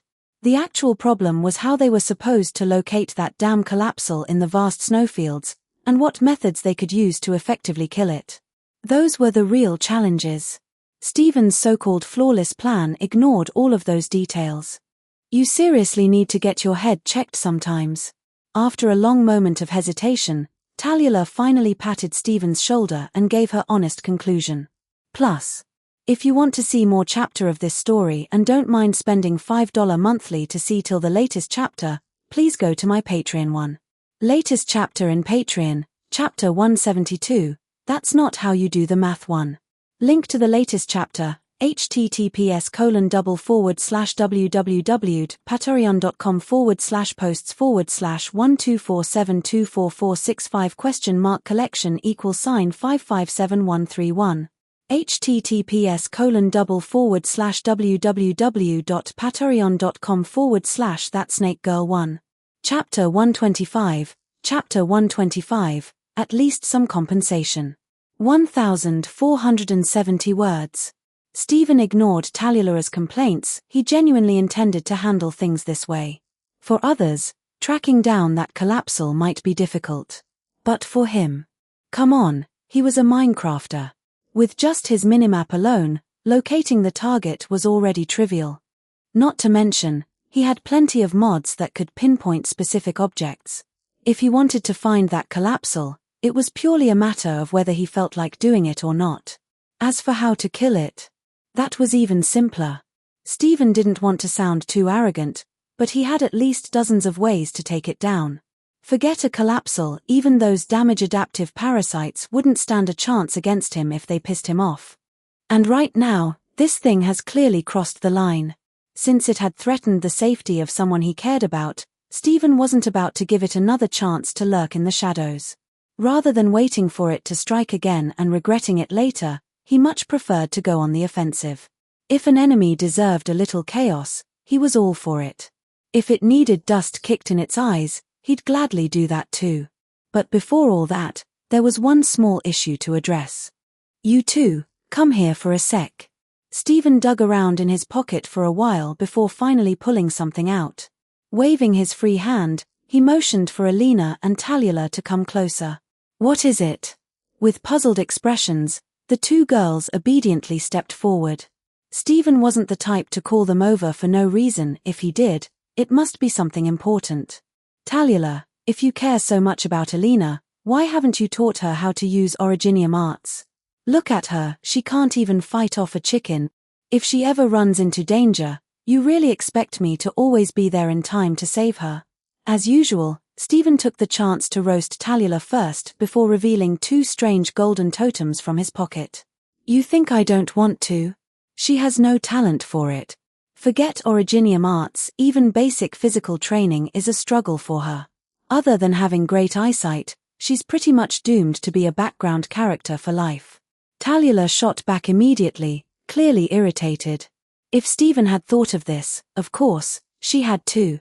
But there was no way around it. This world's people had massive differences in talent. If you didn't have the gift, you simply didn't have it. Trying to make up for it through sheer effort was practically impossible. Beside her, Alina weakly nodded in agreement, looking even more embarrassed. She knew how physically weak she was. It wasn't Talula's fault. That's actually a thing? Well, then that's your fault for not sticking with her more. Stephen was silent for a moment. He had to admit, Talula had a point, and he couldn't really argue against it. Mostly because he hadn't expected Alina to be this useless. She wasn't fit to be a mage, nor did she have what it took to be a warrior. But after a moment's thought, he realized something. If her eyesight was decent, then he actually had something that might be perfect for her. You're just being unreasonable now. Learned it from you. Whatever, just take this and keep it with you. If things get bad, grip it with one hand. It should at least buy you some time. Deciding not to argue further, Stephen handed them each a golden totem that resembled a cross, but with a large-nosed human face carved into it. He gestured for them to keep it safe. Why are you giving us gifts now? And seriously, your taste is awful. This thing is ugly. Talula took one and examined it closely. After failing to detect any originium energy from it, she gave Stephen a doubtful look. Aside from being hideous, it didn't seem to have any special properties. Giving something like this to a girl? Well, it was very on brand for Stephen's weird personality. But considering what he said, implying it could save them in a critical moment, it was hard not to be curious. If it were from someone else, she would have assumed they were trying to scam her. But this was Stephen. And his pockets were full of bizarre, overpowered things. If you don't want it, give it back. I never said it was a free gift. Stephen rolled his eyes and made a move to snatch the totem of undying back. No way. Once you give something to a girl, you can't just take it back. No matter how ugly it is, it's mine now. Talula quickly stashed it in her clothing, looking surprisingly smug about it. Alina, watching from the side, couldn't help but giggle at her reaction. But she took her own totem very seriously. Since Stephen said it was useful, she had zero reason to doubt him. He had never lied about these things before. I'm being serious here. That thing is way more valuable than the healing potion I gave you earlier. If I sold you, you probably wouldn't even be able to pay back what that totem is worth. If I didn't actually consider you two friends, I wouldn't be handing these over. Stephen looked at Talula dead in the eyes to emphasize his point. Because honestly, the totem's ability was insanely powerful. It wasn't something that could be compared to a simple healing potion. If it weren't for the fact that he truly saw them as friends, he wouldn't be sharing these. Even if someone offered to buy one, he still wouldn't sell it. Is it really that powerful? Let me put it this way, it lets you cheat death once. Stephen looked at Tallulah, who clearly wasn't going to let this go until she got a proper answer. Eventually, he just gave in and told her what the totem actually did. And the moment she understood, the way she looked at him completely changed. That was the look someone gave when they saw an absolute moneybags walking down the street. She knew Stephen wasn't the type to exaggerate about things like this, but something that could literally let someone escape death once. The value of that was insane. This wasn't some game, getting an extra life meant actually having another chance to live. And he just handed 2 of them out. Casually. Tallulah couldn't tell if Stephen was some divine tycoon in disguise or just an absolute sucker when it came to handing out gifts. Got it now? If you understand, then you should repay me properly. Come on, give this lord a shoulder rub. I've been running around all day, I'm exhausted. Stephen had already guessed what she was thinking from the way she looked at him. Leaning back into his chair like a noble master, he waved at her lazily as if he were ordering around a servant. That's not how this works. You gave me something before negotiating a price. Did I even agree to this deal? Then give it back. Come on now, I was just kidding, my lord. Grinning shamelessly, Tallulah instantly switched gears. Gone was her usual stubborn pride. She beamed as she moved behind him and dug into his shoulders with a force that could only be described as attempted murder. Honestly, she should just squeeze the life out of this guy and see how many more golden treasures would pop out. Just how many ridiculous items was he hoarding? Why was he always so damn secretive about it? As she kneaded his shoulders with a sinister amount of pressure, a strange smile formed on her face, one that was hard to read. But this was just how they were as friends. Stephen cared about her in his own way, and there was no way she didn't notice. The problem was, just like her, he was terrible at expressing it properly. Meanwhile, Stephen sat there enjoying the iron grip shoulder massage, his face betraying nothing but pure satisfaction. Clearly, he was very pleased with the pressure. Off to the side, Alina simply smiled as she watched the 2 bicker like this. A warm feeling of happiness swelled in her chest. I wish things could always stay like this, she thought to herself, lost in the moment until Stephen suddenly turned his grinning gaze toward her. What are you staring at? You've got a debt to pay too. Get over here and massage my legs. Let me properly enjoy being waited on. On it, Tilda. Plus, if you want to see more chapter of this story and don't mind spending $5 monthly to see till the latest chapter, please go to my Patreon one. Latest chapter in Patreon, chapter 172, that's not how you do the math one. Link to the latest chapter, https://www.patreon.com/posts/posts/124724465?collection=5573131 https://www.patreon.com/thatsnakegirl1 Chapter 126. Chapter 126. Should have said there were free eggs. 1831 words. That night, Stephen left the village and returned to his small wooden cabin. His excuse: there's no place for me to sleep here. And if I suggested that Tallulah and Alina take turns keeping me company in bed, I know neither of them would agree. Tallulah, however, was certain that this guy just wanted to rush back and tinker with his pile of strange and miraculous contraptions. After all, he'd thumped his chest with absolute confidence, saying, just leave Alina's safety to me. I got this. Still, even though he left, he didn't just leave the village unguarded. Instead, he set up 2 things that were impossible to ignore. Tallulah stood outside the door, staring at the 2 towering, 3-meter-tall figures patrolling the village, massive beings that looked like something straight out of ancient mythology, like steel giants brought to life. For a long moment, she had no idea how to react. This is way too ridiculous. She knew that with the right originium arts, creating a steel giant wasn't that difficult. But these 2? They didn't require any sort of external control. They just moved around on their own. That was completely unheard of. Even weirder, despite the sheer presence of these powerful-looking beings, she couldn't detect any originium energy flowing through them. Was this some kind of purely mechanical construct? Curious, she reached out and tapped one of them, the slightly more sluggish-looking one with a big, blocky head. The iron behemoth paused for a second, its oddly expressionless, big-nosed face turning toward her in what could almost be described as a side eye. Then, as if losing interest, it went right back to patrolling the streets. If it weren't for the fact that Stephen had completely maxed out his reputation in this village, where the elderly folks practically worshipped him and were one step away from building a shrine in his honor, this scene would have definitely caused an uproar. But since it was Stephen who brought them here, the villagers had merely gasped in surprise for a moment before shrugging it off as just another Tuesday. Besides, Stephen had assured them that these things required no maintenance, no cost, and would actively protect them from wild beasts or anything dangerous, all while never harming a villager. That was all they needed to hear. In fact, when Stephen went one step further and handed out 2 whole boxes of eggs to every household, calling it some kind of exclusive user experience gift, the villagers were completely sold. Even the village chief personally declared, "These 2 iron beasts. They belong to us now. We'll take care of them, clean them, and keep them in good shape. Anyone who says otherwise is picking a fight with me." Honestly, if Stephen had led with the free eggs, things wouldn't have even reached this level of discussion. 2 steel giants. Phut. If Stephen wanted to breed explosive originium slugs right in the middle of the village, as long as he promised they wouldn't harm anyone, the villagers would probably volunteer to help him raise them. But Tallulah knew the real reason he left these 2 things behind. It was to prevent the collapsal from attacking the village while he wasn't around.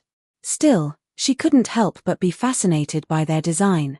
From what she observed earlier, these iron giants clearly had some level of self-awareness. And yet, all she had actually seen was Stephen pulling a few iron blocks out of who knows where, stacking them together, and then slapping a carved pumpkin on top. And just like that, bam, the 2 giants came to life. This isn't magic. This isn't science. This is just nonsense. But what bothered her the most was that, despite how absurdly simple their assembly was, these 2 constructs didn't feel cheap at all. If anything, just looking at their massive, powerful frames gave off an overwhelming sense of strength. What made these 2 constructs even more bizarre was their level of perception, which didn't seem to match their bulky, mechanical frames at all. Tallulah had seen it with her own eyes. One moment, the 2 steel behemoths were silently patrolling the village.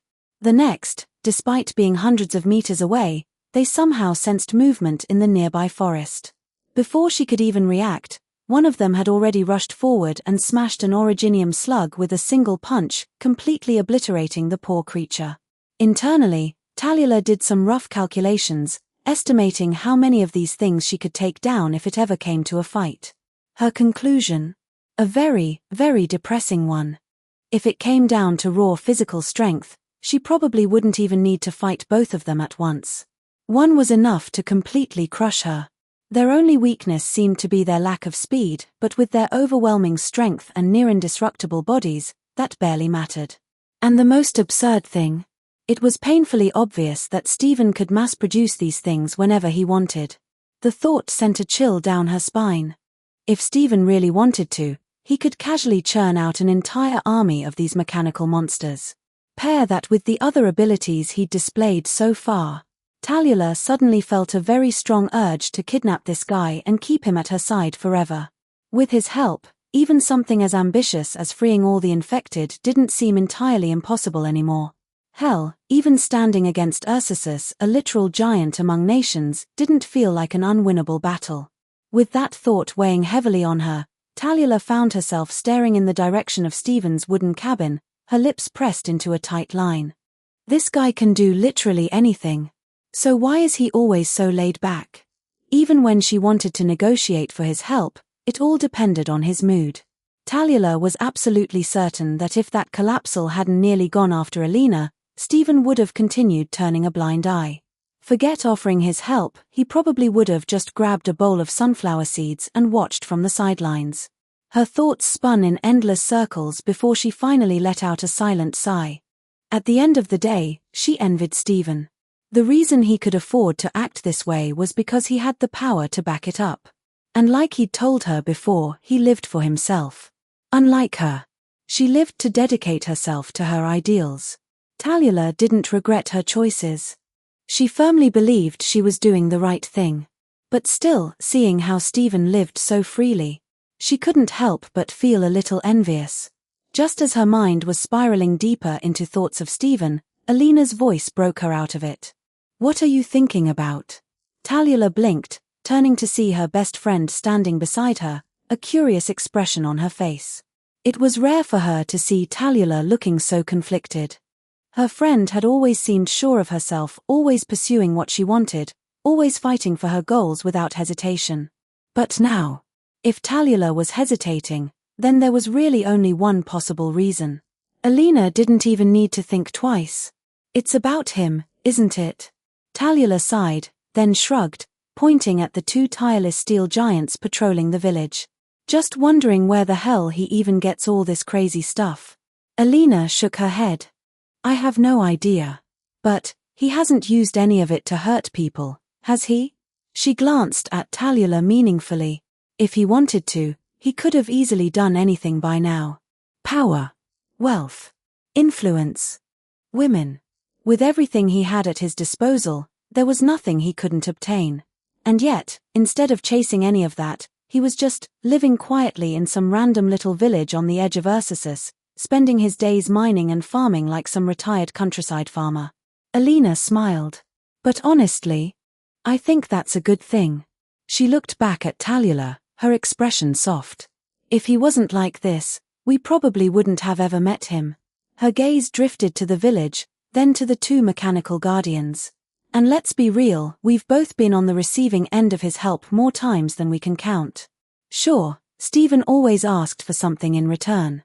And sure, his requests were often weird. But compared to everything he'd done for them, those little conditions didn't seem like such a big deal." "Well, yeah, you've got a point. I do know he's a good guy, it's just that sometimes, I really can't wrap my head around his thought process." Tallulah sighed, shaking her head. "Do you think his—" Before she could finish, Alina smirked. "Into you?" Tallulah rolled her eyes and poked Alina's side in retaliation. "We both know that he wouldn't go for a simple village girl like me. If anything, it's you he's into, Miss Noble Lady. You must have noticed how he looks at you, it's not just admiration, there's a possessive streak in his eyes." Alina yelped as Tallulah tickling began to increase in intensity. The village girl laughed as she swatted at her friend. All right, but seriously, I don't think he's just after your body." Tallulah's face darkened. "Oh, he definitely is. But you know what he really wants?" She huffed. "My damn saliva." Alina snickered. "So Tilda, in the future, there's going to be a Tallulah brand gas station?" Tallulah's eye twitched. "Don't push it." Plus. Meanwhile, back at Stephen's cabin. Ignoring the two troublemakers, Stephen had already returned to his cozy little wooden house and immediately got to work in his basement.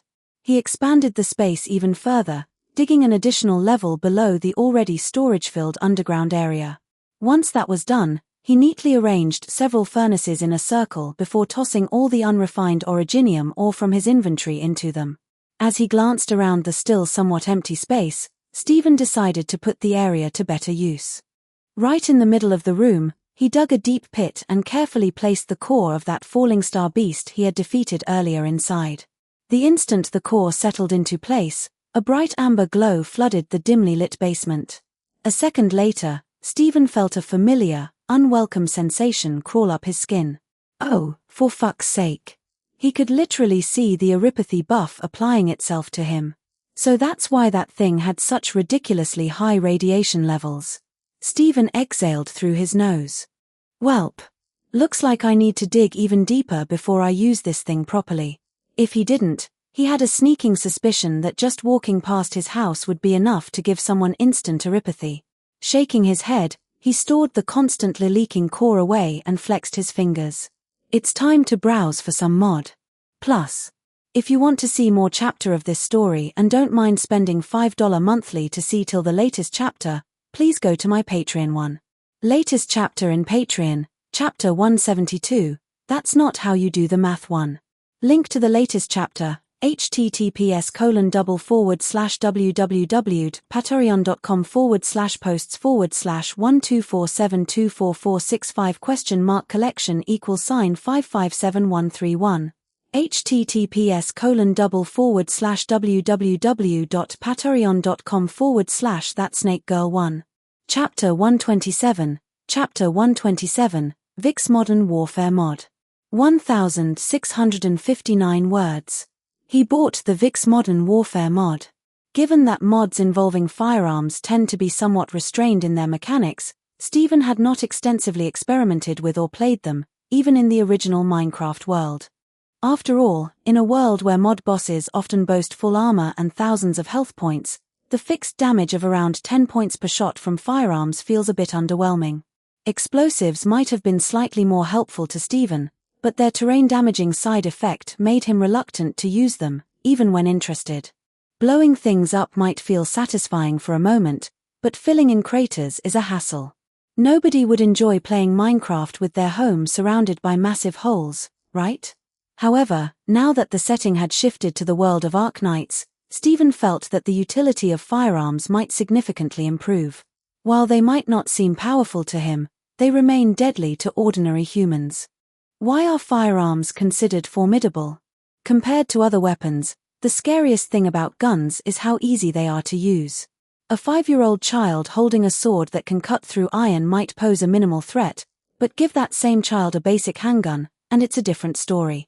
Swinging a sword requires skill and strength, while pulling a trigger is just a matter of pressing with your finger. Moreover, Stephen was starting to feel tired, old even. Constantly fighting with fists and swords was exhausting, and sometimes, a change of pace was necessary. So, Stephen casually enabled Vic's Modern Warfare mod in his settings. The point cost for activating a weapon-only mod like this was relatively low. After all, even if Stephen didn't enable the mod, these firearms could theoretically still be crafted in this world, just less flashy and refined. Furthermore, since the mod didn't include any particularly overpowered items, the activation cost was even lower.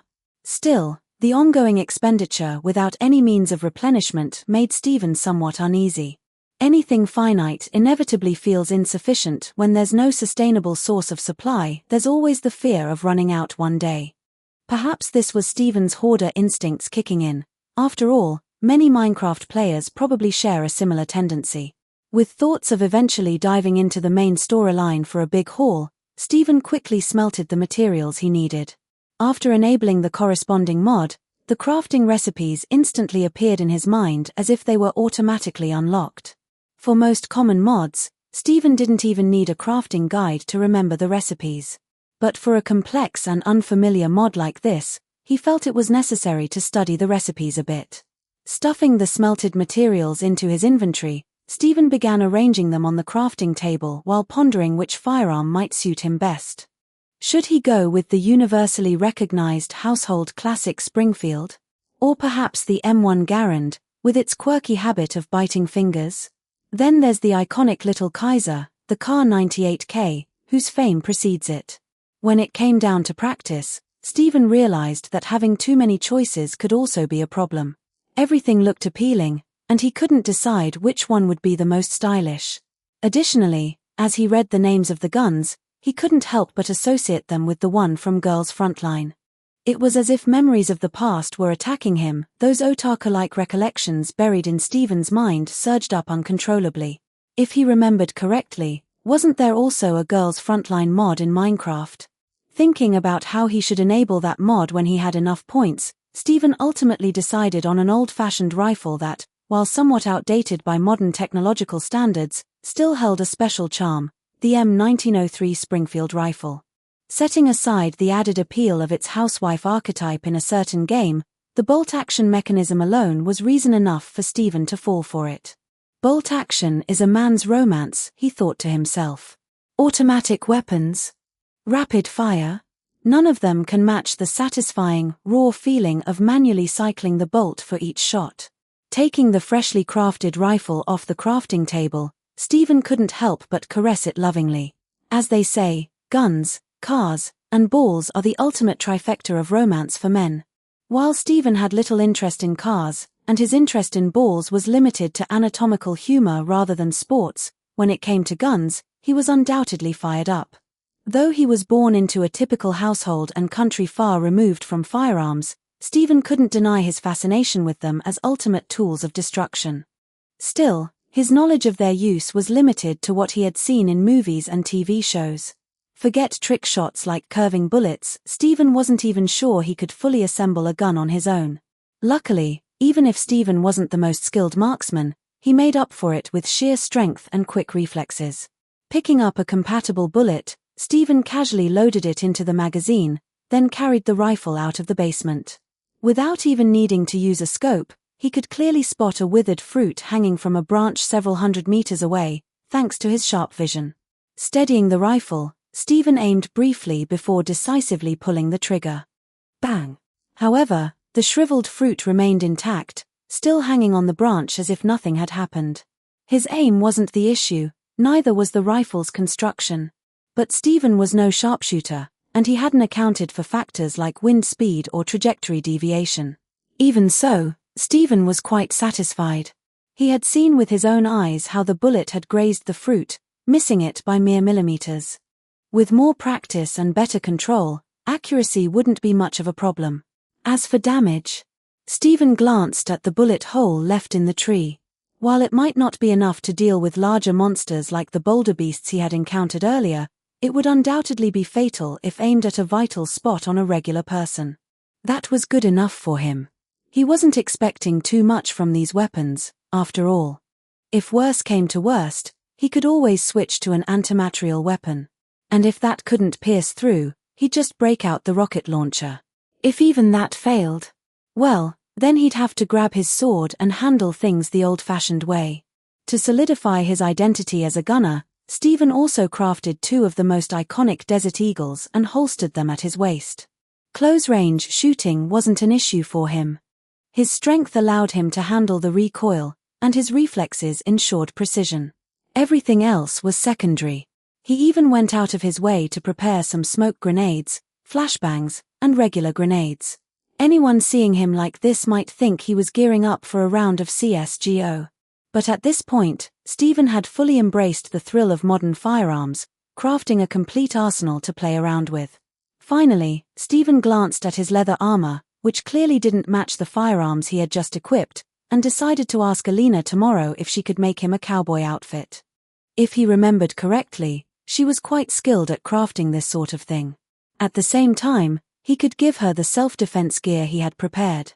Since Alina wasn't physically strong, using a large-caliber handgun like the Desert Eagle might result in her dislocating her arm. Thinking ahead, Stephen had thoughtfully prepared 2 Glock pistols for her instead. These sleek, compact, and rapid-firing automatic handguns were perfect for a delicate girl like her to defend herself. That was Stephen's plan. No matter how physically weak Alina might be, she should at least be able to handle a pistol, right? With the idea of turning her into the legendary armed maiden, Stephen even prepared some grenades specifically for her. If natural ability wasn't enough, technology could bridge the gap. And when it came to weapons and ammo, Stephen had an endless supply to offer. After deciding on his next course of action, Stephen stowed away his arsenal of firearms into his backpack and began pondering how to find the collapsal he was supposed to deal with. Stephen's current plan was to wander around the village's outskirts systematically. While it might not be the most efficient approach, it would at least ensure he didn't miss anything important. Then again, with Tallulah and the 2 iron golems he had stationed in the village, Stephen figured he didn't need to worry about anyone raiding his home. Wouldn't it be more efficient to directly locate the hiding place of the collapsal and take it out right away? That seemed like a more convenient option. Rubbing his chin, Stephen weighed the feasibility of both approaches. He realized that what he truly lacked was a tracking mod. Without it, he had to rely on asking others for clues or spending his own time and effort to find things, which felt too inefficient. If he had a mod for tracking ores or blocks, he wouldn't have to worry about this at all. But installing such mods always came with the risk of making things feel too easy and, consequently, dull. Too easy isn't always a good thing, Stephen muttered to himself, letting out a quiet sigh. Scratching his head, He ultimately decided to put in the effort and manually comb through the snowy plains using his minimap to search. After all, it wasn't all bad. Who knows? He might stumble upon something interesting along the way. With this thought in mind, Stephen quickly lay down on his bed and drifted off into his dreams. Plus, if you want to see more chapter of this story and don't mind spending $5 monthly to see till the latest chapter, please go to my Patreon one. Latest chapter in Patreon, Chapter 172, That's Not How You Do the Math 1. Link to the latest chapter, https://www.patreon.com/posts/124724465 collection =$557131. https://www.patreon.com/thatsnakegirl1. Chapter 128, Chapter 128, The later Ano police are already on their way. 1,773 words. The next day, when Tallulah saw Stephen take out a gun from his pocket, one that was obviously something only the later Ano people could typically possess, she felt like she had truly matured. Matured to the point where she could look at anything this guy pulled out of his pocket without even batting an eye. At this moment, even if Stephen were to pull out an emperor's blade and place it in front of her, she would only chuckle dryly. Always showing off. What era do you think this is? Still comparing martial arts? Weapons? Guns? Do you even understand guns? Stephen deliberately flaunted the gun in front of Tallulah with an expression as if she, a country bumpkin, wouldn't have a clue about firearms. I don't know how impressive that thing of yours is, but don't go around showing it off to the later Ano folks. Otherwise, they'll eventually drag you off to interrogate where exactly you got that stuff. It wasn't until Tallulah noticed that Stephen not only had 2 lightweight pistols, which he intended to give Alina for self-defense, but also carried 2 more at his waist, and even had one slung on his back, that she finally covered her face and called him out. This guy seriously didn't think he was conspicuous enough, did he? Showing this stuff off so openly, had he not thought about what might happen if others saw it? The later Ano people were very sensitive when it came to firearms. What are you talking about? I'm tinkering with weapons myself. Why should I care if someone finds out? Who do they think they are, the United Nations? Stephen scratched his head in confusion. He had no impression of who the later Ano people were, but logically speaking, it wasn't like he hadn't seen people using guns before. For instance, those Iberian inquisitors, it seemed like nearly all of them carried hand cannons. Not to mention that Outcast had a revolver of her own. If he remembered correctly, even Calcit had a tiny mini-pistol, though he wasn't sure what it was for. I'm just giving you a heads up. Anyway, this stuff is pretty likely to cause trouble. And even if you're giving it to Alina, she doesn't have the corresponding Originium arts proficiency. She wouldn't be able to use it even if she tried. Tallulah shook her head. Stephen's idea wasn't bad, but what he didn't know was that using these guns required specialized techniques known only to the later Ano people. Even if someone else figured it out, it would still demand high Originium skill levels. And clearly, those were things Alina didn't have. I can understand needing a firearm license, but since when does using a gun require Originium? Stephen scratched his head again, then grabbed Alina's hand as she was curiously examining the Glock in her hands. He helped her aim at a tree stump in the distance and directly pulled the trigger with her finger. With a crisp gunshot, a bullet pierced through the tree stump, leaving a hole before falling to the ground. This scene instantly left Tallulah with her jaw nearly hitting the floor. The sound and action of the gunshot were almost identical to the so-called firearms she had seen used by the later Ano people. Tallulah recalled seeing similar short, compact handguns for sale before, but they were ridiculously expensive and required Originium arts to operate. How could this be the same as what Alina was holding now, something that didn't even emit the faintest trace of Originium arts and could be fired with just a simple pull of the trigger? Just how many secrets was this guy hiding from her? With a gaze like she was staring at a monster, Tallulah exchanged a look with Stephen. Though she had been shocked by him many times before, he always managed to come up with something new to surprise her. Look, all you need to do is aim and shoot. At most, I'll teach you how to reload, Stephen said as he released Alina's hand, which he had been holding to guide her. Alina still seemed frozen in place, startled by the noise and impact. When did his gear ever need Originium arts? That was ridiculous. Shooting a gun wasn't some mysterious skill even a trained monkey could learn to handle it proficiently. Do you have more of these things? Tallulah wiped her face, deciding not to bother asking how Stephen had managed it. She knew he wouldn't explain it anyway. Instead, she directly asked if he had more of these firearms. Judging by the fact that even someone as physically weak as Alina could use one, it was obvious these guns were a completely different type than what the later Aino people used. Clearly, his guns were much more accessible, to the point where ordinary people could use them effectively. I do, but what do you need them for? Or do you have something else in mind? Stephen frowned. With Tallulah's strength, it didn't seem like she'd have any real use for firearms. Yet her interest was clear. What was she planning? Replicate these firearms to dominate his weapons market? After thinking for a moment, Stephen suddenly realized the reason behind her curiosity. Oh, right, how could he forget? This woman had rebellion in her bones. If she wanted a quick way to arm infected with little combat ability, the firearms he had were undoubtedly the perfect solution. I just want to study them. Could you mass-produce these? Tallulah asked bluntly, not bothering to hide her intentions.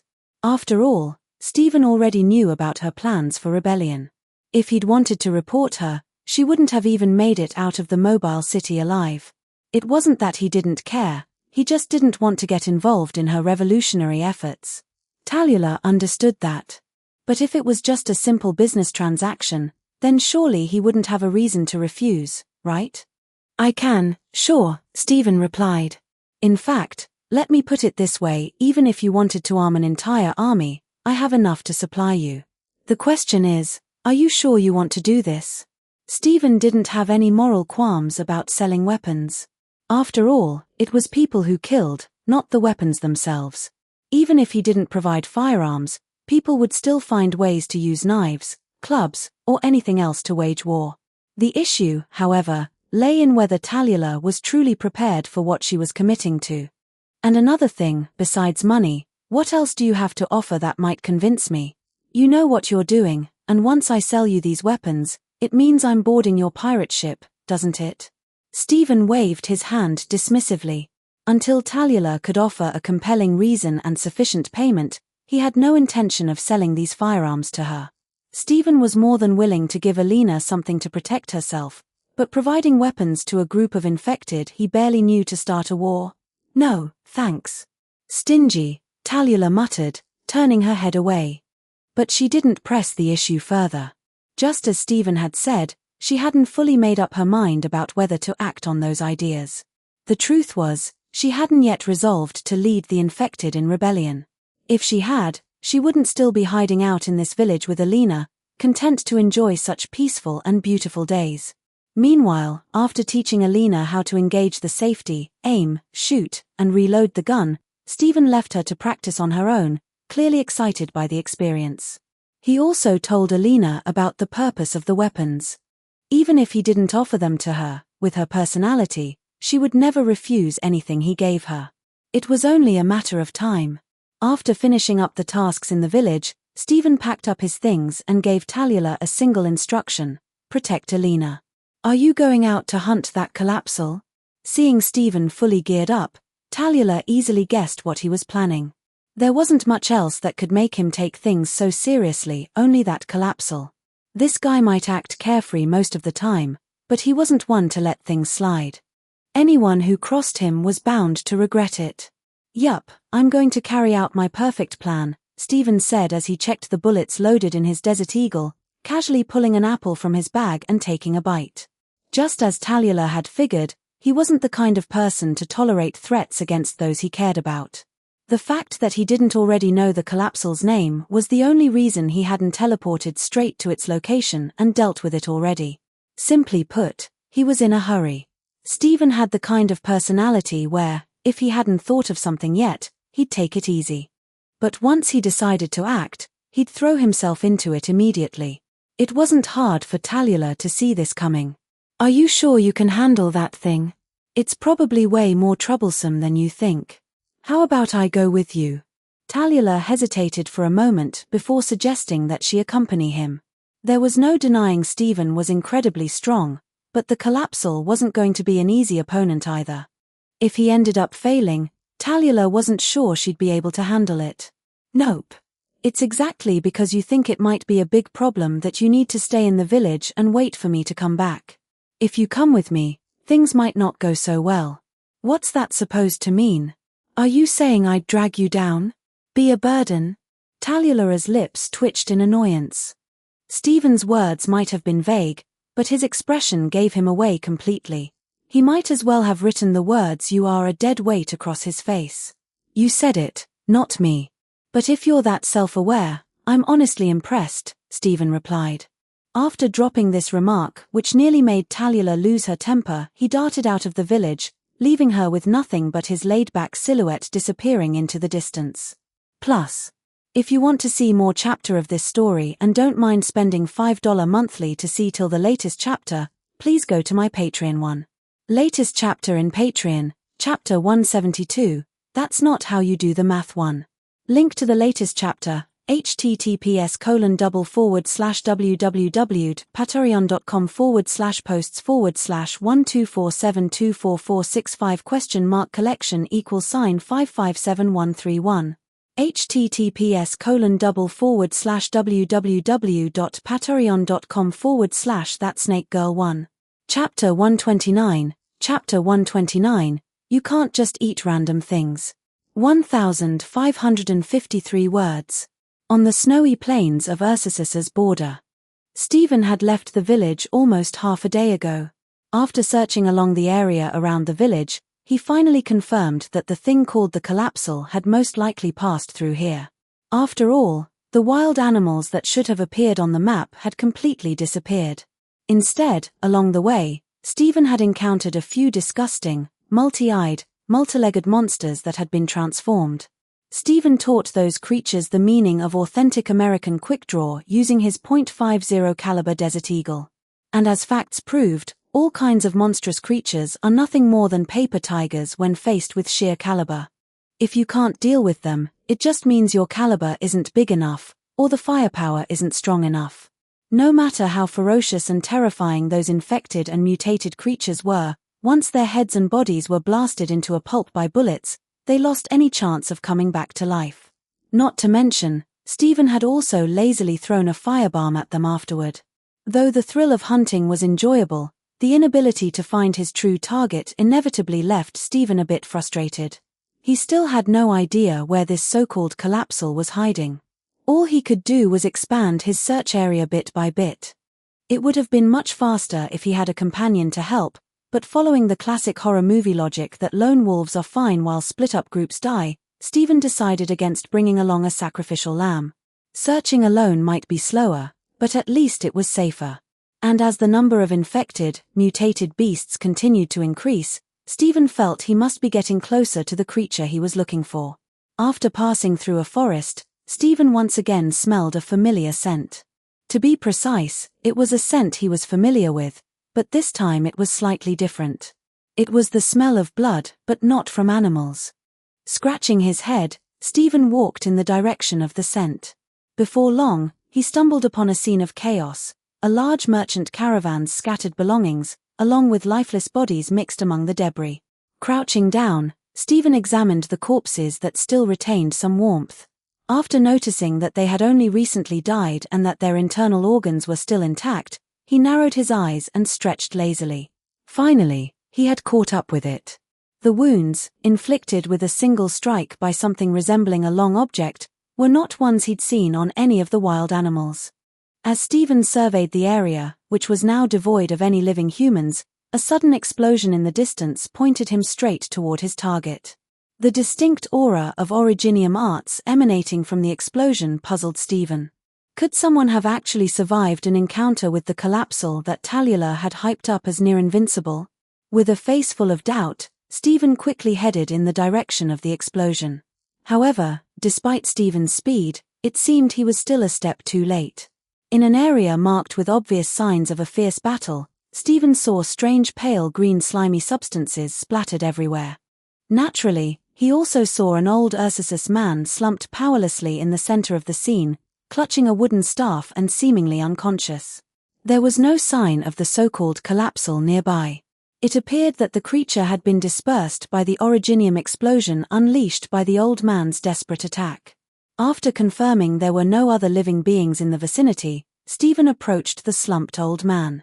Judging by the round, bear-like ears on top of his head, it was easy to tell that the man belonged to the Ursus people, specifically the brown bear race.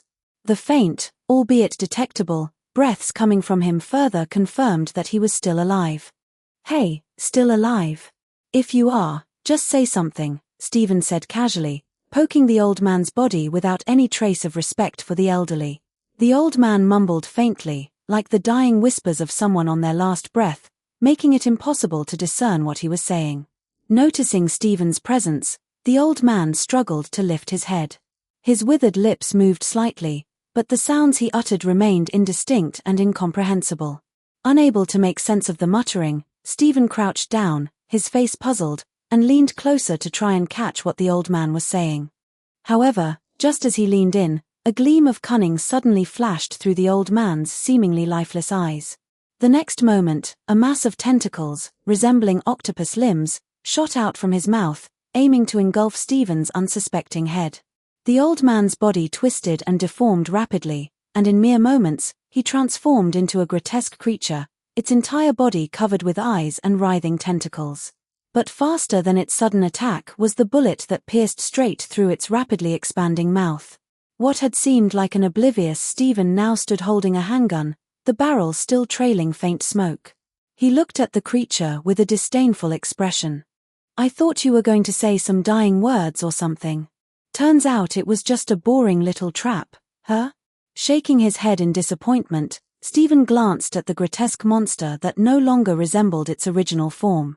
Its appearance couldn't help but remind him of the alien monstrosities in an R-rated movie he had watched years ago called The Thing. Its disguise had been convincing. Stephen hadn't noticed anything suspicious in its appearance. The problem, however, was that he couldn't possibly ignore the health bar above its head or the blood-red text floating above it. Lone collapsal host body. Stephen didn't know how it had managed to take over the old man's body so quickly, but from the moment he saw it, he knew the old man was beyond saving. The only reason he hadn't shot immediately was because he wanted to see if the creature could pull off anything interesting. But judging by what just happened, he had clearly overestimated it. In the end, it was just another trap. The monster, despite having its head blasted apart by the bullet, let out a screech from its mouth.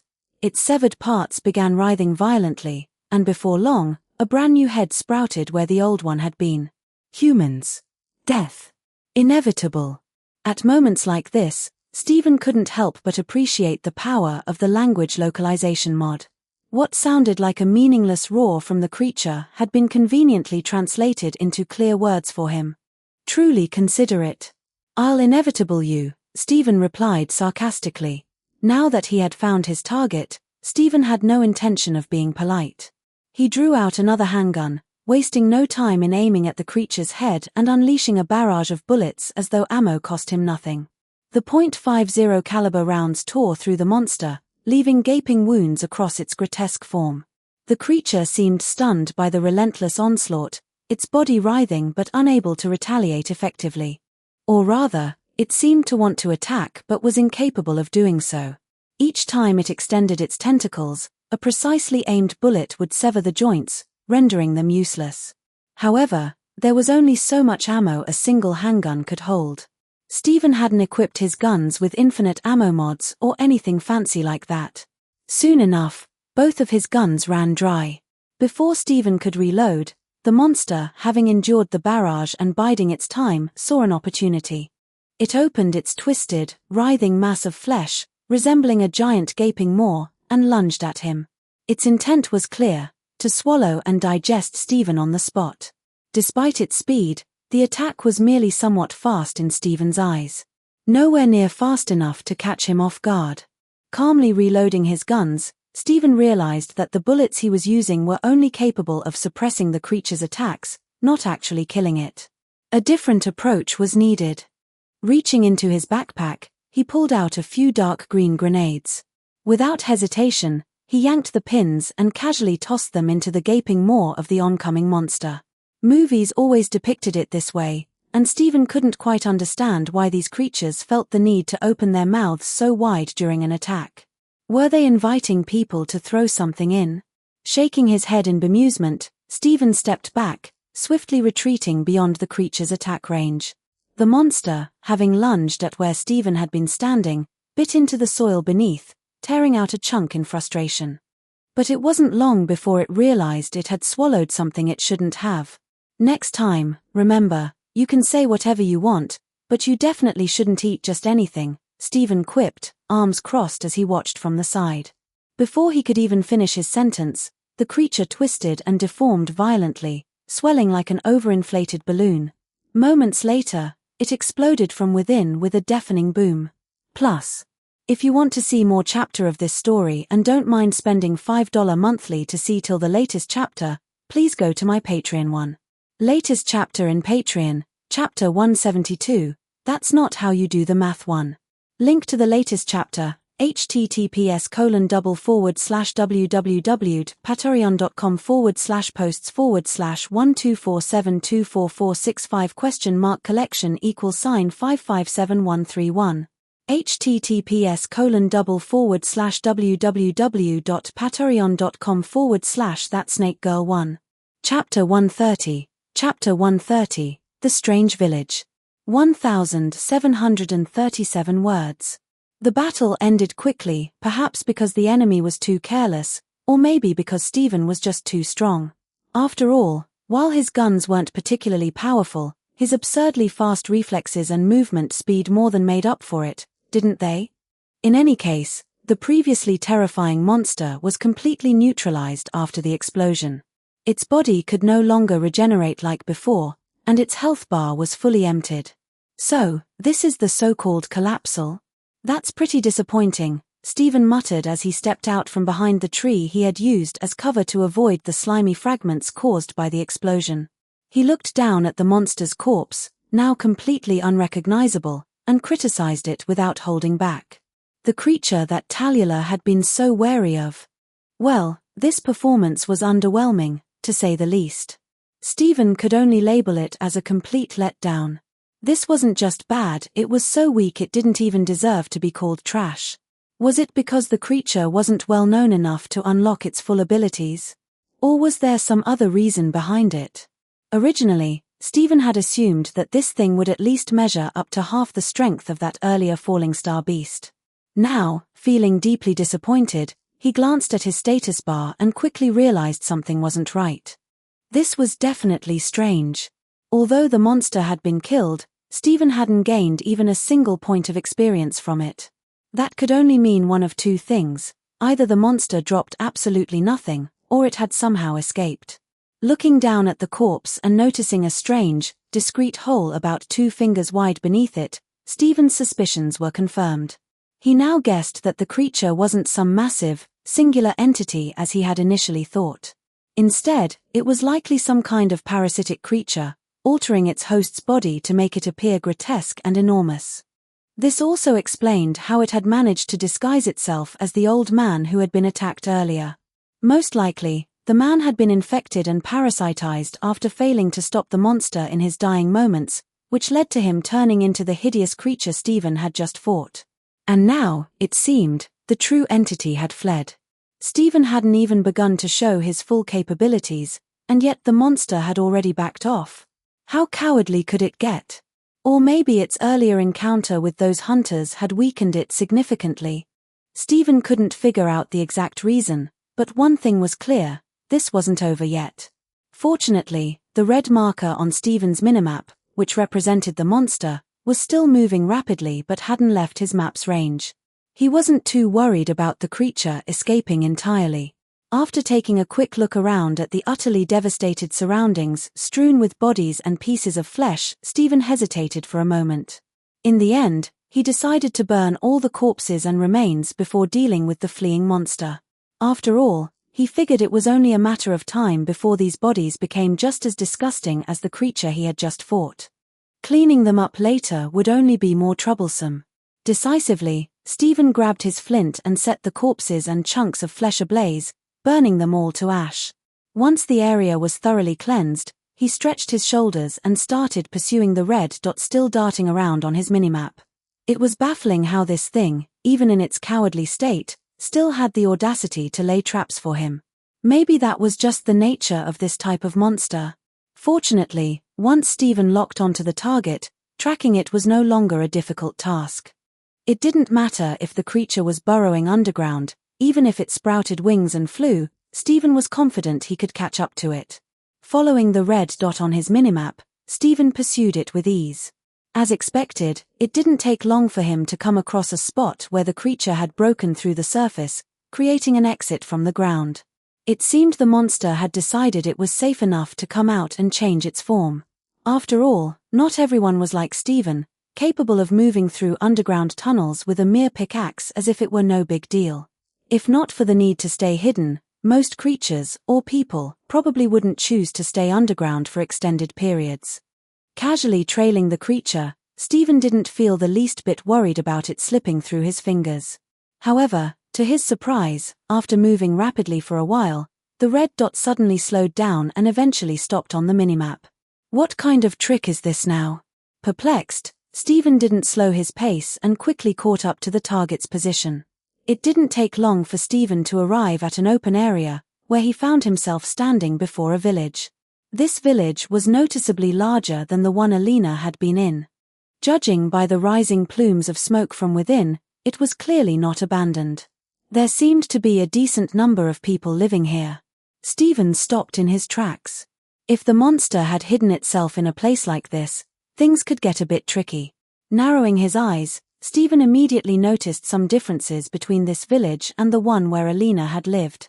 Although the villagers here also had pale, sickly faces, likely due to poor harvests and the barren land, they didn't seem as feeble as those in Alina's village. There were young and able-bodied men among them, which was not the case in Alina's village, which was primarily populated by the elderly, women, and children. However, what caught Stephen's attention was the trail of tracks at the village entrance. The tracks, resembling those left by carts or wagons, all led into the village, with no signs of any leaving. Even stranger, at the very front of the village, there was evidence of something having been burned, ashes and charred remnants scattered about. Among the faint traces left behind, Stephen could even detect a weak aura of originium. That was more than enough to arouse suspicion. Additionally, Stephen noticed that the village had guards stationed at the entrance. For a regular village, this was clearly unusual. Or perhaps this village was hiding some sort of secret. Narrowing his eyes further, Stephen quietly stowed his weapons back into his backpack. Rather than speculating endlessly, it would be easier to investigate and ask questions directly. If there was something entertaining to uncover, Stephen certainly wouldn't mind getting involved. Before long, Stephen's presence was noticed by the village guards, as he hadn't bothered to conceal himself. "Who are you? What are you doing here?" The two guards shouted at Stephen, blocking his path with their crude weapons. From their hostile tone and attitude, Stephen could already tell that this village was not particularly welcoming to outsiders. However, that alone didn't reveal much, so he put on his most amicable smile. "Hello there. I'm from a distant village. I was forced to flee because the mines over there were capturing people. I had no choice but to escape, and now I'm starving. I only ask for a place to rest and maybe search for a missing companion," Stephen explained, weaving a lie on the spot. As he spoke, he raised both hands and turned in a circle, demonstrating that he posed no threat whatsoever. "Besides, I have money. I won't take your food for free." As if to make his case more convincing, Stephen pulled out a few Ursus banknotes he had traded for with Talula. Although it wasn't much, it was enough to buy quite a few things. Sure enough, when Stephen showed them the money, the expressions on the two guards softened significantly. "You said you're looking for a companion. Is it a frail old man who looks like he could fall over with just a push?" After roughly snatching the Ursus currency from Stephen's hands, the two guards exchanged a glance and asked him this question. Yes. He's an elder of mine, and we got separated," Stephen replied, momentarily stunned before realizing they were referring to the elderly man the collapsal had disguised itself as earlier. These villagers were bold enough to take in someone like that. Stephen's gaze toward the two villagers grew more curious. Their expressions toward him weren't friendly or welcoming. Rather, they regarded him more as a tool than as a fellow human being. This situation was becoming even more interesting. "Well, come with us. That man happens to be staying with us as well.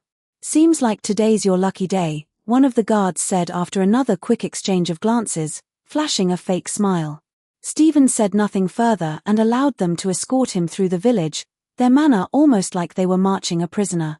As they walked, the weary-eyed villagers they passed all looked at Stephen with cold, indifferent gazes. There was no curiosity in their expressions, only apathy, and in some cases, even hostility. Stephen wasn't sure why the people of this village harbored such feelings toward outsiders, but one thing was clear: these villagers had no intention of engaging with him sincerely. As for reuniting him with the so-called elder or offering him a place to rest, those promises were even less likely to be genuine.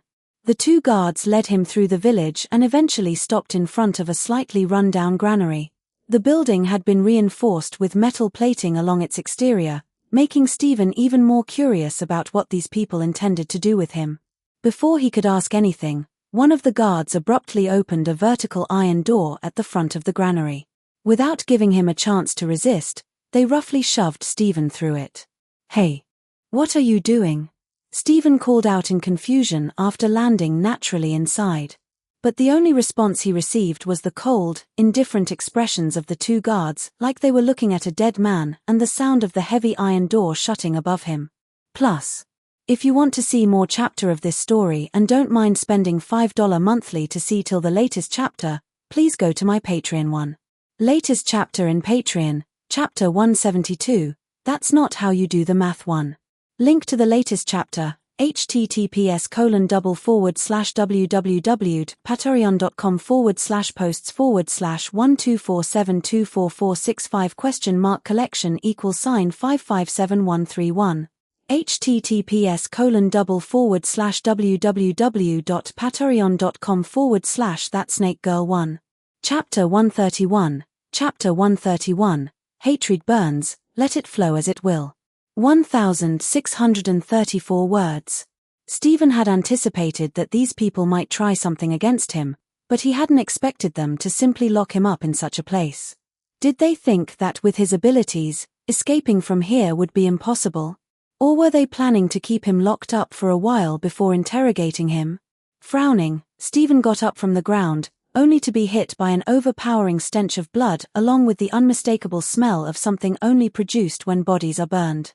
The underground granary was shrouded in complete darkness, with not even the faintest hint of light.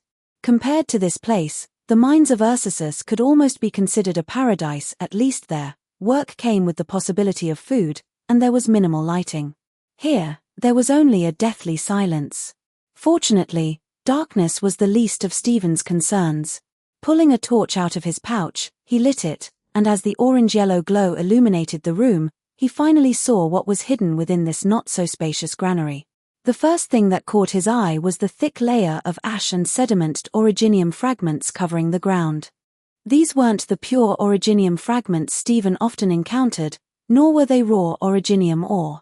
With just one glance, Stephen could tell these were fragments of activated orogenium from infected bodies, cooled down and then burned for some reason. To put it bluntly, this stuff was essentially the cremated remains of individuals with erypathy. Judging by the deeply scarred and uneven ground, it was clear that far more than one or two corpses had been burned here. With such a level of buildup, it had to have taken years to accumulate to this extent. In other words, the number of infected individuals who had died in this village likely numbered in the hundreds, if not thousands. What could these villagers have possibly done to cause this? Shaking his head, Stephen turned his attention elsewhere, and that was when he found the answer to his question. It was a wall, likely blocking the path to an exit. However, the wall had clearly been sealed off, and on its surface were countless bloody handprints of various sizes. Even with just a glance, Stephen could sense the despair of those who had left them behind. The dense cluster of bloody handprints covered the entire wall, even leaving dents and marks on the metal itself. What kind of hopelessness would drive someone to make such marks? Looking up from the handprints, Stephen's gaze landed on the iron door above, the very one through which he had been thrown moments earlier. TSK. Rubbing his temples, Stephen's sharp mind quickly pieced the clues together, reconstructing the events that had transpired here. The truth was painfully obvious, but the more he understood, the more uncomfortable he felt. He had thought that, as a person of the new era with access to the internet, there wasn't much in the world that could shock or disturb him anymore. After all, he had seen all sorts of chaos and grotesque scenarios. Yet now, after centuries of solitude, standing here amidst these signs of despair, he found himself unexpectedly shaken. Yet, experiencing these events firsthand, witnessing this blood-soaked reality, Stephen couldn't help but feel a tinge of discomfort. The people in this village. Stephen thought for a long time but couldn't come up with the right words to describe them. The answer was already clear: how so many infected had died here, the villagers' cold and indescribable expressions as they looked at him, and the meaning behind the traces of burning. Everyone in this village had participated in a grand massacre. They welcomed the infected, even refugees from other villages. However, what awaited these people wasn't sanctuary but something far worse. Like himself, they were stripped of their value and then thrown into this granary more despairing than a prison. Afterward, all the villagers had to do was wait for death to claim them. Sometimes, an infected individual's death might be accelerated by a violent explosion. Finally, the villagers would burn the bodies and wait for the next unsuspecting travelers to arrive. To treat strangers with no previous grievances in this way, it was hard to imagine what was going through the minds of these villagers. Stephen had seen the villagers in Minecraft, those big-nosed NPCs who did nothing but dream of emeralds every day. He had also encountered the people of Iberia, who allied with Seaborns just to survive. Even the elders in Alina's village were just overly nagging but otherwise simple and honest folk. But these people? Their lives hadn't reached a point where harming others was a necessity for survival, yet they still committed such revolting acts. Stephen had never seen villagers like this. Is human nature inherently evil? Letting out a sigh, Stephen didn't let this shake his worldview. Spending so much time on the internet had its perks. He'd seen so many worldview-shattering things that he was long past the point of being surprised. With so many people in the world, there's always the chance of encountering all kinds of individuals. The only thing Stephen could control was himself. Planting the torch into the ground, Stephen turned his head away from the blood-stained wall. Just looking at it, he could almost hear the desperate cries of those people in their final moments. After all, he was human, and empathy was only natural. So, his choice was simple: don't look. If Tallulah were to see this, who knows how her ideals and worldview would shatter. This isn't just a conflict between ordinary people and the infected anymore, it's like throwing her worldview into a grinder. Stephen knew very well the direction of Tallulah's ideals and efforts. The world she envisioned was one where ordinary people and the infected could coexist on equal footing, no more conflict, no more animosity. In her eyes, whether it was the infected or ordinary people, as long as they were oppressed and bullied, they were all deserving of her protection. She firmly believed that if the barriers between the infected and ordinary people could be broken, harmony would inevitably follow. But clearly, the actions of these villagers were a brutal slap in the face to that naive girl. These villagers were also the oppressed. They held no grudges or barriers against the infected who were burned here. Yet, they still chose to imprison these infected in such a place, leaving them to die in despair. This is the complexity of humanity. Stephen didn't believe in the idea of human nature being inherently evil, but he did believe that one mustn't idealize human nature too much. Even without barriers, oppression, or those messy divisions, people would still have conflicts, wars, and opposition in countless forms. That's just human nature. While debating whether to recount the events of this village to Tallulah, perhaps as a way to challenge the overly idealistic girl, Stephen lowered his head and stumbled upon something even more intriguing. It was a small, 2-finger-wide hole, one he was all too familiar with. He almost forgot he was here to investigate this so-called collapsal, not to watch the villagers' twisted drama. From what the villagers had mentioned, Stephen vaguely remembered that they had locked it in here as well. And now, that thing had clearly burrowed its way out, no longer trapped in this dark granary. The question now was, where would it turn up next? That thought genuinely piqued his interest. A smirk crept onto Stephen's face. He whistled leisurely, pulled a chair from his backpack, and sat comfortably in the spacious, despair-laden granary, looking up at the iron door near the ceiling. Sometimes, things had an ironic way of unfolding. The people inside desperately wanted out, and the ones outside would never imagine that, one day, they might wish to be inside instead. By my estimate, that thing should be making its move right about now, Stephen murmured to himself while loading bullets into his gun, one by one. As if to confirm his words, a sudden, blood-curdling scream rang out from behind the iron door. This was soon followed by chaotic footsteps and the sounds of a fierce struggle. Then, the fighting noises faded, replaced only by desperate screams and wails of anguish. Through it all, Stephen remained calm, sitting in his chair, meticulously loading his weapon and polishing his arsenal of tools. In reality, he was giving the villagers one last chance, a final opportunity. If even a single one of them still possessed a shred of conscience and remembered that someone was locked in this granary, Stephen wouldn't even expect them to try rescuing him. Just opening the iron door and taking a single glance at him would have sufficed. If they had done that, he would have willingly gone out to help them deal with the collapsal that had escaped. But no one came. From beginning to end, not a single person showed up. No footsteps approached the iron door. Well, that's that, then. They made their choice. There's no need for me to go after them, they're already reaping the bitter fruits of their actions, Stephen muttered to himself. Once the last scream from beyond the iron door faded into silence, Stephen finally stood up and stowed away his chair. Would the outcome have been different if this village had treated him kindly from the start? With that thought lingering in his mind, Stephen raised his gun and shot the locked iron door, blasting it open. Too bad there are no IFS in life. Plus, if you want to see more chapter of this story and don't mind spending $5 monthly to see till the latest chapter, please go to my Patreon one. Latest chapter in Patreon, Chapter 182, Why Target This Little Iberian Chick, 1. Link to the latest chapter, https://www.patreon.com/posts/12472445 $5573131 https://www.patreon.com/thatsnakegirl1 Chapter 132, Chapter 132, More. 1,694 words. Stephen himself had no idea how long he had spent in that dark, sunless granary.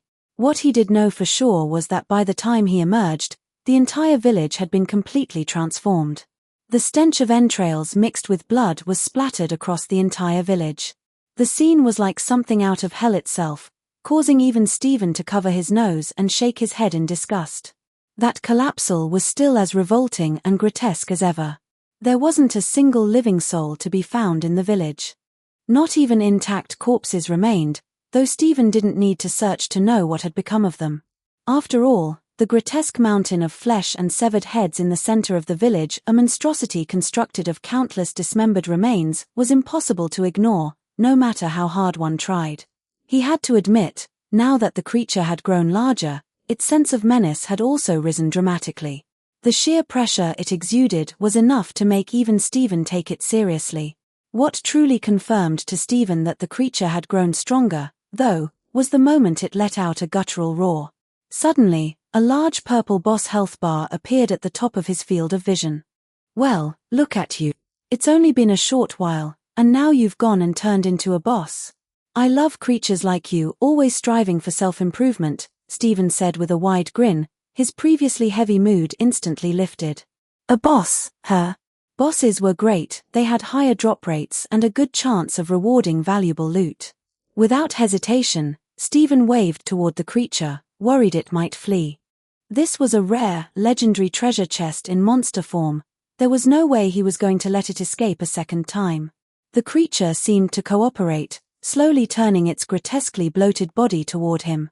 Its misshapen form was dotted with villager heads, each still screaming in senseless agony. The horrifying scene was enough to send chills down anyone's spine. To make matters worse, as the collapsal turned, A layer of some unknown black substance began to spread from beneath it, seeping across the ground in all directions and rapidly extending toward Stephen. The ground touched by the black substance lost its original color, transforming into a gray-white surface that looked like scorched earth. Just by standing on it, Stephen felt a slew of debuffs stacking onto him. Pollution 2, while standing in the collapsal's domain, all attributes are reduced by 50%. Weakness 3. Slowness 2. Mining fatigue 2. The sheer number of debuffs was staggering, and even Stephen couldn't fully adapt to them right away. So this is what Tallulah was talking about, those so-called pollution abilities unique to collapsals, Stephen muttered, analyzing the situation. He must admit, it's quite impressive. Just standing in this area imposes such suppression, so that means it gains buffs within this zone too? Stephen glanced up at the collapsal. To be honest, these debuffs were little more than minor annoyances to him. As long as it wasn't something truly irritating like nausea, poison, or withering effects, reductions in strength and speed hardly mattered. He could still kill the creature with one punch. Even if his power output was reduced by 80%, Stephen doubted it could survive a single strike from him. Testing the waters, he casually raised his hand and fired a shot at the collapsal. The bullet struck its bloated, disgusting body, but instead of piercing through, it only caused a splash of blood before losing momentum and dropping to the ground. Well, that's inconvenient. It seemed firearms weren't particularly effective in this domain, as they couldn't benefit from his strength buffs. A .50 caliber round that would have normally punched a hole clean through the creature's body now barely made a scratch. Expecting his Springfield rifle to be of much help was pointless. But going in for close combat, that was out of the question. Stephen had no intention of engaging such a revolting creature at close range. With the amount of blood this thing was leaking, one slash would probably leave him drenched in a fresh blood bath. That was just plain disgusting. Shaking his head decisively, Stephen considered drinking a bottle of milk to remove the debuffs but stopped mid-motion. Wait, these debuffs seem to be tied to the contaminated ground. They're constantly applied as long as he's in this area, so drinking milk won't help at all. So, what were the options? Either move to an uncontaminated area or endure the debuffs and face this grotesque monstrosity head-on. Frowning, Stephen barely had time to think before the collapsal took action. Seeing him step into its territory, it swung its grotesque arm, a twisted mass of corpses and flesh, down toward him. Its speed and power were on a whole new level compared to before. Stephen couldn't help but wonder, does this thing grow stronger the more corpses it stitches together? Or perhaps it's only now regaining its true strength after consuming the innards of so many people.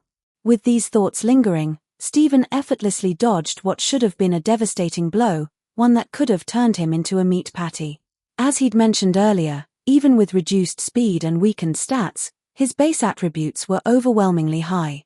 It's like a person with 1 billion stat points losing 99% of their strength, they'd still have 10 million points left, more than enough to crush a boss with only a few hundred points. Though Stephen's stats weren't quite that exaggerated, dodging this attack was still a simple task. After evading the collapsal's strike and seeing the splatter of foul-smelling blood and bits of flesh as it hit the ground, Stephen's resolve to avoid close combat solidified even further. If that smell clung to him, it might disgust him to death. No, dealing with this creature from a distance was definitely the way to go. With that decision made, Stephen reached into his backpack and pulled out a peculiar, long cylindrical object with an oval-shaped green tip. It's an RPG. Taking aim at the massive, writhing heap of flesh that was charging at him, Stephen didn't hesitate to pull the trigger. The rear end of the cylindrical object on Stephen's shoulder erupted in a burst of flames, and the green-tipped projectile flew straight toward the collapsal, striking it directly in its grotesque body. The next moment, a deafening explosion erupted from the creature's body. Flames and blasts engulfed the parts of its body that had made contact with the projectile, sending its foul-smelling blood and shattered limbs flying in all directions, raining down as a grotesque shower of gore. As Stephen always said, there's no problem caliber and firepower can't solve. If there is, it just means the firepower isn't enough. If bullets couldn't deal with this thing, then surely an RPG could. And if that wasn't enough, he could always handcraft a few missiles if necessary, and if that is still not enough, he would just craft some nuclear bombs. However, it seems he doesn't need to do any of that. It turned out that RPGs, designed for anti-vehicle purposes, were incredibly effective against large monsters like this. The results of the first shot were proof enough. Watching the satisfying effects, Stephen paused and decided to test an idea that suddenly occurred to him. He placed a block of end stone beneath his feet. When the black miasma that had polluted the entire village tried to creep onto the pale yellow stone, it was as if an invisible force blocked it entirely. The pollution couldn't penetrate the end stone. Naturally, standing on uncontaminated ground meant the debuffs on Stephen disappeared as well. Just as I thought. The pollution can only affect things native to this world. But end stone? That's from another dimension. In other words, this is now my territory. Stephen's lips curled into a smirk. Without the hindrance of debuffs, his firepower was now unlimited. Glancing at the massive, writhing flesh monster regenerating and charging toward him again, he couldn't help but let out a chuckle. Let's see who wins this, then your regeneration or my firepower. He pulled out his transmutation table and, with a casual wave of his hand, a line of end stone extended beneath his feet. With another wave, a row of RPGs appeared neatly arranged on top of the end stone. Adjusting the angles of the RPGs to point directly at the hulking mass of flesh creeping toward him, Stephen pressed the redstone button in his hand. In an instant, dozens of RPGs fired simultaneously, their rockets flying straight into the grotesque creature. A series of explosions erupted, one after another, the blazing flames painting the sky a deep red. Stephen, standing below, merely pulled out an umbrella from his backpack, popped it open, and casually held it over his head. The fire consumed the entire collapsal, its health bar visibly draining like water rushing out of a broken dam. Stephen left it no room to retaliate. As soon as the RPGs exhausted their ammo, he retrieved them into the transmutation table and promptly placed down another row. His EMC reserves were still plentiful, so he could keep this up all day long. The only question now was how much longer this so-called collapsal could hold out. Looking up, Stephen estimated the creature couldn't endure more than a few more rounds of this treatment. However, to his surprise, just as the monster let out a mournful wail, something unexpected happened. While its primary health bar continued depleting rapidly, a smaller, shorter health bar began splitting off from it. The moment he saw this, Stephen immediately guessed what the creature was trying to do. His lips twitched slightly in irritation. Really? Running away when you can't win? Who taught you that trick? No sense of honor whatsoever, huh? Plus, if you want to see more chapter of this story and don't mind spending $5 monthly to see till the latest chapter, please go to my Patreon one. Latest chapter in Patreon, Chapter 182, Why Target This Little Iberian Chick, 1.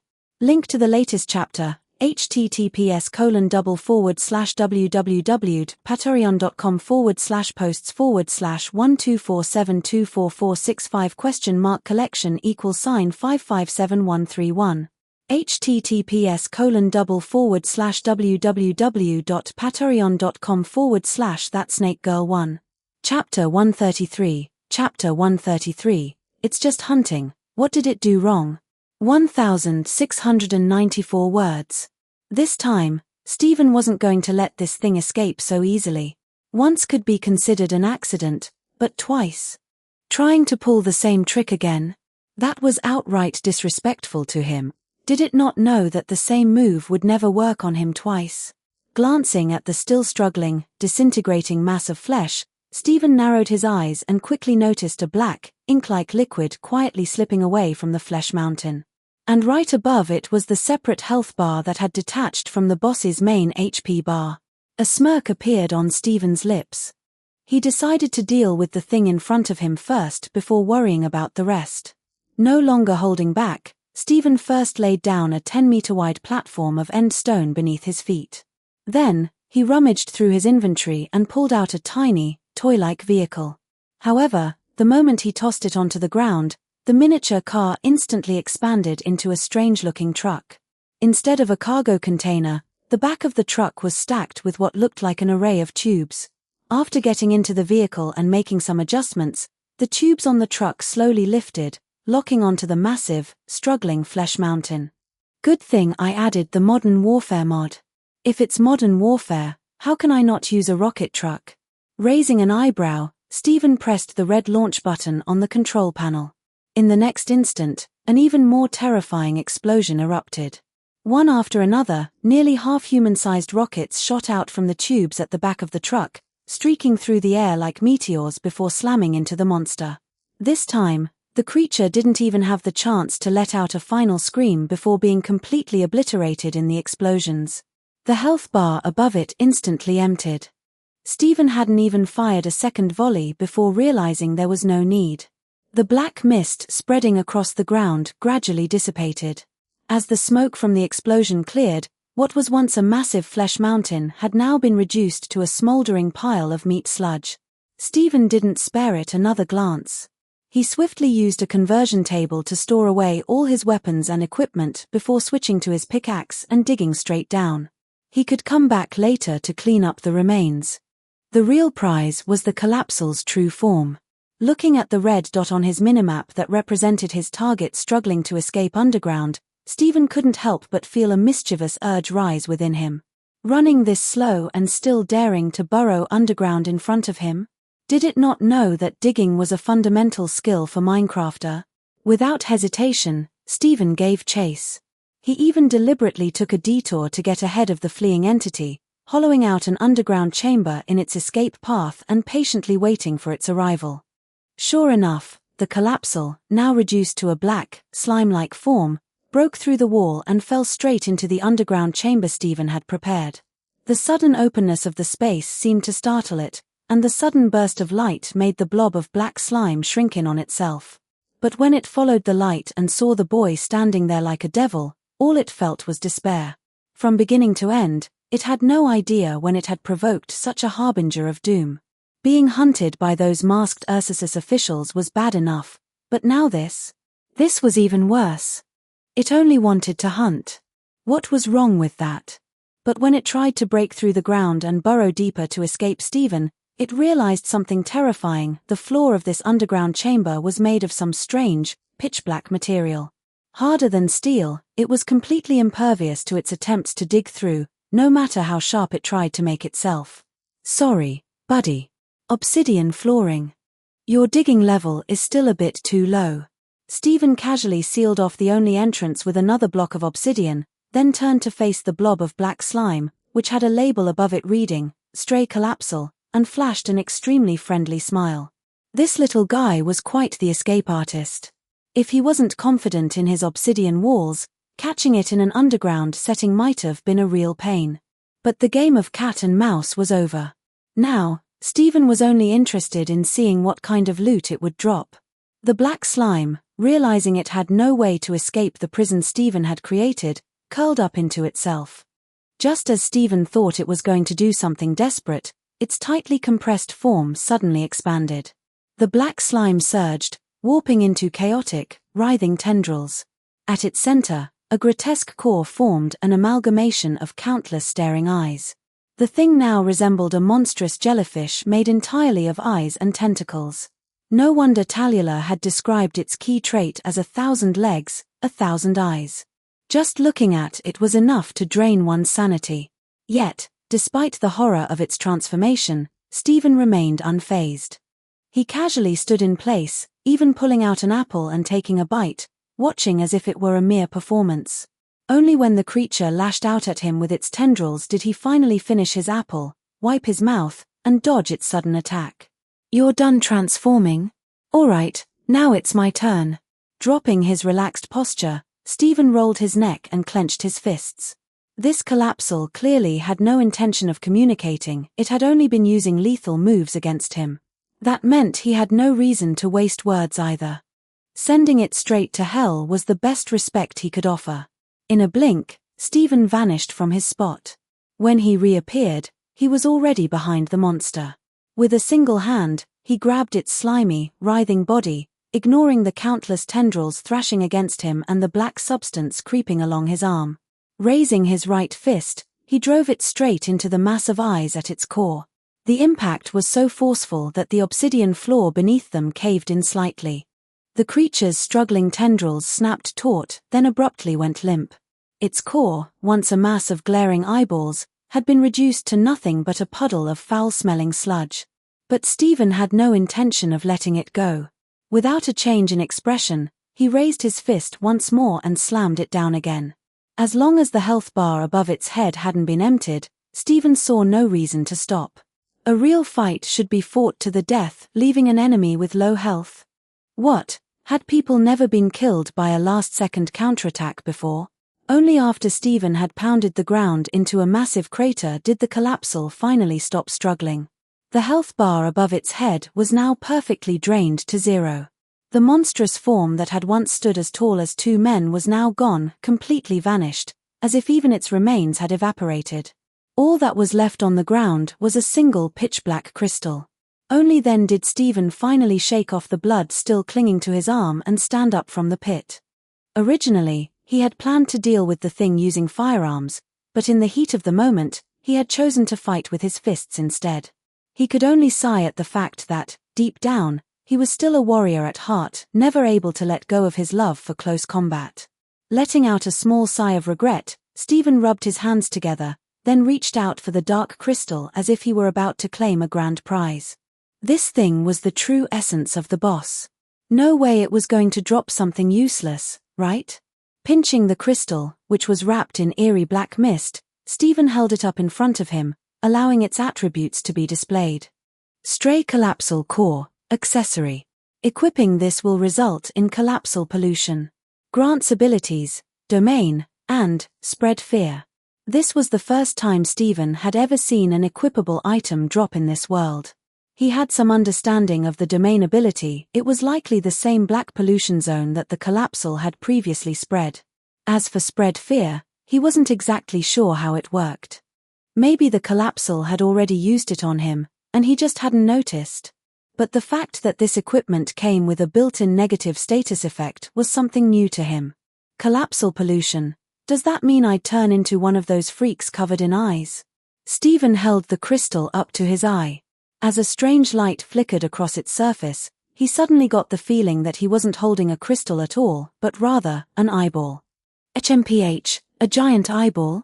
Yeah, this thing's officially classified as useless garbage. Its effects were probably strong, and its abilities looked decent, but they were completely impractical for Stephen. What was he supposed to do with domain? Corrupt his own farmland for fun? Or use spread fear to go around scaring children? Both skills were utterly pointless for him. And to top it off, it came with a debuff that just screamed trouble. Shaking his head helplessly, Stephen finally stuffed the crystal into his inventory.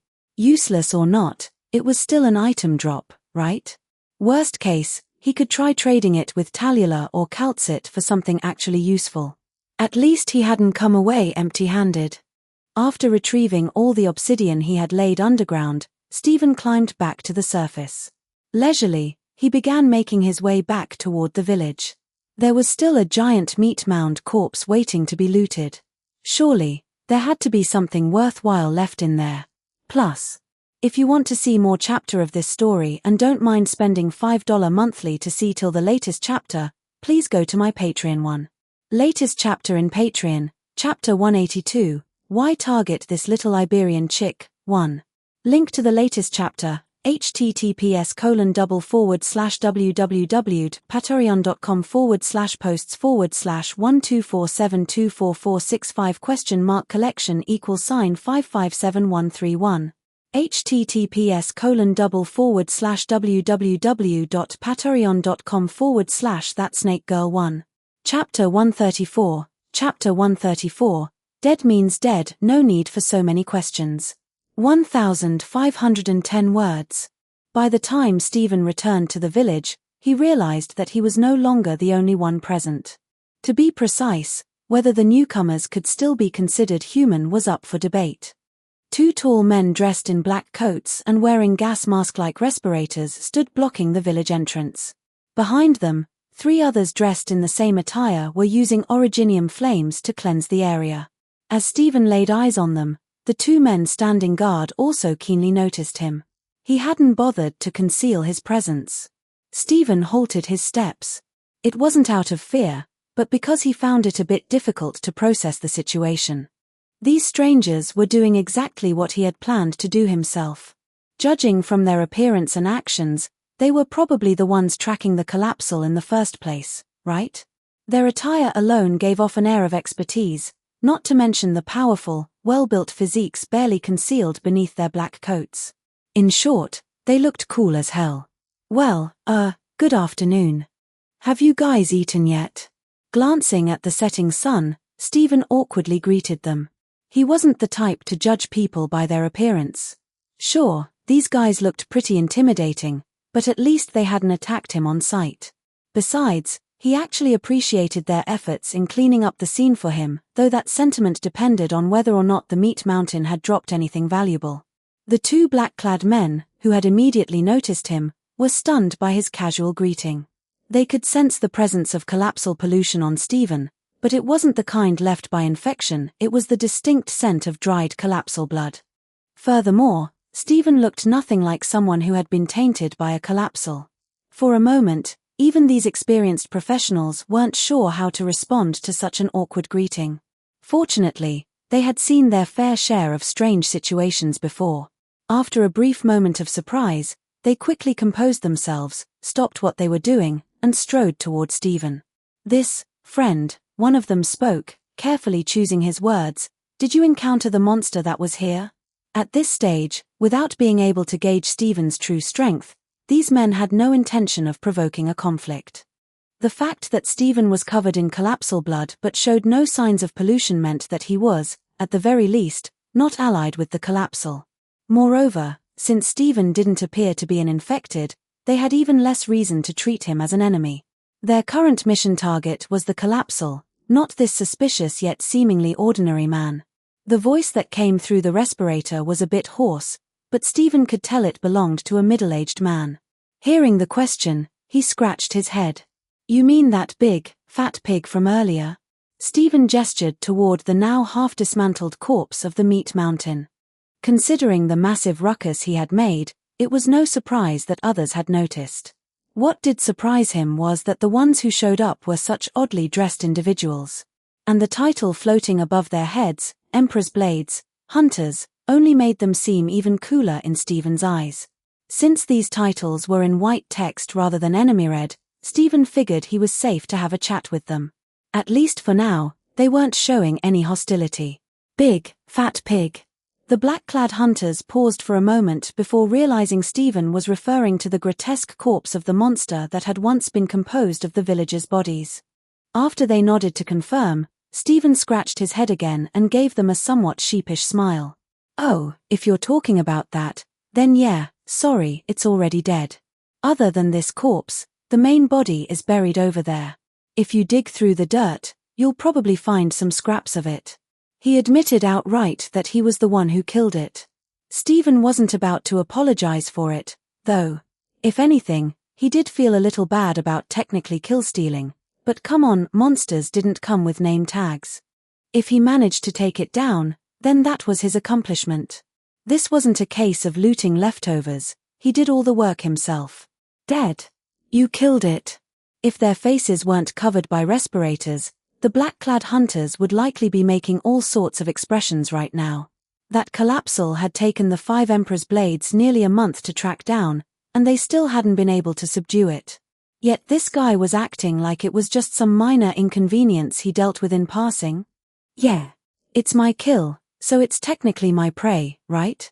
I don't mind you guys handling the corpse cleanup, but at least let me check if there's anything worth taking."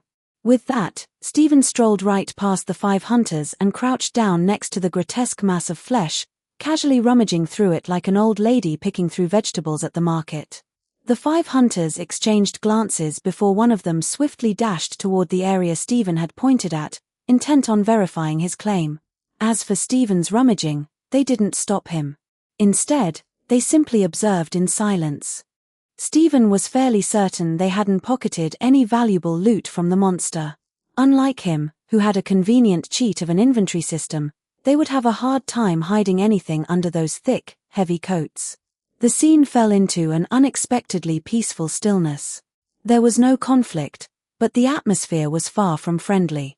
The black-clad hunters clearly doubted Stephen's story, but because of that doubt, they also weren't eager to act rashly. After all, what if he was telling the truth?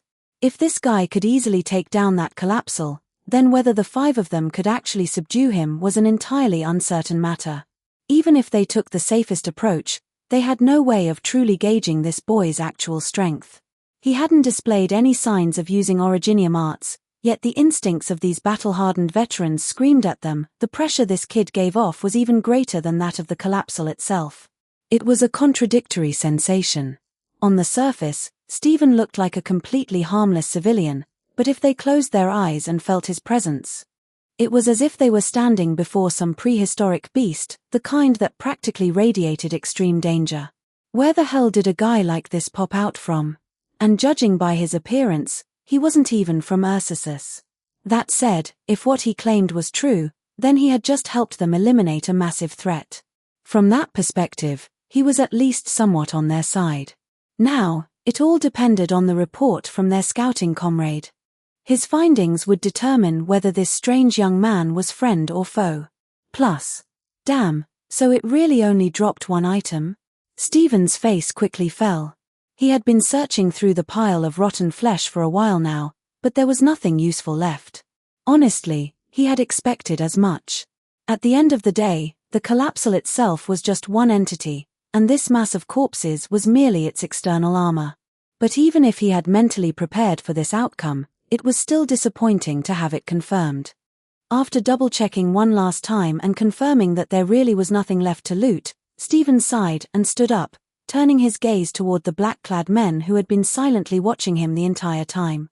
"Welp, I'm done here. You guys can have the rest if you want." He waved a hand dismissively, as if he were generously offering leftover takeout boxes to a group of scavengers. One of the black-clad figures finally stepped forward. He gestured toward the battlefield, the ruins of a village that looked like it had been steamrolled by Godzilla, and the grotesque, unrecognizable remains of the monstrous amalgamation. "We're more interested in something else. All of this was your doing. How exactly did you pull it off?" A collapsal made up of that many corpses was a formidable opponent. Even with all 5 of them working together, there was no guarantee they could take it down. Yet this seemingly harmless boy had single-handedly wiped it out. And worse still, he made it look easy. Stephen scratched his head, looking a little puzzled at the question. "I mean, I just did it. It pissed me off, so I killed it. Isn't that simple enough?" He shrugged as if the answer should be obvious. Dead is dead, whether it was done with a rocket launcher or with bare fists. How he did it didn't really matter, did it? Plus, if you want to see more chapter of this story and don't mind spending $5 monthly to see till the latest chapter, please go to my Patreon one. Latest chapter in Patreon, Chapter 182, Why Target This Little Iberian Chick, 1.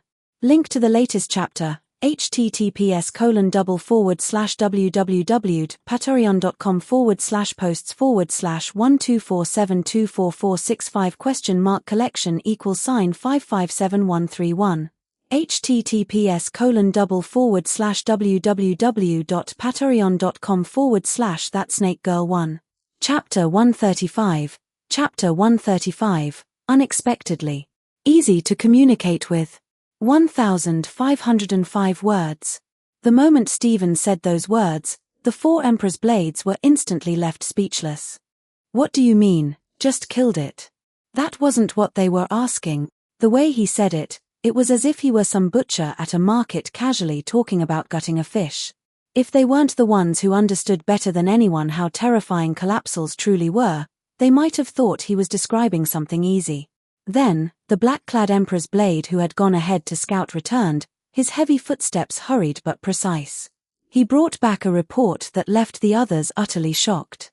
The collapsal's true body had been hammered into pulp, ground into the very earth itself.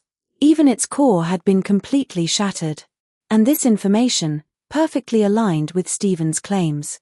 So, just what kind of monster was this guy? A single person, taking down a collapsal alone and without a scratch, was that something any human on this land was truly capable of? For a moment, silence fell over the entire group. The sheer impact of this revelation was almost too much to process. After all, when they had previously faced the collapsals, they had sacrificed dozens of their comrades just to push them back into the far northern tundra. Even the power they wielded now came from those very collapsals. No one understood better than them just how horrifying these creatures were. Yet now, standing before them was someone even more ridiculous than the collapsals themselves. Not only had he appeared out of nowhere, but he was also surprisingly easy to talk to. Stephen's demeanor had nothing in common with that of a hidden master or some reclusive warrior. If anything, he just seemed like an ordinary traveler passing by. Even when facing their strange and intimidating presence, he showed no hostility, just casually chatted with them as if it were the most natural thing in the world. He even greeted them first. Wasn't this way too absurd? At the very least, they certainly couldn't do the same. When dealing with the average Ursus citizen, people far weaker than themselves, they never interacted with them so casually. One of the black-clad figures finally stepped forward. "Sir, may I ask, what was your reason for fighting this creature? And what method did you use to kill it? If it's not too much trouble, would you mind sharing?" Now that they were almost certain Stephen had done exactly what he claimed, their attitude became noticeably friendlier. After all, this meant there was a high probability that he was someone they couldn't take down even if they tried. If Stephen had been some other kind of collapsal, they would have had no choice but to fight him on the spot. But he was clearly human, and a reasonable one at that. That meant there was plenty of room for negotiation. For now, they kept their tone probing yet polite, curious to see what kind of answer he would give. Stephen blinked, looking genuinely confused. Is how I did it really that important? And what does any of this have to do with you guys? Seriously, who are you people, anyway? You keep throwing questions at me, but isn't it kinda rude to not introduce yourselves first? His face showed an expression of mild exasperation, like he wasn't even sure how to explain things. But after a brief pause, he seemed to realize something and turned the questioning back on them instead. Sure, he had stolen their kill. But that didn't mean they could just interrogate him non-stop without even telling him who they were, right? Stephen wasn't particularly worried about them being hostile toward him, at least for now. They clearly had no intention of picking a fight. Which made him all the more curious. Just who were these people? And why were they hunting that so-called collapsal in the first place? Although Stephen could guess that these guys were most likely some kind of Ursus government personnel, he still had quite a few questions about them. For example, why did they have an aura identical to that of the collapsal? That part really puzzled him. Don't tell me these guys are some kind of masked riders or something. The similarity in energy signatures made it impossible for Stephen not to think of the classic power derived from the same source trope. One of the black-clad figures, their leader, spoke up in response to his question. "Us. We are the Emperor's Blades, directly under the command of the Ursus Emperor. Our duty is to eliminate these creatures. Here is our official identification." He produced an official-looking document as proof. His demeanor remained exceptionally polite, like a neighborhood police officer kindly offering to help an elderly woman cross the street. If Talula had been here to witness this, her jaw would have hit the floor. Who would have thought that the infamous Emperor's Blades, the very same ones feared by the Ursus infected, often called the Fasserending Liches, could actually be this approachable? Stephen, of course, had no way of knowing if their identification was real or not. But given how chill they were being, he was inclined to believe them. After all, this explanation lined up with what he had suspected. Although, are all of Ursus Emperor's Blades really dressed this oddly? Stephen had to admit, he actually liked their aesthetic. It had a unique, intimidating sort of coolness to it. But objectively speaking, it was definitely strange. Especially the fact that they needed breathing apparatuses just to function.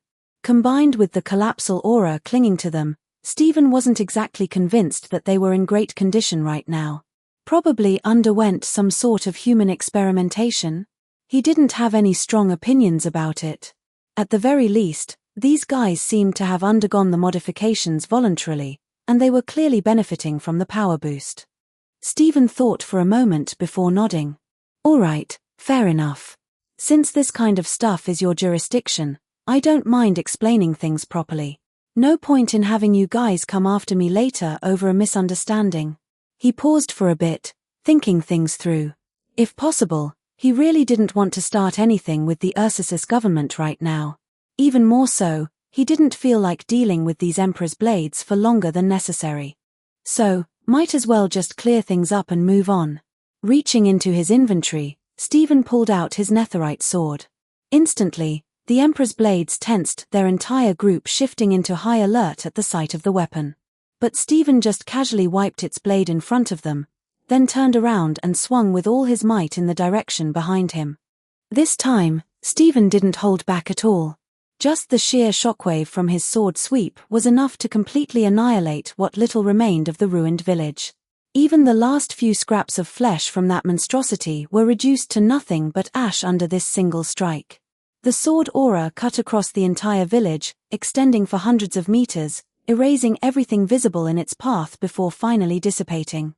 It was just one swing, yet it was like a giant eraser had wiped out everything within that range. Even though the Emperor's blades hadn't been standing in the direct path of the attack, they could still feel the sheer oppressive force behind it. And deep down, every single one of them found themselves wondering, if I had taken that hit head-on, would I have survived? None of them had an answer. But looking at Stephen's completely relaxed expression after delivering that attack, even if they could take that blow and somehow survive, they sure as hell weren't going to be a threat to him afterward. Stephen turned back to them with a smile, but with that massive sword still in his hands, that smile looked anything but friendly. "Well, there you go. That's about how I took care of the thing. That proof should be plenty sufficient, yeah?" He shrugged, completely unconcerned. "So anyway, that's the situation. Whether you guys buy it or not doesn't really matter to me. I've already said everything I care to say." He stretched a little, then gave them a pointed look. "So, am I free to go home now, officers?" Stephen waited for the Emperor's Blade's response. He had already made things abundantly clear if they still decided to push their luck. Well, they'd have no one to blame but themselves. At this point, he might as well have carved "Do not mess with Emmy" onto his forehead. Any sane person with half a brain would know better than to keep pestering him now. Of course, Stephen also knew that the world was never short of idiots who simply refused to read the room. Plus, if you want to see more chapter of this story and don't mind spending $5 monthly to see till the latest chapter, please go to my Patreon one. Latest chapter in Patreon, Chapter 182, Why Target This Little Iberian Chick, 1. Link to the latest chapter, https://www.patreon.com/posts/124724465 collection =$5573131 https://www.patreon.com/thatsnakegirl1 Chapter 136, Chapter 136, Tomorrow Should Be a Good Day. 1628 words. In the end, all the 5 Emperor's Blades could do was stand there and watch Stephen walk away. They made no further moves. Stephen's attitude had been perfectly clear and they weren't idiots. They could tell that this mysterious young man had no interest in being further disturbed. If they kept pushing, things would only escalate. Before they fully understood Stephen's intentions and abilities, provoking him would be a reckless and foolish decision. Besides, their primary mission had always been to eliminate the collapsal, anything else was secondary. At the very least, Stephen had shown no hostility toward Ursus. Not only had he not threatened the citizens or the government, but in fact, his actions had actually saved them a lot of trouble. After all, if that collapsal had been so easy to deal with, they wouldn't have spent nearly a whole month tracking it down. TCH, the burn marks we saw earlier, those must have been left by him too. After a long silence, one of the Emperor's Blades finally exhaled and spoke, coming to a realization. He had sensed the same energy on Stephen as in those scorched battlefields they had encountered before. So that explained how those traps set by the collapsal had been utterly burned to ash. That poor bastard must have really pissed off the wrong monster. We need to report this individual's existence to the others and notify the Emperor as well. The lead Emperor's Blade stared in the direction Stephen had left and issued a firm command. Should we monitor his movements? And if necessary, should we attempt to capture him? Another Emperor's blade voiced a question that had been on everyone's mind. This boy was too much of an unknown, and dealing with uncontrollable elements was always a problem. TCH, for now, don't do anything that might provoke him. The lead Emperor's blade hesitated for a moment before making the most rational decision. Just track his general movements. As long as he doesn't do anything to threaten Ursus's rule, that's all we need to know. The rest, we wait for His Majesty's orders. They had already seen what Stephen was capable of. Capturing him would be an absolute nightmare, let alone the fact that they had no clue whether he had even greater powers hidden away. The Emperor's blade's main priority was still the collapsal threat. Wasting lives here on a pointless battle would be a mistake. As long as Stephen didn't cause trouble, even the Emperor would likely turn a blind eye to his existence. After all, Ursus was full of such individuals. As long as balance was maintained, coexistence was possible. And there was one more crucial reason why Stephen's existence wouldn't immediately spark conflict. He was powerful, but he wasn't an infected. The greatest source of tension within Ursus was the ever-growing divide between the infected and ordinary citizens. But Stephen wasn't an infected. And without that source of conflict, there was no real reason for Ursus to move against him. As long as he didn't take the side of the infected, everything was still negotiable. TCH understood. With a silent nod, the Emperor's blades dispersed once more. In just a few moments, they had disappeared into the darkness of the forest. And so, the ruined village finally fell into silence. Meanwhile, Stephen took the time to pay attention to whether those Emperor's blades were following him. But when he noticed that they were just as cowardly as before, he let the matter go. Figures. Anyone strong enough to survive in this world generally wasn't an idiot. After he had made his stance crystal clear, they had chosen the smarter, more peaceful option. Just like Kaltsit. In the end, only strength mattered in this world. If you weren't strong enough, people wouldn't even bother treating you as an equal. They'd see you as an ant beneath their feet, not even worth acknowledging as a fellow human being. Stephen had never really understood that kind of thinking. Why did those in power always believe that having authority and strength automatically made them superior, so superior that they weren't even human anymore? No matter how strong you got, you were still just a person, weren't you? At least Stephen still thought of himself as a normal human who happened to be stronger than his peers. As far as he was concerned, everyone was human. There was no such thing as someone being intrinsically superior to someone else. But there wasn't much point in thinking about all this right now. Stephen yawned and pushed those thoughts aside. Whether those so-called Emperor's blade were smart or not, it didn't really matter. His stance had already been made clear. If they came looking for trouble again, he wouldn't be giving them another warning. Following the coordinates on his minimap, Stephen headed back toward the village. It felt like he'd been gone for a long time, but in reality, less than a day had passed. Beneath the dark sky, the village was illuminated by a warm, orange glow. The soft lights flickered against the cold, snowy landscape, bringing a hint of warmth to the otherwise frozen wasteland. Compared to the previous village, this place was much smaller and simpler, but if Stephen was being honest, this was exactly what a village should feel like. At least here, the old grandpas and grannies wouldn't drag him into a barn and lock him up to starve to death the moment they saw him, right? His plan had been to head home and call it a night, then tell Tallulah all about his adventure tomorrow morning. But just as he was about to leave, he suddenly stopped in his tracks. It was already close to midnight, but for some reason, the lights in Alina's house were still on. Stephen knew for a fact that Tallulah didn't live with Alina. As someone who was technically a found and adopted child, Tallulah's identity in the village was that of a granddaughter to one of the old men Stephen had met earlier. She usually lived with two elderly villagers, which meant that Alina lived alone. If it were Tallulah staying up in the middle of the night, Stephen wouldn't have thought twice about it. That stubborn little dragon girl was probably tinkering with some weird experiments every night. But Alina was different. In Stephen's mind, she was the type to go to bed early and wake up early, so why was she still awake at this hour? Curious, Stephen began sneaking toward the house, moving as quietly as possible.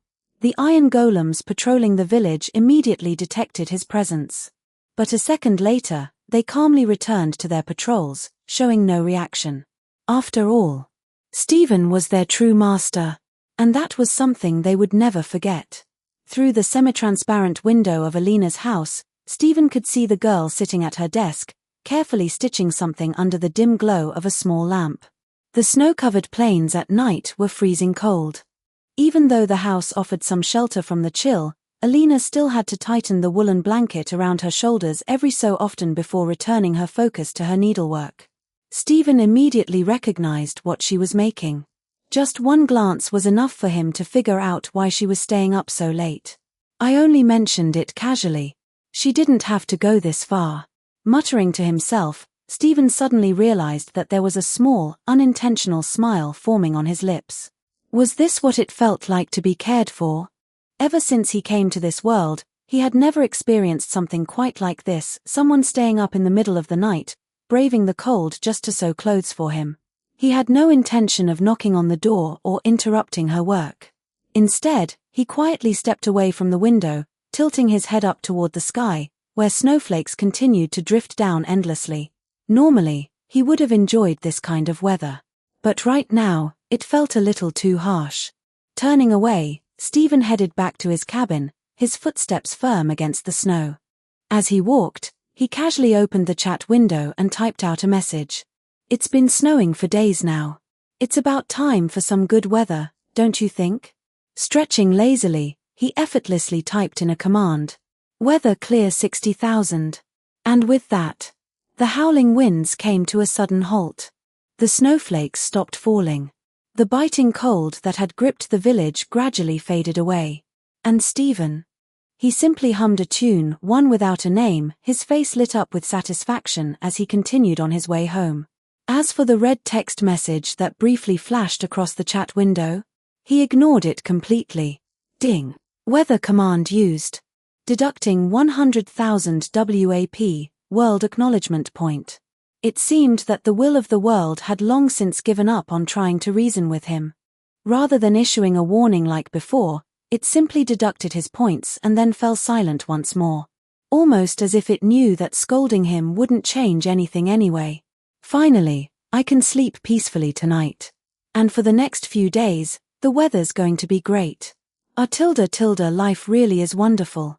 Stretching his limbs, Stephen murmured to himself. As for the 100,000 points he just lost, it was nothing worth worrying about.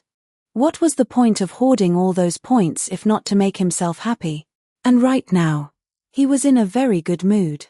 Plus, if you want to see more chapter of this story and don't mind spending $5 monthly to see till the latest chapter, please go to my Patreon one. Latest chapter in Patreon, Chapter 182, Why Target This Little Iberian Chick, 1. Link to the latest chapter, https://www.patreon.com/posts/124724465 collection =$557131. https://www.patreon.com/thatsnakegirl1. Chapter 137, Chapter 137, He just enjoys watching you suffer. 1,628 words. The next day, as expected, brought a rare stretch of fine weather on the snowy plains. The long-awaited sunlight shone down on the earth, bringing smiles to the faces of the elderly in the village. They gathered outside their homes, basking in the sun. When Stephen passed by the village entrance, the enthusiasm of the elders reached its peak. Each of them wished they had a young, beautiful granddaughter to marry off to him on the spot. No wonder they couldn't help it. This guy was just too wealthy. Thanks to Stephen's presence, not a single person in the village had starved to death during this increasingly harsh winter. Not only that, but the villagers had even gained a little weight. All of this was thanks to Stephen's supply of potatoes and meat. Without those, surviving the winter would have been impossible.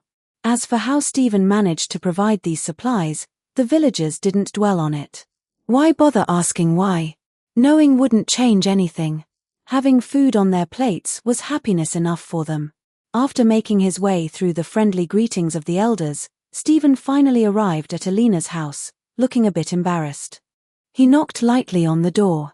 Facing a group of monsters was no big deal for him, but dealing with these warm-hearted villagers? That was something else entirely.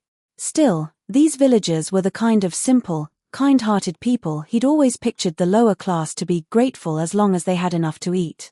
They were nothing like the twisted, spiteful folk from that other village. "You're back already?" The door was opened by Talula, as usual. She seemed to enjoy sticking to Alina whenever she had nothing better to do, practically her most devoted fan. Right now, the girl looked puzzled. She hadn't expected Stephen to return so soon.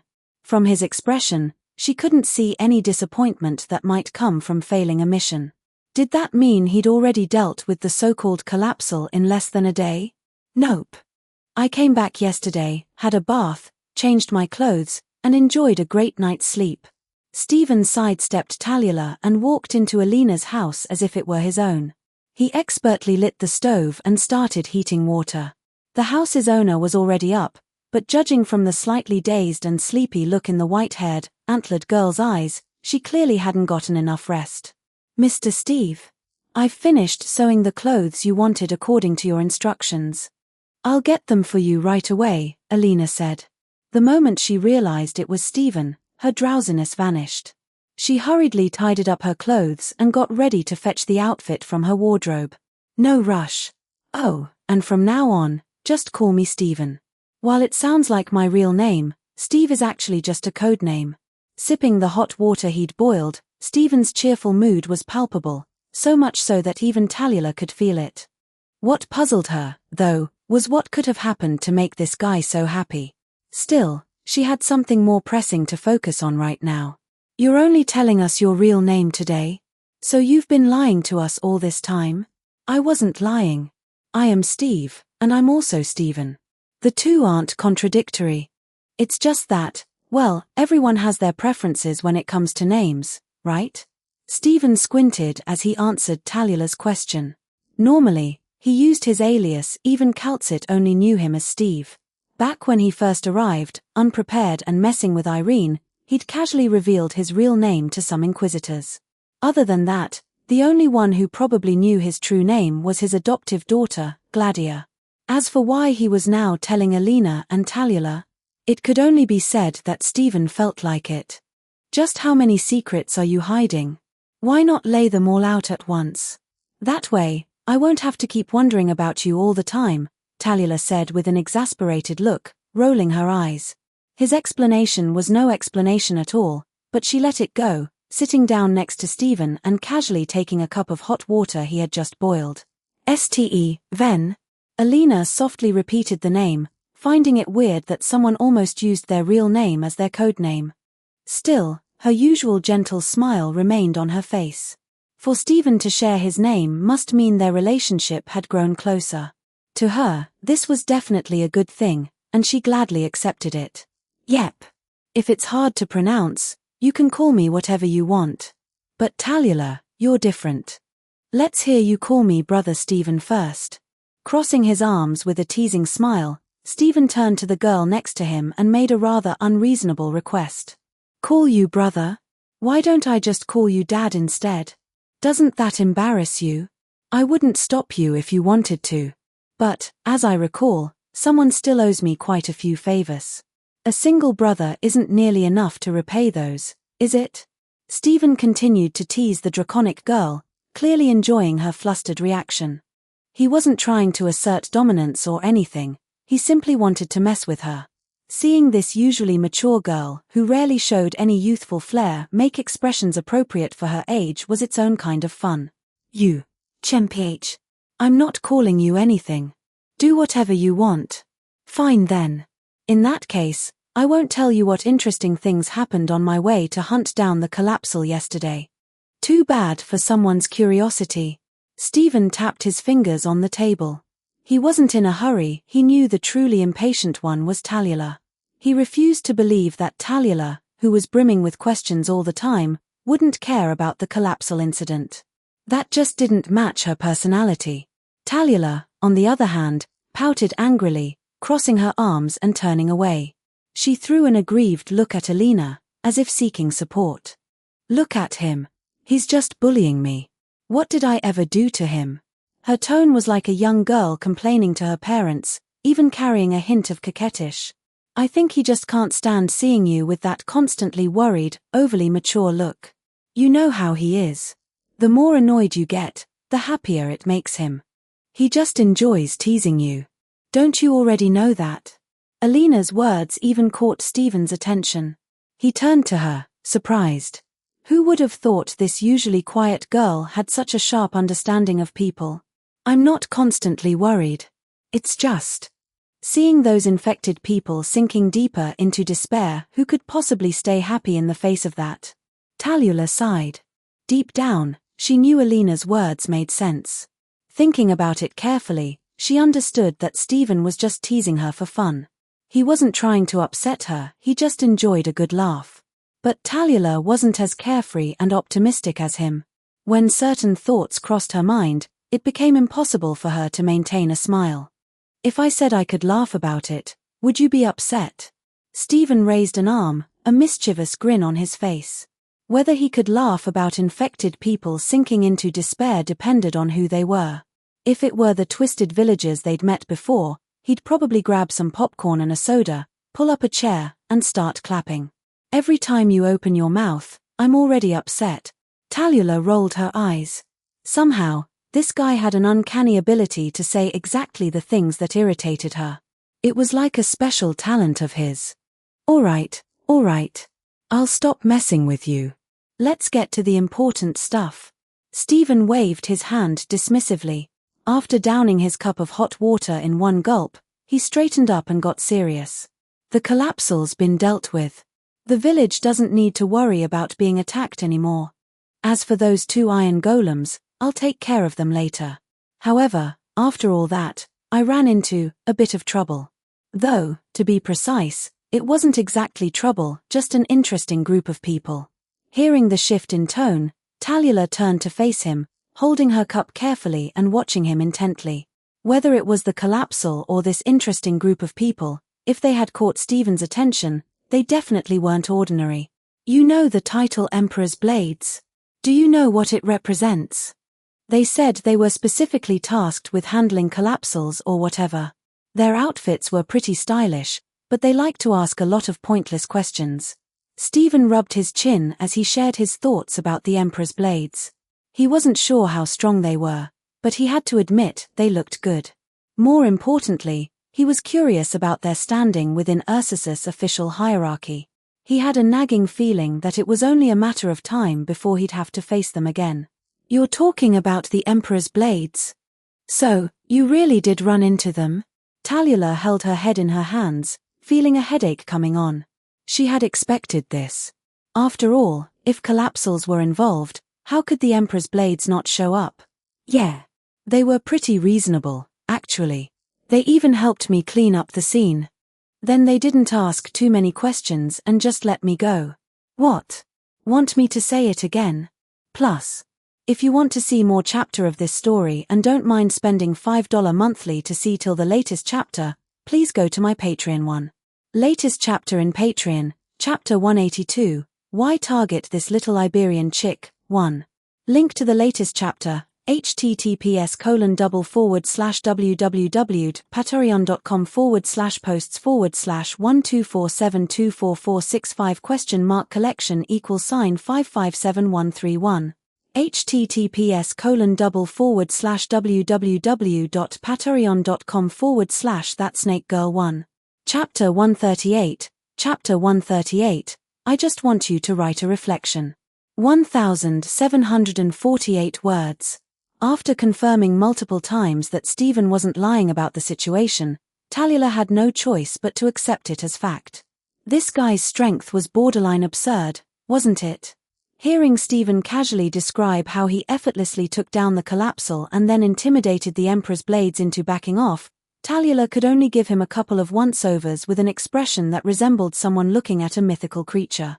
No matter how she looked at it, this outcome was far beyond her expectations. Tallulah had initially thought that Stephen must have teamed up with the Emperor's Blades to take down the collapsal, Or perhaps the blades had killed the collapsal first, and then Stephen used his abilities to escape from them by the skin of his teeth. But the reality? He single-handedly took out the collapsal and then casually strolled away from 5 Emperor's blades.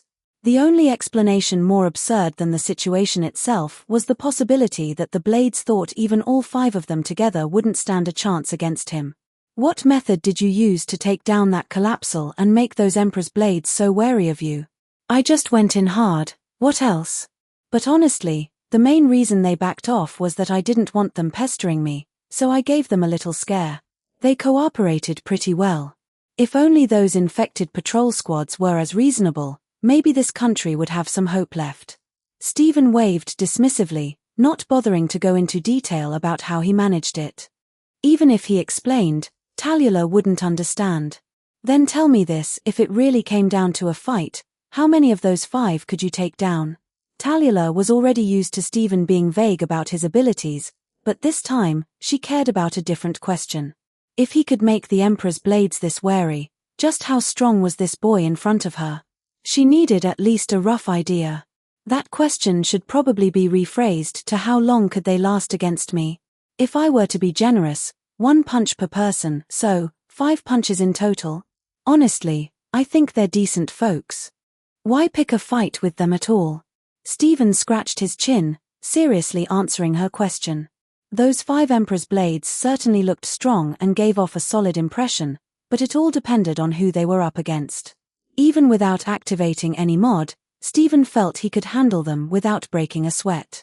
If he really wanted to be over the top, he wouldn't even need to throw a punch. He could just read their names hovering above their heads, input a kill command, and be done with it. But where was the fun in that? It's not about picking a fight with them, Tallulah replied, taking a deep breath to steady herself. To change the plight of the infected, the Emperor's blades are a hurdle that can't be avoided. Hearing that, Stephen rolled his eyes. This was the first time Tallulah had heard him openly admit his strength. But hearing him casually say he could easily take down 5 Emperor's blades, was that even something a human could do?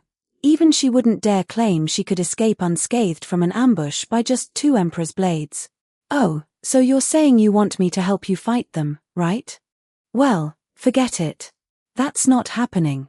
Stephen shot her a glare. All her probing was probably just to gauge how much help he could offer and how many Emperor's blades he could fend off during critical moments.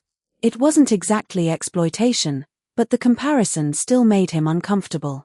Why should a bystander like him get dragged into something as messy as saving the infected?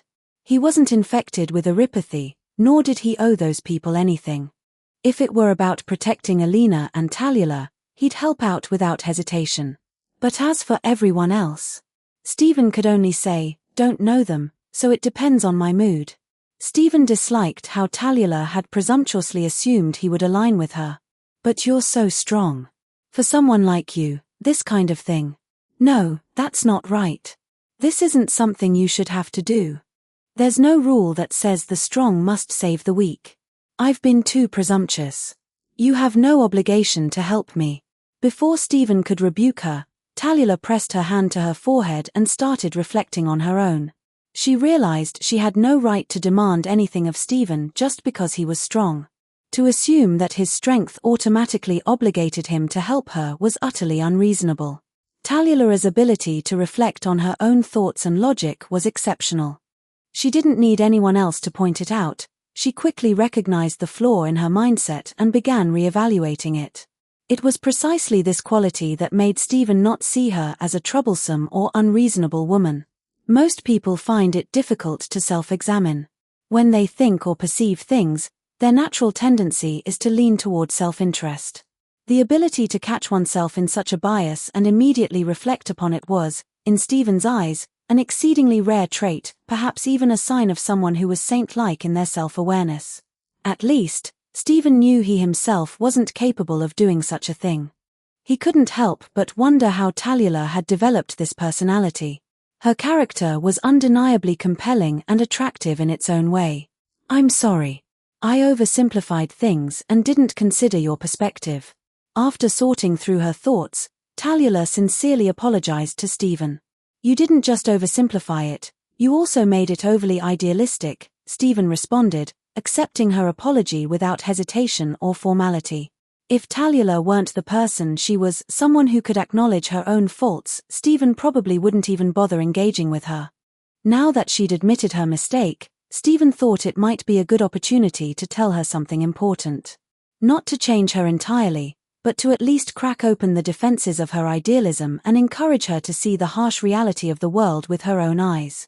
This world, one that could metaphorically and literally eat people alive, had frustrated even him, someone who wasn't much of an idealist. For someone like Tallulah, who was so driven by her ideals, it would undoubtedly hit even harder. What is it? Can I listen to? Alina walked over with a handmade denim jacket she'd sewn for Stephen. Sitting down beside Tallulah, she placed a comforting hand on her friend's and looked at Stephen with a playful wink. Stop coddling her like this. What happens when you're not around one day? You think she won't go astray? Stephen rolled his eyes. He could tell Alina was worried about the potential blow Tallulah might take from his words. But in a way, her protectiveness was enabling Tallulah. Many idealists can't wake up from the dream of their ideals without taking a hard hit from the cold reality of the world. That's just how it is. Really? I just thought I'd listen along, share some thoughts, and gently guide any friends who might end up overthinking things, Alina said with a playful smile, giving her reasoning without directly countering Stephen's words. Hey, don't treat me like some fragile kid, okay? I'm not that easily shaken. Just say whatever you want to say.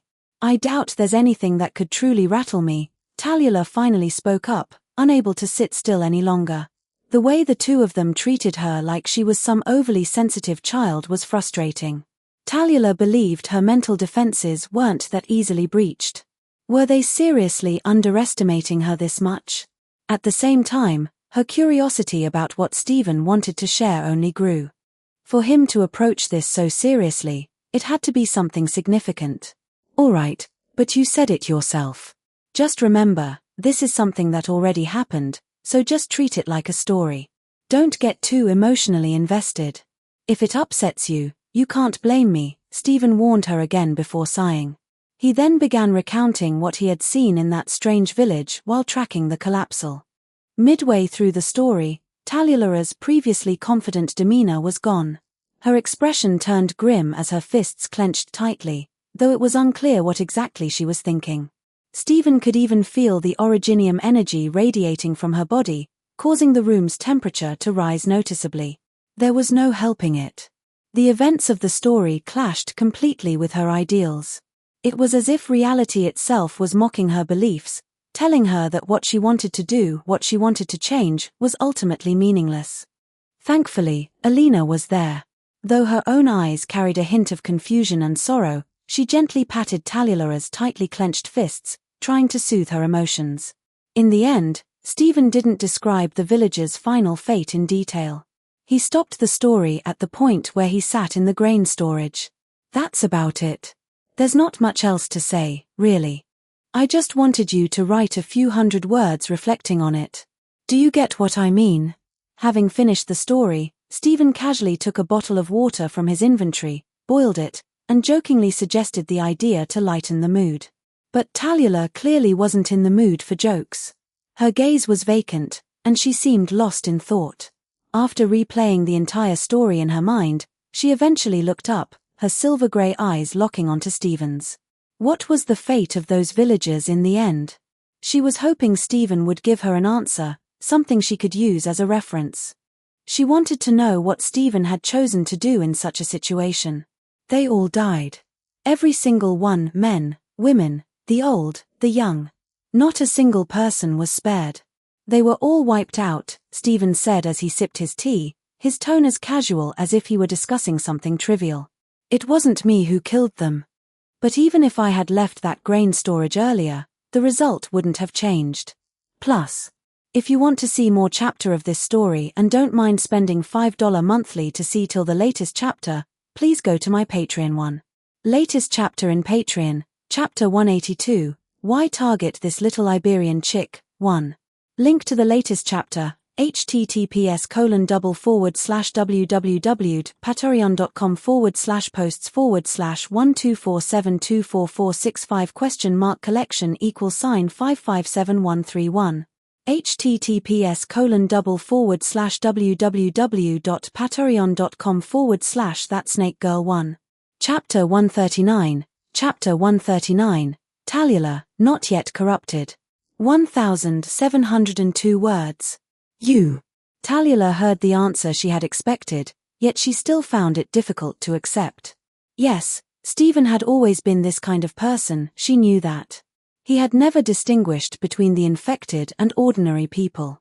Because of this, he neither sympathized with the infected nor felt pity for them. The same applied to ordinary people. What? Did I do something wrong? This was their own choice. People have to take responsibility for their own decisions. Stephen put down the cup of water in his hand and looked directly at the girl in front of him, who was clearly shaken. To be honest, I'm only telling you this because we are friends. And the reason I'm telling you this isn't to lecture you or to guide you, I don't have the patience for that. I just think it's necessary for you to see these things clearly, rather than getting lost in that dream world of ideals you've woven for yourself. You always think people only do bad things when they're forced to. But that's not the case. This land is home to so many people, and each person has a different heart. Stephen sharply pointed out the flaw in Tallulah's perspective. Simply put, she still saw humanity in an overly idealistic way. She had not considered that people have desires, nor had she thought about how people are shaped by their environments. What they eventually become, even Stephen couldn't predict that. And it was precisely because of this unpredictability that humans were called humans. In truth, Stephen himself didn't fully grasp this principle, but he had encountered it countless times in various literary and cinematic works. If it was a contest of who had read more books, Stephen might not necessarily win against Tallulah. But if the contest was about novels instead, then he would undoubtedly have the upper hand. After all, in this era, what novel doesn't explore human nature? Stephen had long grown tired of it. Even if he had never personally experienced such things, he had seen enough stories to the point of exhaustion. But how could they do that? What they did was clearly wrong. They didn't have to do those things at all. Tallulah clenched her fists tightly, doubt flickering in her silver-grey eyes over and over again. This matter, though seemingly unrelated to her, had deeply shaken her. Stephen, on the other hand, merely squinted his eyes and observed the flickering black snake suffix above Tallulah's head. He had a rough guess about the conditions for its awakening. Was it triggered whenever Tallulah's beliefs wavered? Interesting.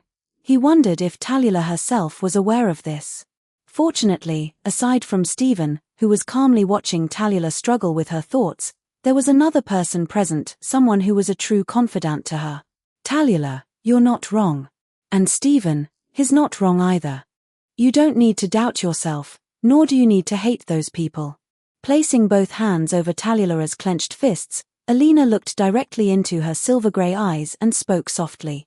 You must not only see the people Stephen described, you must also remember the kind-hearted villagers from your home. They, too, were born on this land. They, too, are the people you wish to save.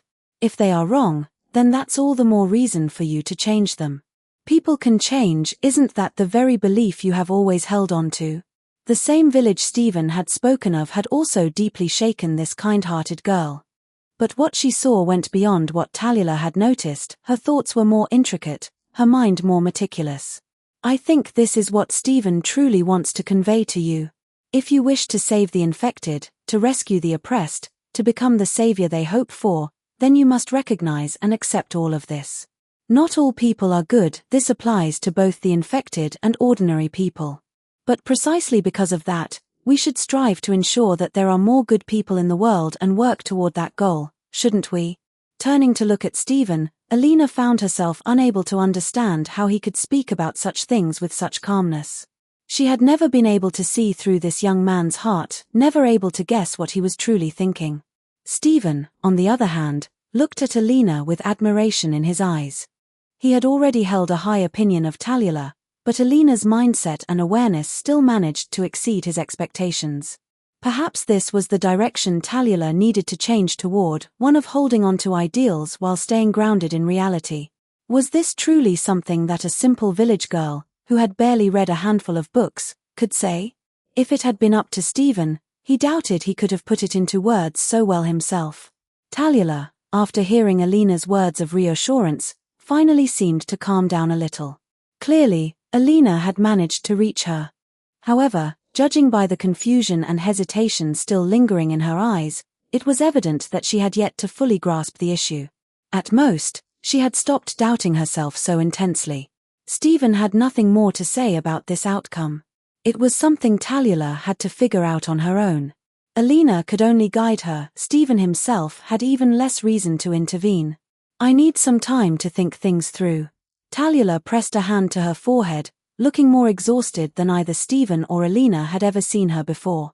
She had always acted tough, never flinching even when injured, yet now she looked so shaken. Stephen found himself at a loss for words. Even so, he didn't regret his decision. Telling her now and allowing her to prepare herself mentally was better than having her encounter this reality unprepared. When that time came, who knew if he and Alina would still be by her side? Without anyone to guide her, given her personality, she might take a far more extreme path. TSK. You're making it seem like this is all my fault. What, do I have to comfort you now to heal your wounded soul? Stephen clicked his tongue, his tone laced with exasperation. He had expected this reaction from Tallulah, but that didn't mean he enjoyed seeing her like this. Young people should be more energetic. If you fall, you get back up. If you realize you're wrong, you correct yourself. It's not that hard. I'm not in the mood for your jokes. You acting like this just makes me feel worse, you know? Tallulah shot Stephen an irritated glare. She was in the middle of contemplating life itself, yet this guy still had the energy to tease her. That's your own problem. You're the one overthinking everything. My only advice? Just focus on being yourself. Stephen really had nothing more to say to persuade Tallulah. The only principle he followed himself was to simply be true to himself. If something interested him, he'd step in. If it didn't, he just wouldn't bother. Shrugging, Stephen left the room to Tallulah and Alina. As long as Alina was there to guide her, he wasn't too worried about returning later to find some ridiculous scene like Tallulah, now corrupted. Oh, and one more thing, once you've sorted out your thoughts, you should start organizing the villagers for migration. Take advantage of the good weather these next few days, and before trouble comes knocking at your door. As if suddenly remembering something, Stephen turned back and gave Tallulah this reminder. Based on what he had observed on his way back, this village's peace wouldn't last much longer. Setting aside the issue of that collapsal, the fact that the guerrillas had attacked the mines meant that Ursus officials wouldn't sit idly by. Stephen had already noticed signs of guerrilla activity along the way, so it was only a matter of time before the authorities organized a search operation. And this time, it was going to be far worse than the minor raids by the infected patrol squad.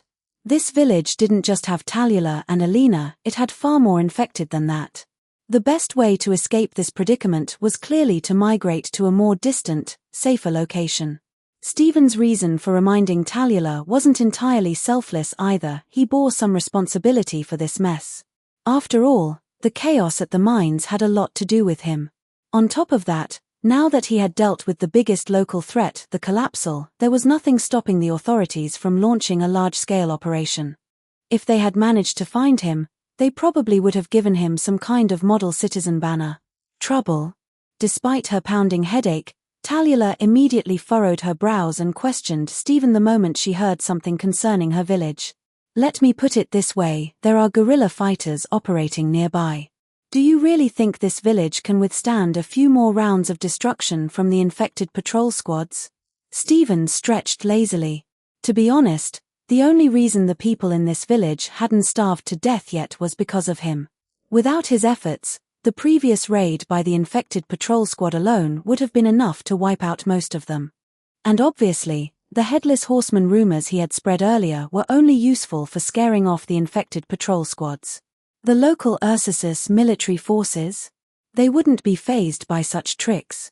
Ignoring the now silent Tallulah, Stephen casually walked away, his steps light and carefree.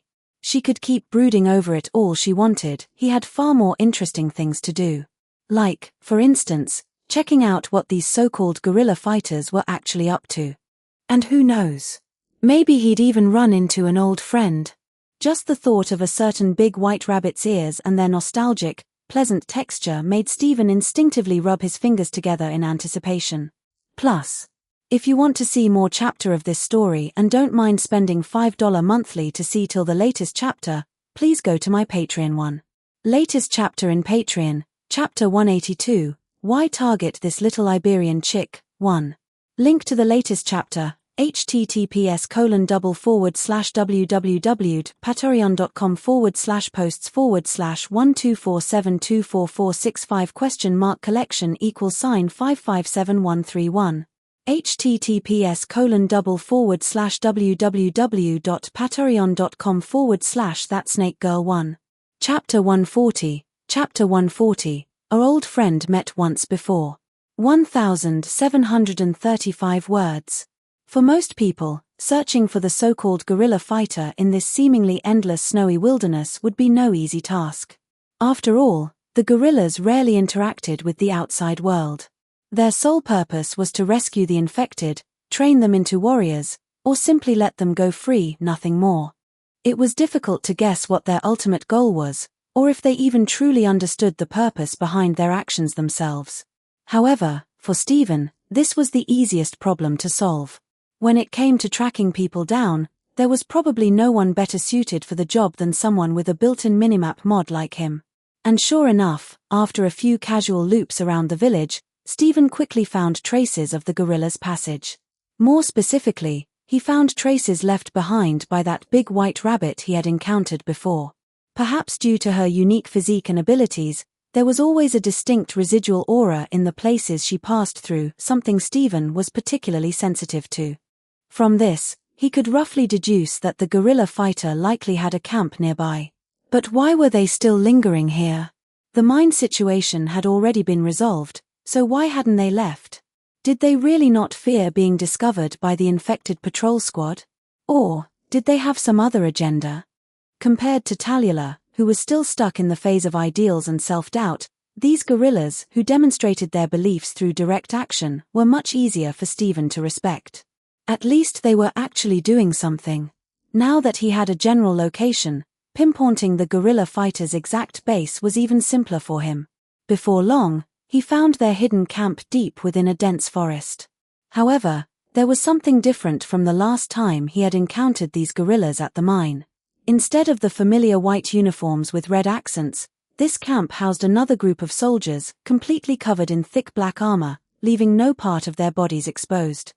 Each of them carried a massive black shield that radiated a strong sense of security. Stephen instantly felt a strange sense of goodwill toward them. Anyone who loved heavy armor and tower shields couldn't possibly be a bad person. This was one of the ultimate symbols of a man's romance. That being said, personal admiration aside, Stephen wasn't reckless enough to just walk in and casually say hello. The fact that they had set up camp in such a hidden location meant that they clearly didn't want to be discovered. Barging in uninvited would definitely be impolite. It was better to find a familiar face first. Staying low and moving stealthily, Stephen quickly bypassed the camp's guards and began searching for their old friend he had come to find. Fortunately, while finding most people would have taken some effort, tracking down that big white rabbit was easy. Just follow the coldest area in the camp, there was no way to go wrong with that. Sure enough, he soon found a small, isolated tent at the far end of the camp, away from the others. The frost forming on the surrounding branches was a dead giveaway. This had to be her tent. Carefully, Stephen tiptoed toward the tent, checking his minimap one last time to confirm that she was indeed inside. Only then did he deactivate his stealth and softly clear his throat a couple of times. From inside the small tent came a sudden commotion, the sound of objects being hastily shuffled around. The noise lasted for a while before the tent flap was finally pulled open just a tiny bit, revealing a face that Stephen was all too familiar with. "Who is it?" The girl's voice was slightly muffled, as if she still had something in her mouth. Perhaps because she was inside the camp, she wasn't particularly on guard, just a little flustered from being interrupted. But the moment she saw the boy standing at her tent entrance with that familiar smile, Yelena blinked in surprise, her mouth slightly agape. She was so startled that the white candy in her mouth nearly fell to the ground. "Steve."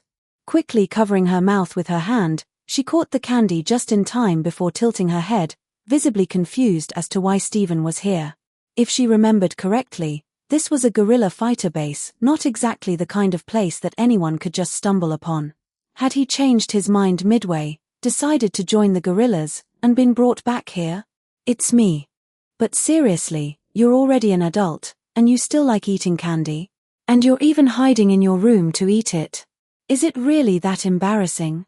Steven responded calmly, then casually pulled a chair out of his inventory, sat down, and made himself comfortable, looking like an old man settling in for a chat with an old friend. As for the freezing cold aura Yelena was unconsciously emitting, Steven barely reacted. To him, it was no different from sitting in a nicely air-conditioned room. If anything, he found it rather pleasant. If he had a blanket to go with it, he figured he'd sleep like a baby. After all, cool air, warm blankets, that was peak comfort. "What I want to eat in my free time has nothing to do with you, don't you think?" Yelena pushed the candy to the side of her mouth with her tongue, making her cheek puff up slightly in an unintentionally cute way. As she spoke, she straightened her clothes and stepped out of her small tent. Due to her unique physique, she usually lived a little further away from the others, which, in this case, worked out perfectly, allowing for a private conversation without other people overhearing. Despite her cold exterior, Yelena was still just a young girl. She had joined the guerrillas mainly to help her father. If not for the fact that she had to maintain a certain image in front of her fellow Yetis, she actually longed for companionship. And this mysterious boy in front of her, she was willing to count him as one of her few friends. Even though they had only spent a short amount of time together, and even though they had exchanged only a handful of words, the way Steven spoke to her, the casual, familiar tone, made it feel as if they had known each other for a long time. Besides, considering his display of strength, there was no reason for him to deceive her. If anything, she owed him a huge favor. So, the moment she realized it was Steven, Yelena completely let her guard down. After all, even if she wanted to stop him, she couldn't beat him. And besides, he didn't seem like he was here to cause trouble. "Says you. You call this a house? At least have some proper walls." Steven pointed at her rather shabby little tent. From every possible perspective, this didn't qualify as a house. Even if he just stacked some matchsticks together, it would probably hold up better than this. "As long as someone lives in it, it can be called a house," Yelena replied matter-of-factly. "But enough about that, why are you here? Did you finally change your mind and decide to join the guerrillas? Or, is it that fate you were talking about?" One good thing about recognizing the gap in strength between them was that she could completely let herself go. After all, she and Steven weren't that close, so why not just be her true self? "Can't I just say that I missed you?" Steven put on a shy and slightly bashful expression, gazing tenderly at the girl in front of him, or rather, at her ears. "Heh, I bet this is what you really wanted, huh?" Yelena raised a hand and pulled her hood up over her tall, perky ears, shielding them from his sight. That look in his eyes had already betrayed his thoughts. "All right, enough jokes. What do you really want? You don't seem like the type to suddenly change your mind and join the guerrillas." Taking a seat beside him, Yelena curiously studied the uninvited guest. He had come looking for her with a purpose, that much was clear.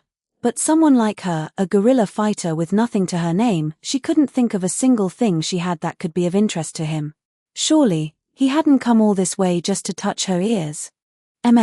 Just think of it as me checking up on a patient I treated, making sure you're in good health. And, trying to figure out why you guys are staying here. After all, this place is a bit too close to my home." Steven scratched his head and casually pieced together his response.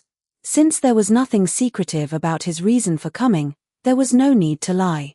His gaze swept over the girl, carefully examining her condition. Seeing that she no longer looked like she might drop dead at any moment from erypathy, Steven finally relaxed, leaning back in his chair with an easygoing posture. Her current condition seemed pretty good. Sure, she had probably ignored his advice and continued using her special originium arts, but at least she was still a long way off from dying. Huh. So you actually live around here? You mean, in one of the nearby villages? Yelena quickly pieced together the truth from his words. What surprised her was that someone like Stephen, a powerful individual, had actually chosen to live in a remote place like this. She had assumed that someone like him would be living in a mobile city, since he wasn't even an infected. But she quickly accepted this fact, then rummaged through her pocket for a while before pulling out a piece of candy, one that looked just like the one she was eating. She held it out towards Stephen.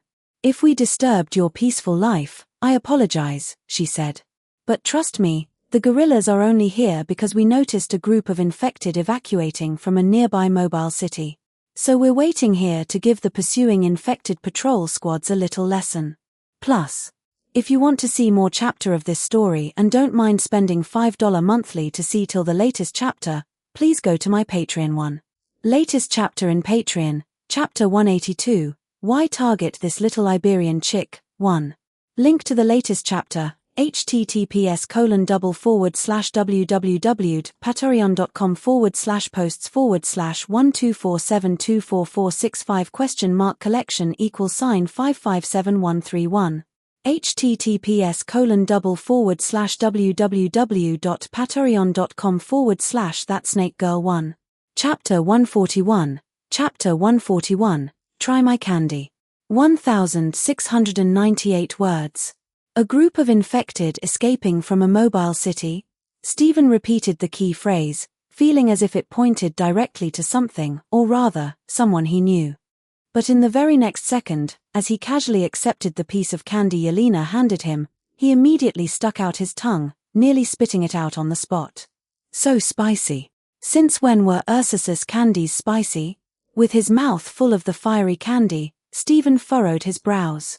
It wasn't that the strange, dark flavor of the candy was unbearable, he'd eaten rotten flesh without hesitation before. A little spiciness? That was nothing. It was just that the sudden, sharp sting on his tongue had caught him off guard. And when he turned to Yelena with a puzzled expression, he immediately noticed her mischievous grin, her hand covering her mouth as she giggled at her successful prank. Damn, you really put a lot of thought into this trick, huh? Even had a special prank candy prepared. Stephen smacked his lips, still tasting the intense spiciness lingering in his mouth. But after getting used to it, he didn't actually mind it that much. Come on, these days, candy companies could come up with any ridiculous flavor imaginable. Spicy chili candy? That was nothing. He'd even tried hot pot-flavored popsicles before. And let's not even talk about those wealthy, extravagant countries where manufacturers took things to the next level. They even managed to market perfumes that supposedly smelled like a schoolgirl's underwear. Nothing could surprise him anymore. Never underestimate corporate competition. Otherwise, you might accidentally open the door to a whole new world.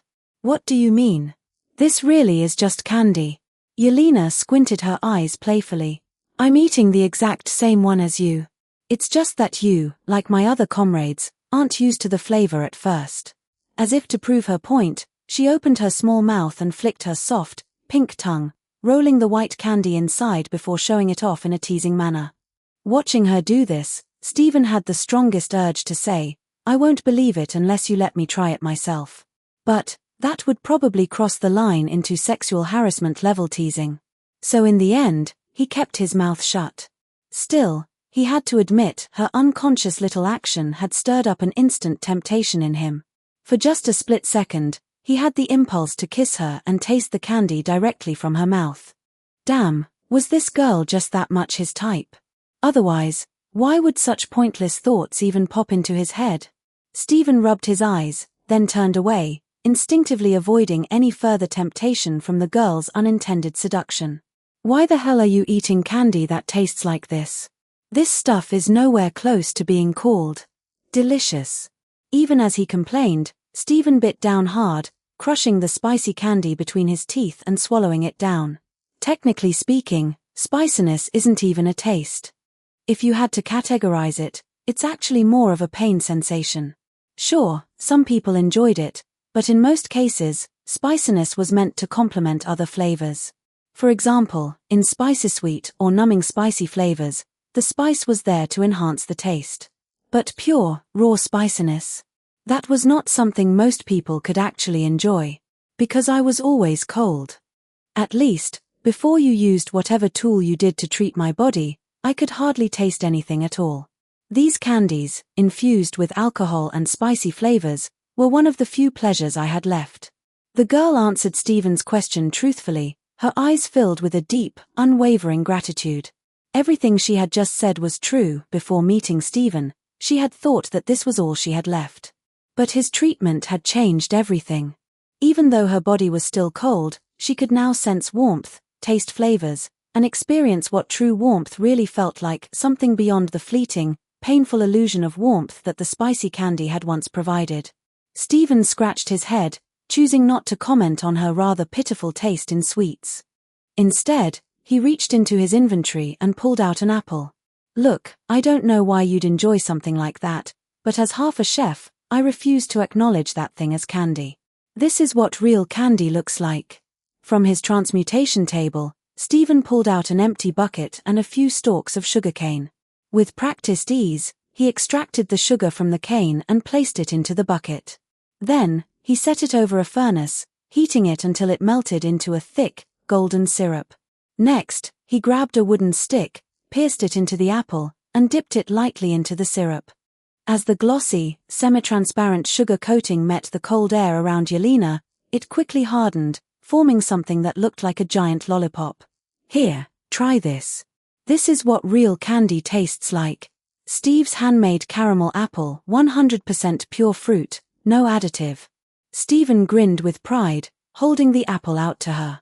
It was similar to making candied hawthorn, and fortunately, he had learned this skill from his grandfather when he was a child. At the very least, he knew exactly what consistency the syrup needed to be. But didn't you say you were a miner? How are you suddenly a chef now? Yelena chuckled as she accepted the unfamiliar candy, teasing him in a playful whisper. This guy always seemed to talk nonsense, but honestly, it was kind of amusing. Sigh tilde, you just don't get it. A miner who can't cook will never be a good doctor. I have tons of side jobs.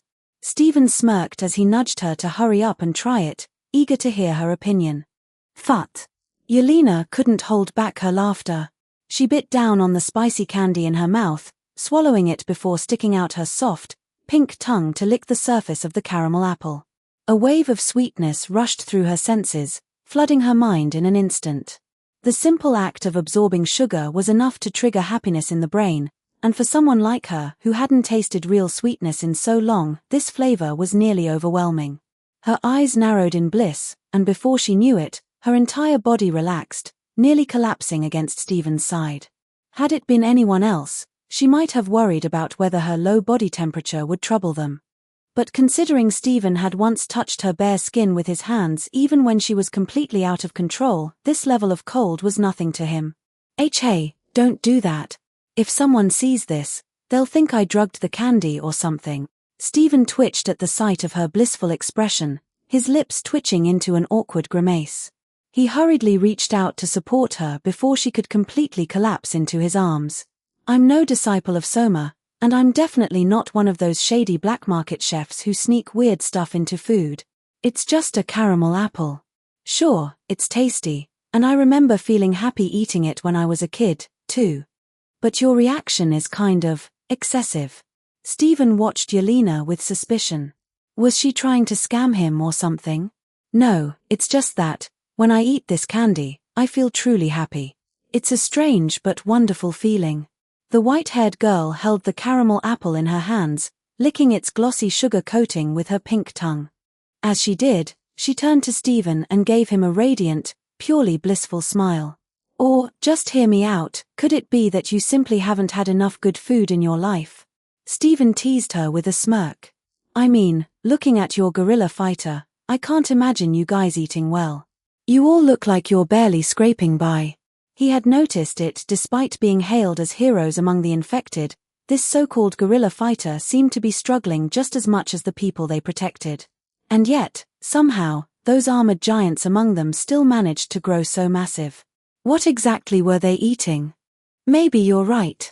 So tell me, my esteemed Mr. Steve, did you really come all this way just to ask me that question and share your candy with me? Yelena continued licking her apple, taking small, deliberate tastes. At this moment, she was no longer the snow monster princess feared by the Ursus army, nor the cold reaper of the battlefield. Right now, she was just a simple girl, satisfied by the simple pleasure of candy. Stephen stroked his chin thoughtfully. Now that you mention it, I guess I don't really have any other business here. Honestly, I'm just kinda wandering around. Mind if I take a look at what your squad does in their daily life? I'm a little curious. He had no grand mission or hidden agenda. He was simply someone who followed his whims, coming here only to visit a friend and maybe watch some interesting things unfold. Oh. Yelena tilted her head. So you're saying, you snuck in here? She wasn't doubting his ability to do so, rather, she was just a little surprised to hear him admit it so casually. This place was one of the most heavily guarded areas. Apart from the Yeti squadron, the shield guards, known as the Shield of the Infected, were also stationed here. Yet, judging from Stephen's expression, he seemed completely at ease. Yeah, I did. But don't worry, I'm not the type to cause trouble unless someone goes out of their way to provoke me first. No, that's not what I meant. Yelena sighed, shaking her head. What I mean is, if you're no longer using stealth, then my old man is definitely going to sense you. Stephen blinked. Before he could react, a tall, imposing figure appeared in the distance, striding rapidly toward them.